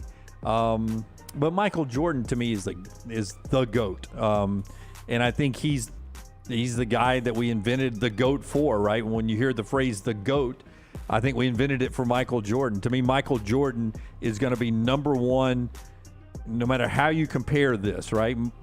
You bring me Tiger Woods and Michael Jordan. I'm always going to go Michael Jordan meant more at that moment in time to just sports figures and how they do endorsements, how they are, the Jordan brand now with the sneakers, the sportswear, just so much Michael Jordan greater than Michael Jackson. I think it is interesting. Again, I'm going to be biased and I'm going to go Jordan too because I'm not a Michael Jackson fan. But Michael Jackson, buying the Beatles catalog, and I just wonder in the industry if you had somebody that had similar backgrounds, what they would say about this. I don't know. I know this, though, that, being able to have enough money to buy the Beatles catalog is one thing, but to be able to create value like he's been able to, Michael Jordan's done a wonderful job. Not wonderful, but he's done a good job as an owner even. I mean, that Charlotte franchise has occasional moments of interest, though it needs to be better. Occasional. He's not a bad golfer. There's a chance we'll go to a fishing rodeo that Michael Jordan participates in. Now we're going to the rodeo. And he's a draw. If Michael Jordan was playing golf just down at your local golf course, you would go watch him. You'd walk around just to see Michael Jordan play golf at 60 years old. And, Michael Jackson was great, but I'd go Michael Jordan. Third down. So on the Michael Jordan question. More iconic. Not what you like better, but more iconic. Air Jordans or Chuck Taylors? Air Jordans. Yeah, I mean, I'm with you. You know, yeah. I see you got your Jordans on there, Tyler. Yeah, I mean, the Chuck Taylors were an interesting story, and there is a small slither of fashion where you still see the Chuck Taylors, right? You still see them all over the place. That's why I bring it up. I think teenage girls. My teenage daughter sported them for most of her high school years and still will throw a pair on occasionally in college. I mean, neither are going to go away. I mean, there's a big price point difference between the two. But, you know, Chuck Taylors have been around, obviously, Jordan since 85. Chuck Taylor since the 50s. Yeah. The Jordans, though, I think value-wise, they're always going to hold a different place in society than the Chuck Taylor. So I'd go Air Jordans for the answer there. Fourth down. The great Jim Brown, 87 today. Ed Sheeran, 32. Ultimately better career. Not even close, Jim Brown. Jim Brown had some big moments as an actor, too. Played some key roles there. I know. Jim Brown was unstoppable. I think he only played 9 NFL years. He was unstoppable. Ed Sheeran's only 32. I would go Jim Brown, too. Yeah. But Ed Sheeran's one of these guys. He writes his own music. He produces. A very unique style singer. Like, I like a few Ed Sheeran songs. I like his older stuff. Right. I really don't like his new stuff. Me, too. And it's amazing to watch him on to do just a one-person show, and how he's able to set the beat and the backup guitar and then backup vocals, and he gets it all going on that little machine. Good-looking dude, too, right? He's not. Jim Brown, though, was the athlete that my father would say, oh, he's no Jim Brown. And I'd have to go look up who the hell's Jim Brown. Franco Harrison, he's no Jim Brown. Emmitt Smith, he's no Jim Brown. And Jim Brown seems like one of those backs. We talk about different eras and guys and how big and fast guys are now. I think Jim Brown would have been just fine in today's NFL. Oh, I think so, too. I mean, he's more physical than they are now. I'd like to see how many penalties he would get for running over people and throwing forearms into somebody's head as he runs down the field. That's our 4 downs today, brought to you by our friends at Vulcan Tires. Hey, it's wintertime. Don't get stuck out in the cold. Winter weather takes a toll on car batteries, so keep your car starting strong every single time with that battery check from our friends at Vulcan Tire and Automotive. 4 locations all across the greater Birmingham area. Tell them the guys from the Next Round sent you and ask about that battery check. Vulcan Tire and Automotive, VulcanTireandAuto.com. LT, I'll send out a lock a little bit later on from our friends at Hemphill. Before he tells us about Hemphill, when is too early to get your jersey retired at your franchise or your school? When is too early to get that to happen? Like, how long do you think you should wait until your playing days are over? Well, I mean, it depends on who you are. I mean, automatically. Give me an example on if I'm still playing, you're going to retire my jersey? No, you don't retire the jersey until you stop playing, but it can immediately be. So we're talking college here? This is a college player who, not this Saturday, but 8 days from now, a week from tomorrow, will play his final home game, and they are retiring his jersey that day. Well, I was just going to say, so we're talking about basketball right now. Basketball, okay. Yes. But you would have been okay. They could have retired Bryce Young's jersey after the Auburn win. Max Duggan, just based on the season at TCU, retire his jersey. I'm fine with that. Yeah. Based on TCU football. At Detroit Mercy, Antoine Davis, they're retiring his jersey. He's, battling to be, he's the school's all-time leading scorer, could be basketball's all-time leading scorer with Pistol Pete Maravich. A week from tomorrow, he'll play his last game, and they're going to hang his jersey in the rafters that same day. Little pressure to go out and perform that day, isn't it? Probably a little bit, but that guy's a scorer, so I think he'll be just fine. But I don't have a problem. As long as you're done, once you're done, then immediately, if you're one of the legends, I think you can retire. Again, we are on the same page. Retire the jersey, not the number. But Bryce Young, obviously, is a guy just after 2 years as a starting quarterback. You can go on and retire that jersey. All right, Tyler, let's head to break here after LT tells us about our friends at Hemphill. Hey, our friends at Hemphill Services offering that $69 HVAC tune-up. Call Adam, Chad, Andrew, the guys at Hemphill Services. Make sure your HVAC unit ready to keep up with the changing weather. Hemphill Services, locally owned and operated independent Trane dealer. The team there can service all makes and models for all of your plumbing, heating, and cooling needs. Call Hemphill Services. It's hard to stop a Trane. Do it now, 205-229-2090 or hemphillservices.com. Call the Next Round now at 205-734-0923.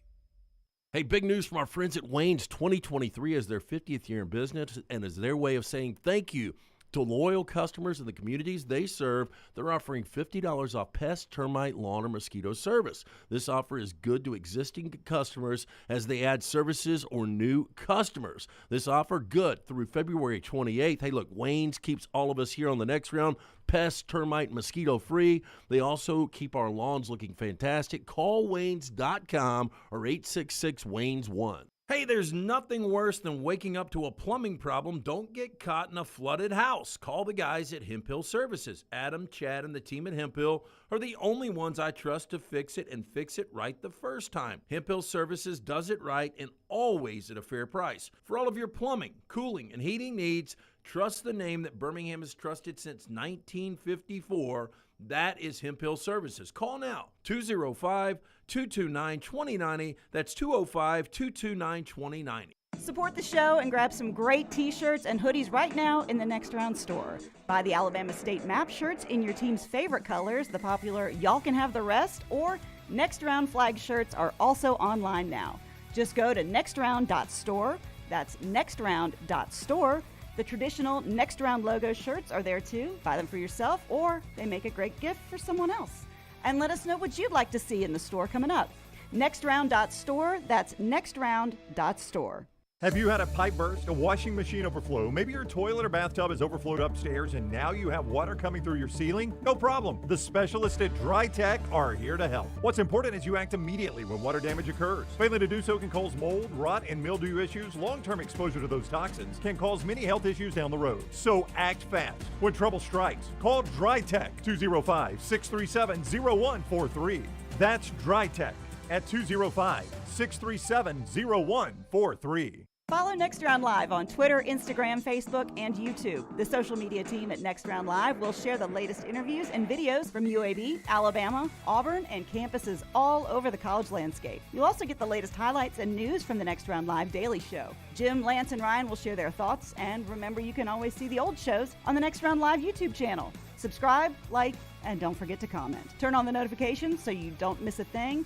It's Next Round Live on Twitter, Instagram, Facebook, and YouTube. If renting is putting a dent in your bank account, here's your sign from the universe that it's time to buy a new home. And who better to help you through the ins and outs of home buying than our friends at Mortgage Right. With Mortgage Right, you don't have to worry about becoming a short notice mortgage expert because they do all the heavy lifting for you. They're trusted mortgage professionals and they'll help you choose the right mortgage option and stand by your side every step of the way. Visit mortgageright.com/TNR to buy before renting runs you dry. That's mortgageright.com/TNR. NMLS 2239, Equal Housing Lender.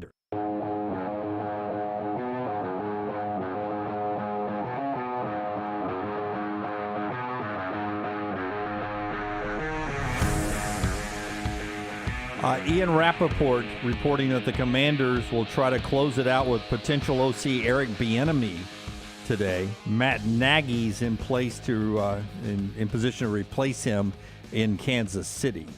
So Bieniemy may be trying to get away from Andy Reid. I would. I don't think it's a bad idea. I'm really surprised at this point that Bieniemy, I've been talking about him being a head coach for the last 4 or 5 years. And you just wonder if the potential sticking point is everyone doesn't give him enough credit for what the offense is doing because of Andy Reid. If he goes and does it with another team, then you talk about him being one of the great offensive minds in the NFL.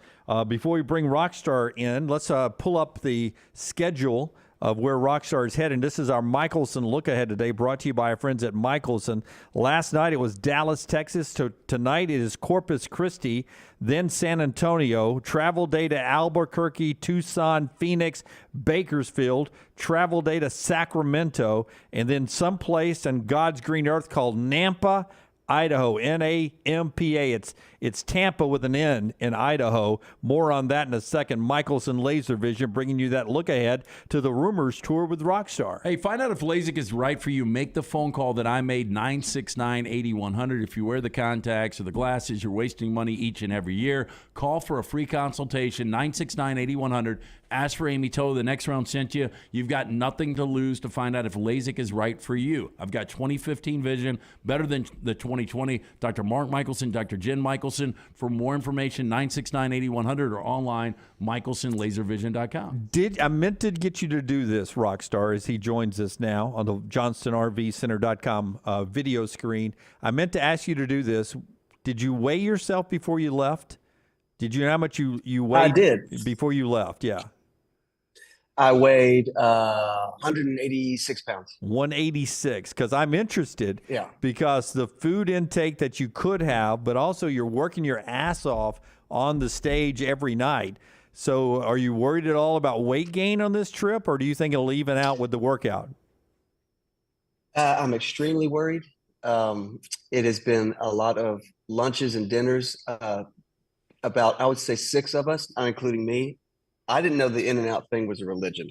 In-N-Out, about 6 of them had after the show on Tuesday, after wherever Houston was, and did the double cheeseburger animal style with all the stuff on it. I couldn't do it and they went straight to bed after that.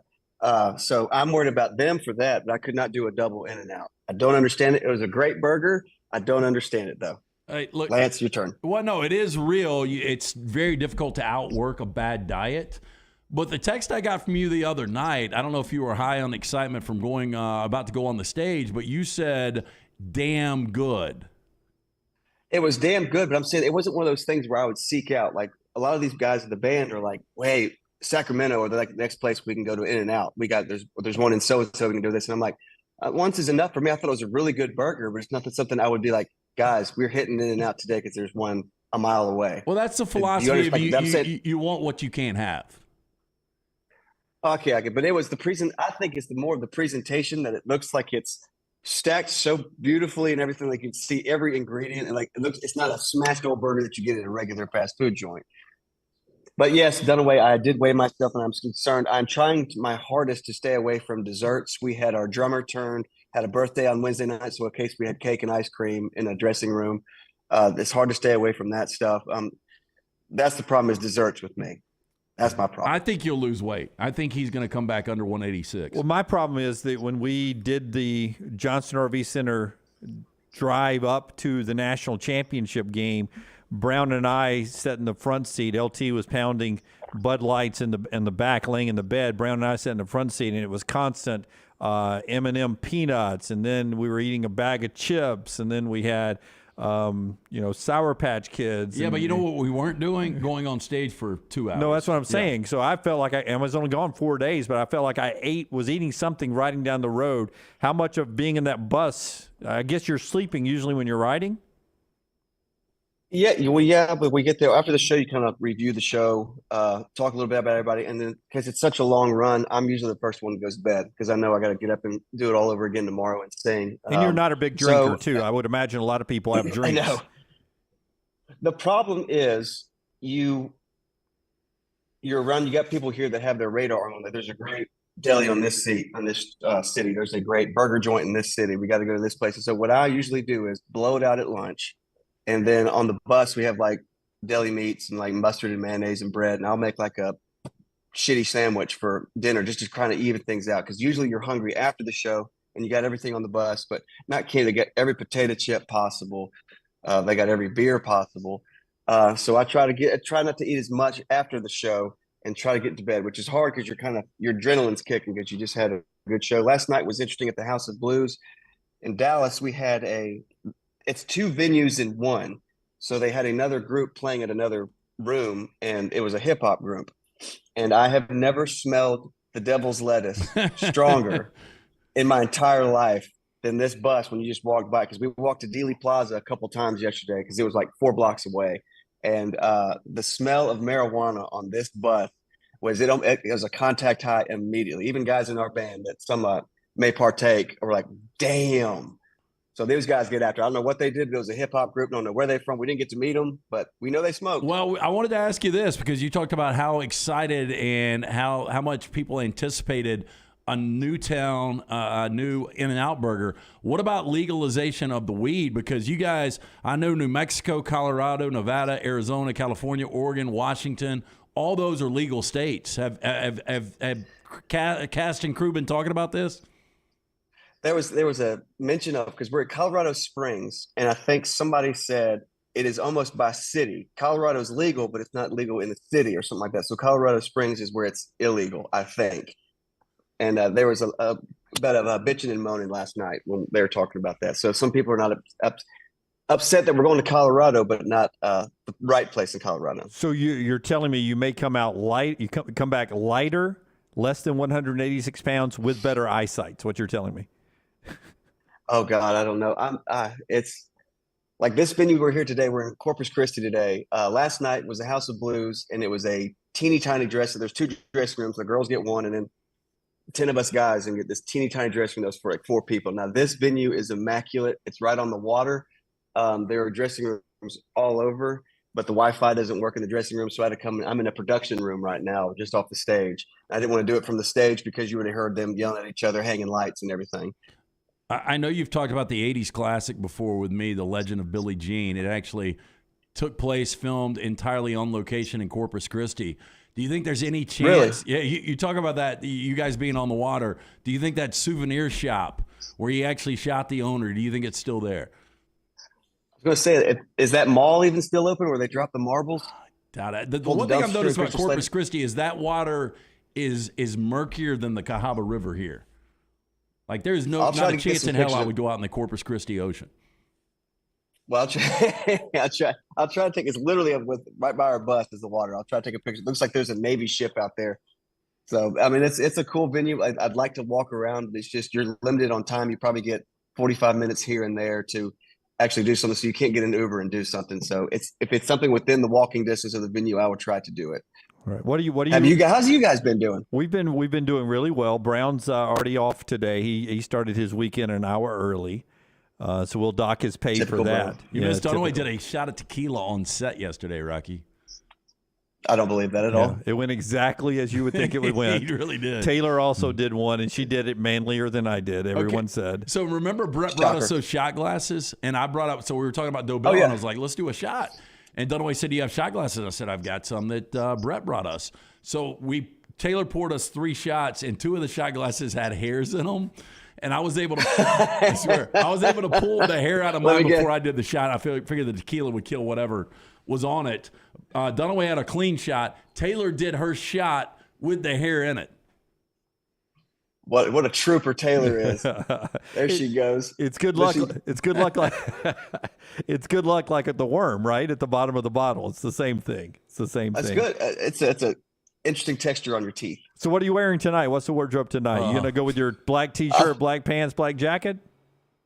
Yeah, I think I was looking at today. I was discussing with everybody. I think I'm going to go. They don't have to follow suit, but I'm going to go probably black pants, black shirt, black jacket.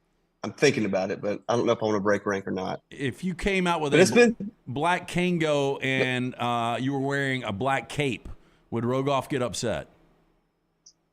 As long as my name was Mark Markel. It's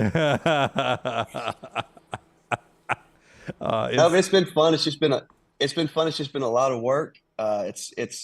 It's fun, and it's just as hard as I thought it was going to be. And this is just the beginning. We are on show 4 tonight. We do have an off day on Sunday. We're in Albuquerque, so we'll try to most of us, whatever Pollos Hermanos is called, the actual place. We're going to see if we can go there and eat and look at some Breaking Bad and Better Call Saul stuff if we can have the opportunity to do it, if it's within distance. Okay. So trying to do stuff like that since we have the whole day off. Go to the Doghouse. Get a hot dog. What's the Doghouse? No, it's in Albuquerque. They show the exterior a lot in Breaking Bad. It's supposed to be really good hot dogs. Okay. No, so it's a hot dog place, he's telling me. So Rockstar, be careful. Send us video from Albuquerque, okay, when you get there? Okay. I'll try to get some Corpus Christi video. See if I can get Billie Jean out there. Fair is fair. Yeah, that'll be great. Look forward to that. Rockstar, be careful. We miss you, man. Safe travels there. Everyone's enjoying, and had people at the show last night. They sent tweets out, and if you're in Corpus Christi or in the area, can make it to see Black Jacket Symphony, give Rockstar a yell, and send us a picture as he continues his tour of a lifetime through the West Coast. When we come back, we'll put some final thoughts on this basketball weekend and the week here on the Next Round. Everything Next Round is on demand now in the podcast section at nextroundlive.com. Hey, Lance Taylor from the Next Round. You've heard me for years talk about our friends at Bromberg's Jewelers, and we welcome you to stop by and see that great customer service at the Mountain Brook and Summit locations. But we'd also love for you to check out their new online shop. They've got plenty to choose from. Great gifts, big and small. Available online, they've got David Yurman, Tudor watches, select diamond and gemstone jewelry, William Henry, seasonal and favorite giftware items, and baby gifts as well. They've even got an online sale section. For more information, Brombergs.com. Make sure to start your day at nextroundlive.com. Get caught up on the latest podcasts and videos from the Live Daily Show, plus specialty shows such as the Mystery Fifth Hour. You can also learn more about the whole staff at Double Down Media, find all of our social media feeds, see the latest videos from our YouTube channel and gaming channel, plus find other ways to consume the show like the Next Round mobile app, which you can download direct from the site via your iOS and Android device. Make nextroundlive.com your homepage and stay up to date with everything from us here at the Next Round. Want more of the show? Download the app or visit nextroundlive.com for the latest podcast. The Mystery Fifth Hour, our Not For All Ages podcast like Bama and Bourbon, and the entire Double Down Media podcast family, all at nextroundlive.com and on the Next Round app. Make sure to check out our gaming channel on YouTube at Next Round Gaming, and also follow us on Twitter at TNR Gaming 247. That way you can know when we go live with our TNR Madden League, live game streams nightly, and more. That's at Next Round Gaming on YouTube. Hey, big news from our friends at Wayne's. 2023 is their 50th year in business and is their way of saying thank you to loyal customers in the communities they serve. They're offering $50 off pest, termite, lawn, or mosquito service. This offer is good to existing customers as they add services or new customers. This offer good through February 28th. Hey, look, Wayne's keeps all of us here on the Next Round pest, termite, mosquito free. They also keep our lawns looking fantastic. Call Waynes.com or 866-WAYNES1. February is the month of love. And if you're in the market to buy or sell a home, you are going to love Holly Mack Wilson. What's there to love? Holly Mack Wilson will help you prepare your current home for sale and get you top dollar for it. She'll help you find your dream home and negotiate the best deal for it. And Holly Mack Wilson will find you a home anywhere in Alabama. There's a lot to love about Holly Mack Wilson. Call her today, 205-901-9446, or check her out online, hollymachomes.com. Holly Mack Wilson, a lovely anywhere in Alabama Keller Williams agent. Man, I love a good meal. I'm Jim Dunaway. A good meal is what you get with my friend Sterling at Champy's Chicken on Highway 119 in Alabaster. We're talking great southern fried chicken, wonderful sides, hand-cut chicken fingers, po' boys, and those Mississippi Delta recipe tamales. You got a perfect menu for everybody. Champy's Chicken is perfect for watching the big game, or taking a meal to the lake house, down to the coast, or stay in the restaurant and dine in a great atmosphere. It's all made fresh to order right there on 119 in Alabaster, Champy's Chicken.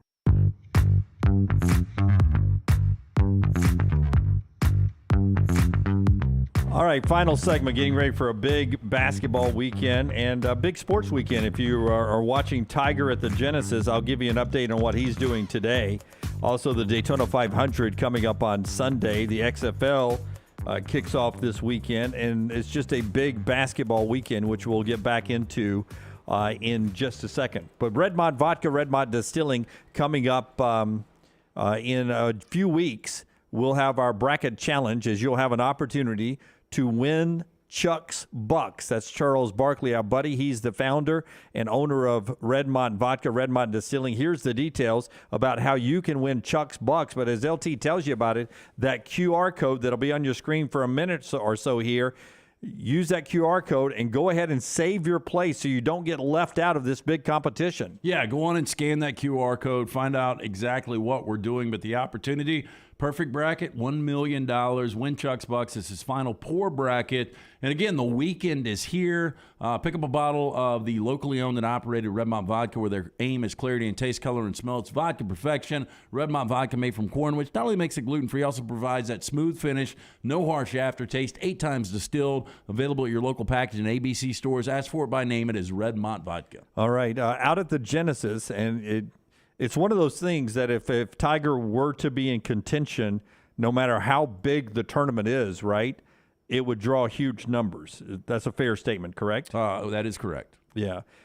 Tiger Woods today, I'm trying to find I've got him right now. Okay, what has Woods done Through today? 12, he is even par today, so he's still -2 on the tournament, and he is tied for 26. So as of now, I'm looking for projected cut. I think he is fine right now. Projected cut is even. Yeah, Keith Mitchell is the leader at not under nine under par, so he's 7 strokes out of the lead.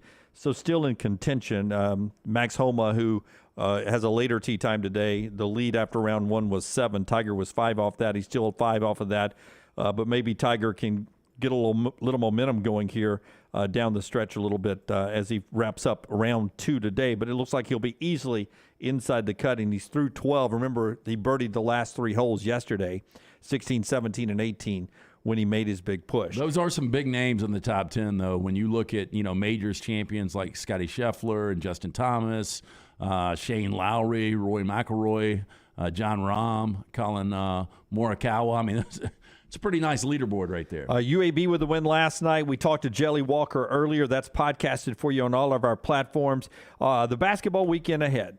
Let's start with Alabama hosting Georgia. What are you looking for from Alabama coming off that loss at Tennessee? Look, just bouncing back, kind of like the loss after the help remind me, the Oklahoma loss. The Oklahoma loss, and they came back and they played maybe their best complete basketball of the season. I think you'll see more of that with Georgia. Again, Mike White is just getting its footing in his first year in Athens. But this is a team that had lost 6 or 7 games before, winning back-to-back games against Kentucky at home and against LSU by just a basket at home. So I think Alabama comes out. I think they win this game easily by double digits. And you believe that tomorrow when the selection committee unveils their 3-week-out selection where they have the teams ranked right now, their top 16, you think Alabama will be number 1 overall? I think they will be number 1 overall. I think Houston's going to be 2. Everybody believed before Purdue's loss last night that Purdue still would be the number 1 overall. They've lost 3 or 4. And I understand that the committee gives all of this love to the Big Ten, but the fact of the matter is there's only 2 Big Ten teams that are ranked right now.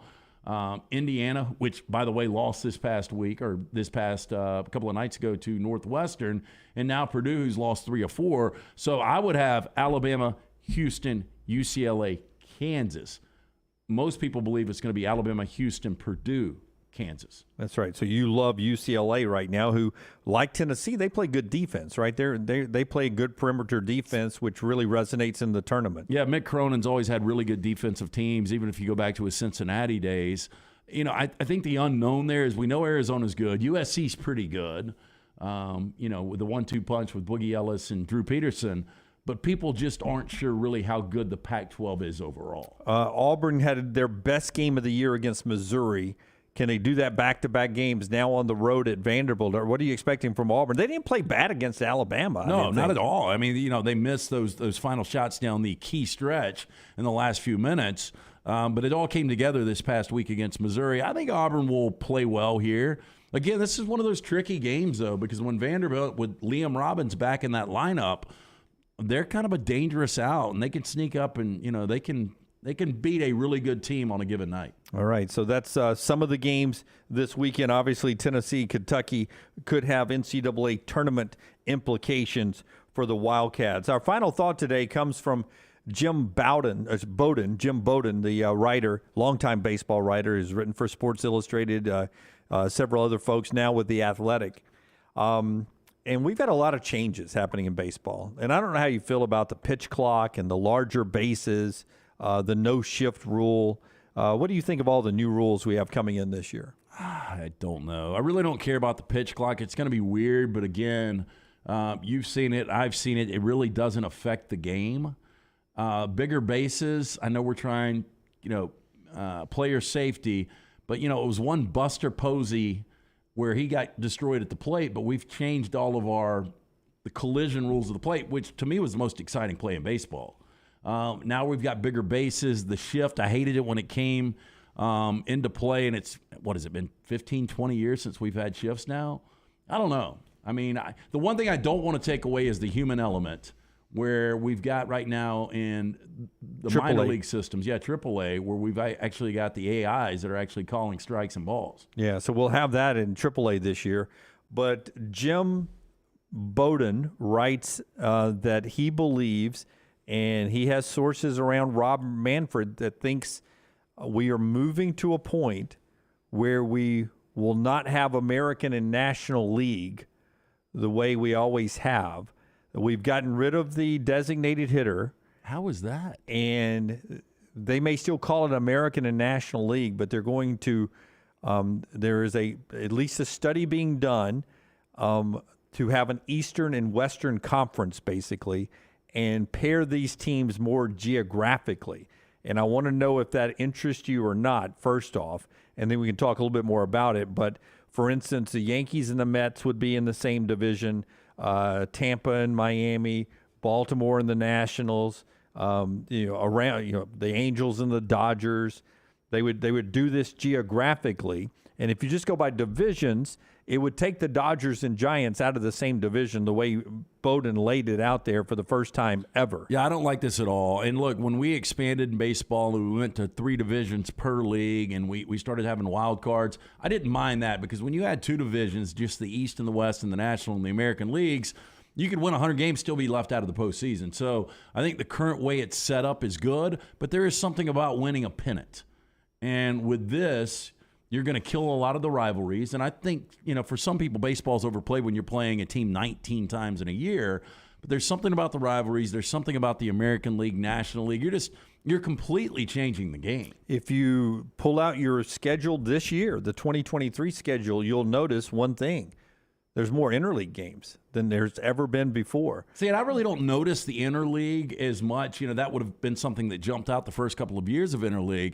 But I still can't get used to Houston in the American League. Right. You're right. When I saw the betting odds, and it was Houston, the Dodgers, the Mets, 1, 2, 3 in Vegas, I thought to myself, wow, the National League's loaded. And I had to remind myself the Astros are in the American League. Yeah, and that they were in the old school NL West with the Dodgers. See, I think what Manfred is doing, I believe the more interleague play, the more we've had it, the more it sort of soften the fact that one team's an American League, one team's a National League. Because I can watch games now, and it can be Royals versus Cardinals, and I don't think it's American League versus National League anymore. And we don't have designated hitter anymore, so there's nothing other than the title that separates the American and the National League now. Yeah, but I still like the old school pennants. I really do. I do too. So there can be too much change for you in baseball. Absolutely. And I thought baseball was pretty healthy right now with this television contract. Did you not? Oh, it is healthy, but they're trying to. But if you're going regional, it seems like you're cutting cost a little bit. Well, I don't know if it would change the schedule. I think what they're trying to do is like who are the Braves' rivals? Let's just do that. The Mets. But for a lot of people, because it was the Dodgers for the the longest long time. period of time, for a lot of our viewers' childhood, it was the Dodgers. Yeah. Right? But now it's the Mets, the Phillies. Yeah, the Braves were never the Dodgers' rivals, right? No, I mean, it's always been San Francisco. It's San Francisco, and to some degrees, it's the Yankees. Here's the proposed realignment from Jim Bowden. Red Sox, Mets, Yankees, Phillies in the East. In the North, Reds, Guardians, Tigers, Blue Jays, the Mid-Atlantic, the Southeast. I mean, Braves, Marlins, Nashville expansion team, and the Rays. I mean, that's good news for the Braves. Yeah, it would be. I tell you, the East again, and look, the American League East is always difficult. But the Red Sox, the Mets, the Yankees, and the Phillies. Yeah, but that's Red Sox, Mets, Yankees, Phillies. How much TV time would that division get, Too right? much. Yeah, don't mess with it. Meanwhile, the North would get nothing. With the Reds, the Guardians, the Tigers, and the Blue Jays, you get no TV there. Interesting. That guy's connected. We'll see if baseball moves in that direction. But more traditional stuff this weekend. The 75th, I believe, Daytona 500. And, of course, huge college basketball as we get ready for Selection Sunday in March Madness. All right, we're back with you 9 a.m. Central Time on Monday. If you're watching us live, if you're catching us on the replay, a new show starts here at the top of the hour on the app. Always available on download, Apple Podcasts, Spotify Podcasts, and wherever you get your podcasts. Until next time, God bless you and God bless America.